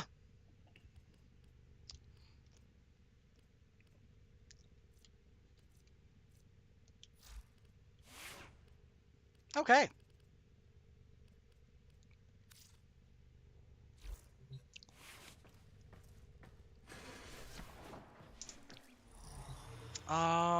Shoot.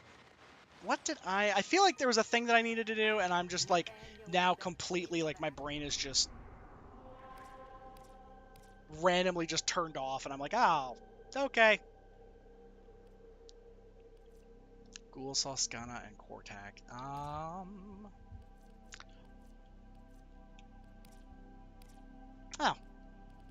I remember.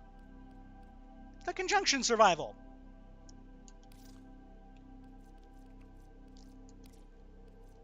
Okay. Ready to go back in the BS here, boys?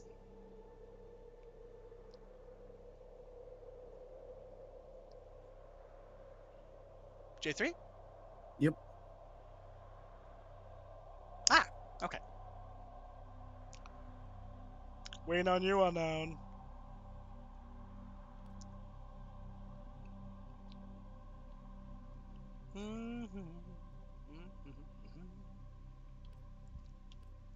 Okay, Dram's going to be a little later coming back. Apparently, Hutch neglected to pick up groceries.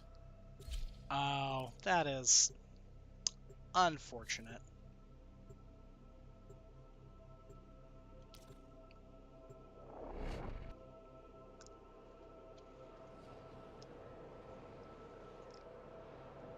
I also really love Omnia Fractures. They are fantastic. Easily one of the best quality of life things that DE did.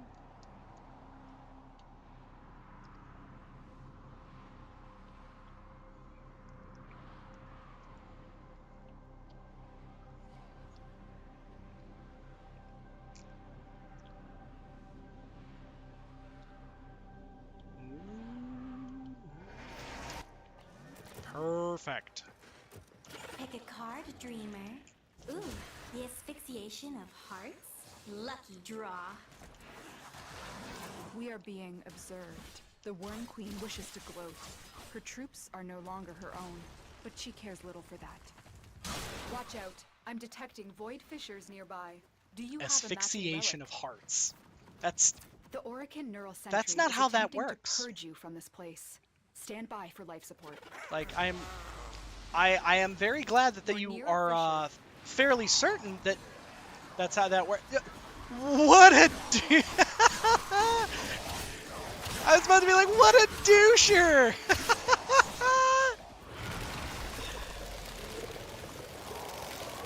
The corrupted enemies are dropping reactant. Collect it to open your void relic. The reactant is working on your relic. Find more. All manner of Orican technology may work here due to the Circulus's proximity. If you have a necromech, you may use it.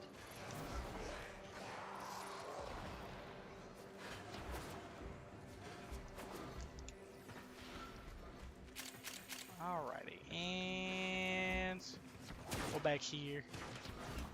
Oh, nothing back there. Boo! Boo to you, sir.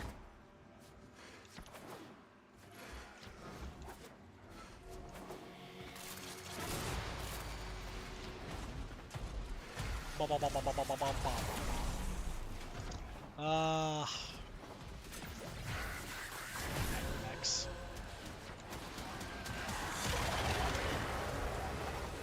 I think I still need to get the second one. The Bone Widow? Yep. Yep. That's fair.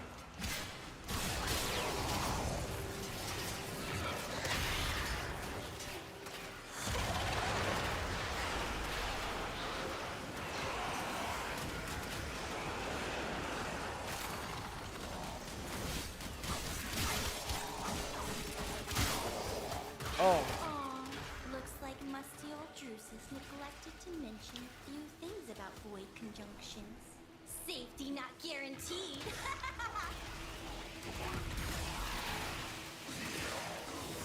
Oh, yeah. Well done, Oh, and Theo. it's my, Your relic is opened.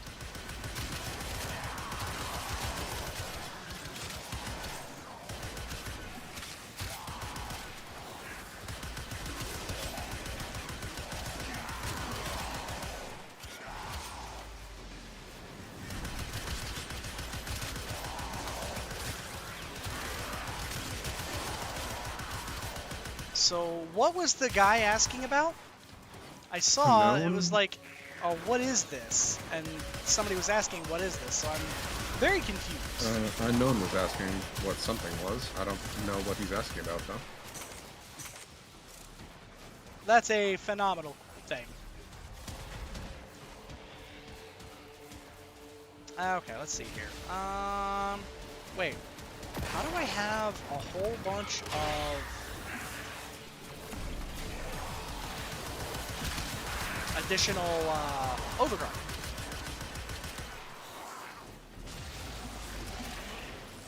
I don't know. What Yeah. frame is Unknown playing as? That's fair. Oh, he's Dante, that's why. Ah.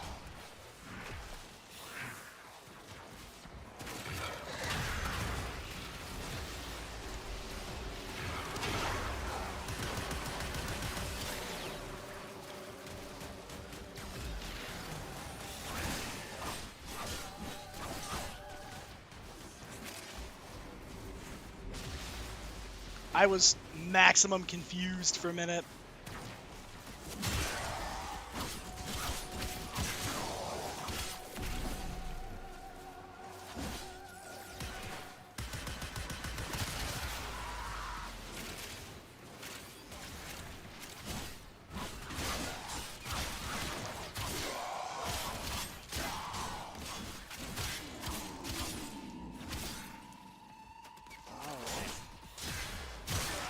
Boom! Those oculists are scanning for targets.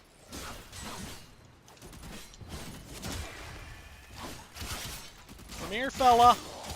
There he is. The sentient has detected you. Fighters incoming. Oh, golly, no, not fighters.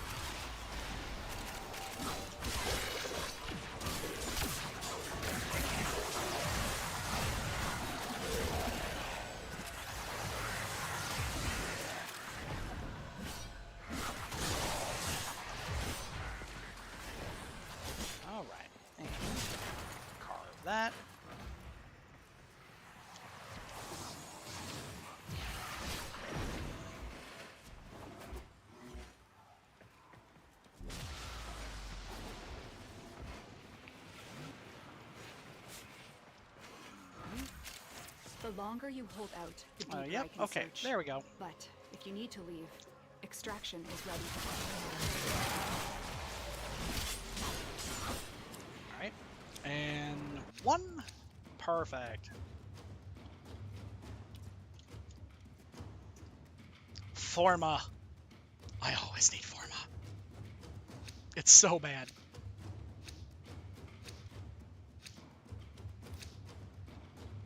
Alright, and... yeah. Hiding Lua in the void risked the unfathomable. I fear we are seeing the consequences of that risk now. Destroy these void-stained enemies.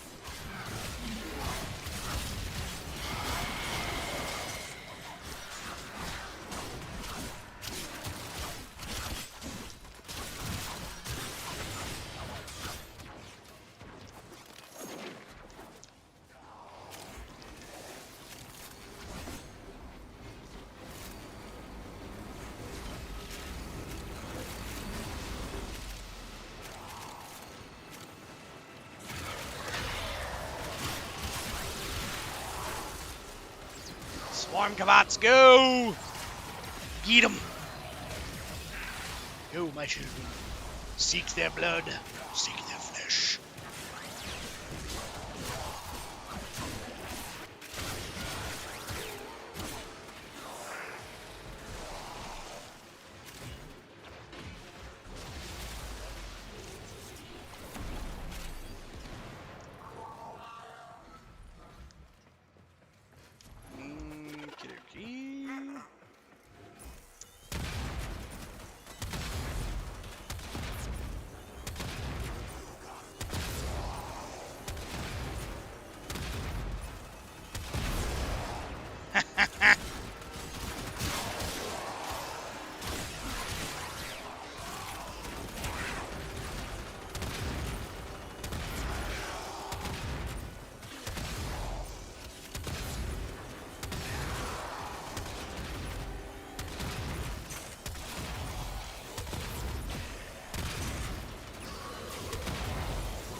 There we go.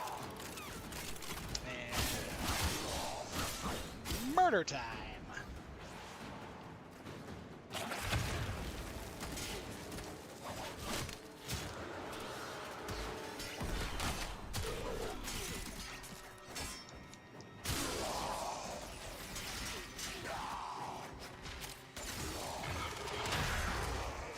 I live. Wunderbar. Had to double back and try again.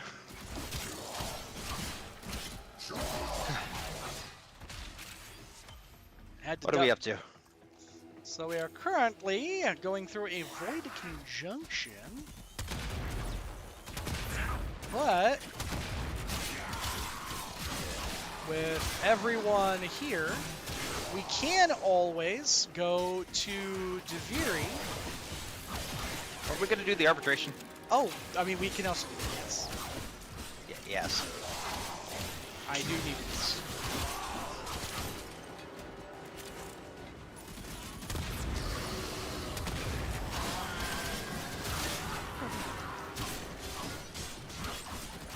Honestly, boys, I would say that, why don't we head to the,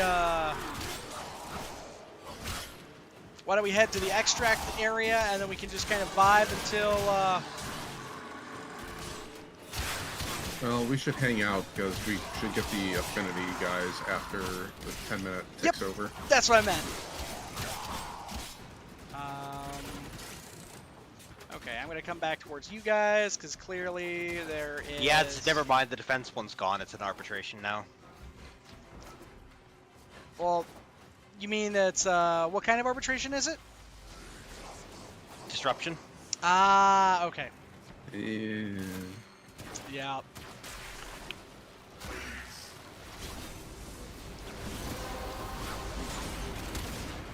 That's it. You opened the relic.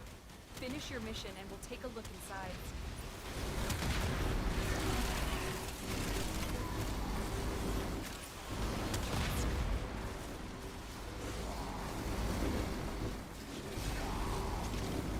Okay.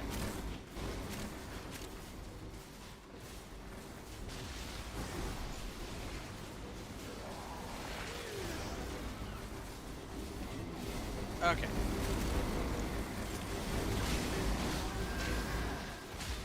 Oculists, if they scan you, sentient fighters won't be far behind.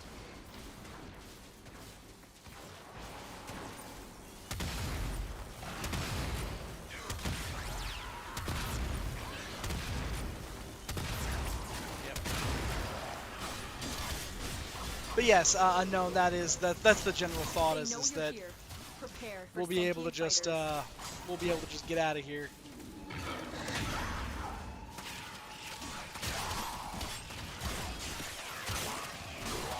The Grenier and Corpus came here in search of treasure, but only found oblivion.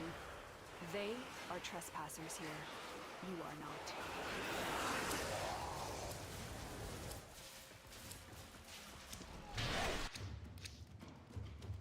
Ooh.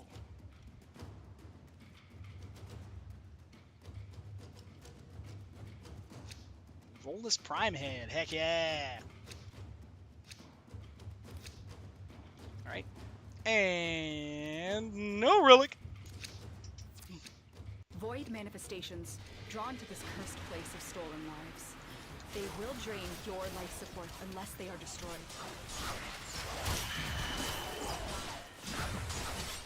Honestly, I'd love to do more in the future. Railjack void missions because those Oh corrupted keys, yes. Those hollow would keys be would be great. so good. hollow keys go burr. Then we can farm that shit up so we can get tenant melees. Yep.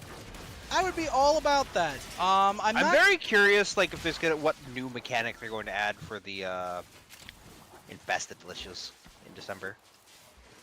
It'll be They're even very coming interesting. in December. They might not come till 99 has been out for a minute. Maybe. Though, just based on how much they were pushing that, I feel like they're probably... Yeah, no, infested Railjack has me excited. That would be cool.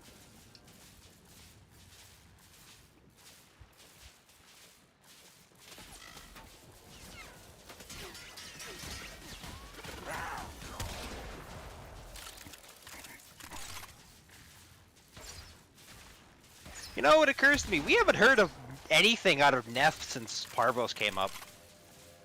Not a goddamn Nathaniel? word. Yeah, you're right. You're not wrong, but still.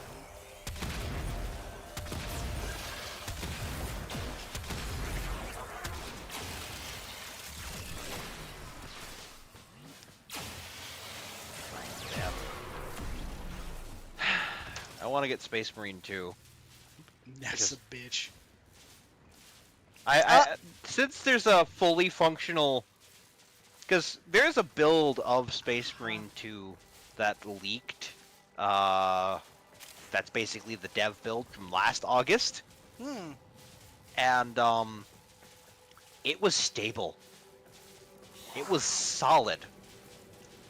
It says It that I'm wasn't a- waiting on players 3 of 4, and Oh, that's weird. I already extracted. yeah, I'm not really sure what's going on here. There, 1 of 2. Now it's trying to. Weird. Oh well. I don't think it's Neff we owe a favor. I think it's Alad. Yeah, I'm pretty sure Anyways. it's Salad V. What I was saying is, there was a very stable, like, there was obvious placeholder assets in the menus and shit, but the game was in a functional, playable state with, like, minimal choppiness, and they've had a year to just sit and polish. I was kind of hesitant to pre-order because there wasn't enough information to go off of what the state of the game is, but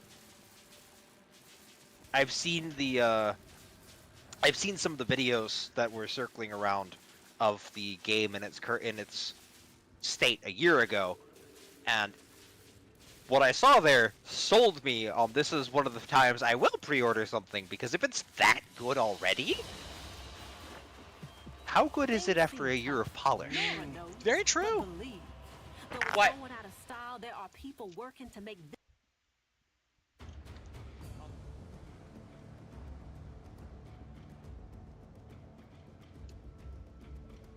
Okay.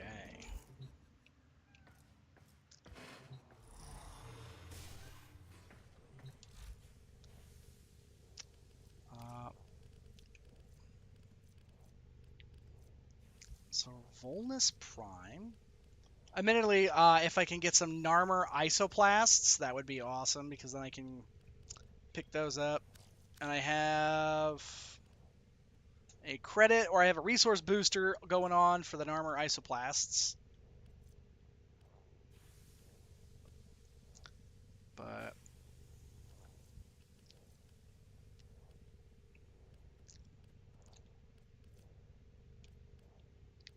let's see here. The Volnus Prime. Yep. I was like, trying to figure out why that sounded familiar. And now I know. Oh, thank you, Jiffy. I do need to hydrate.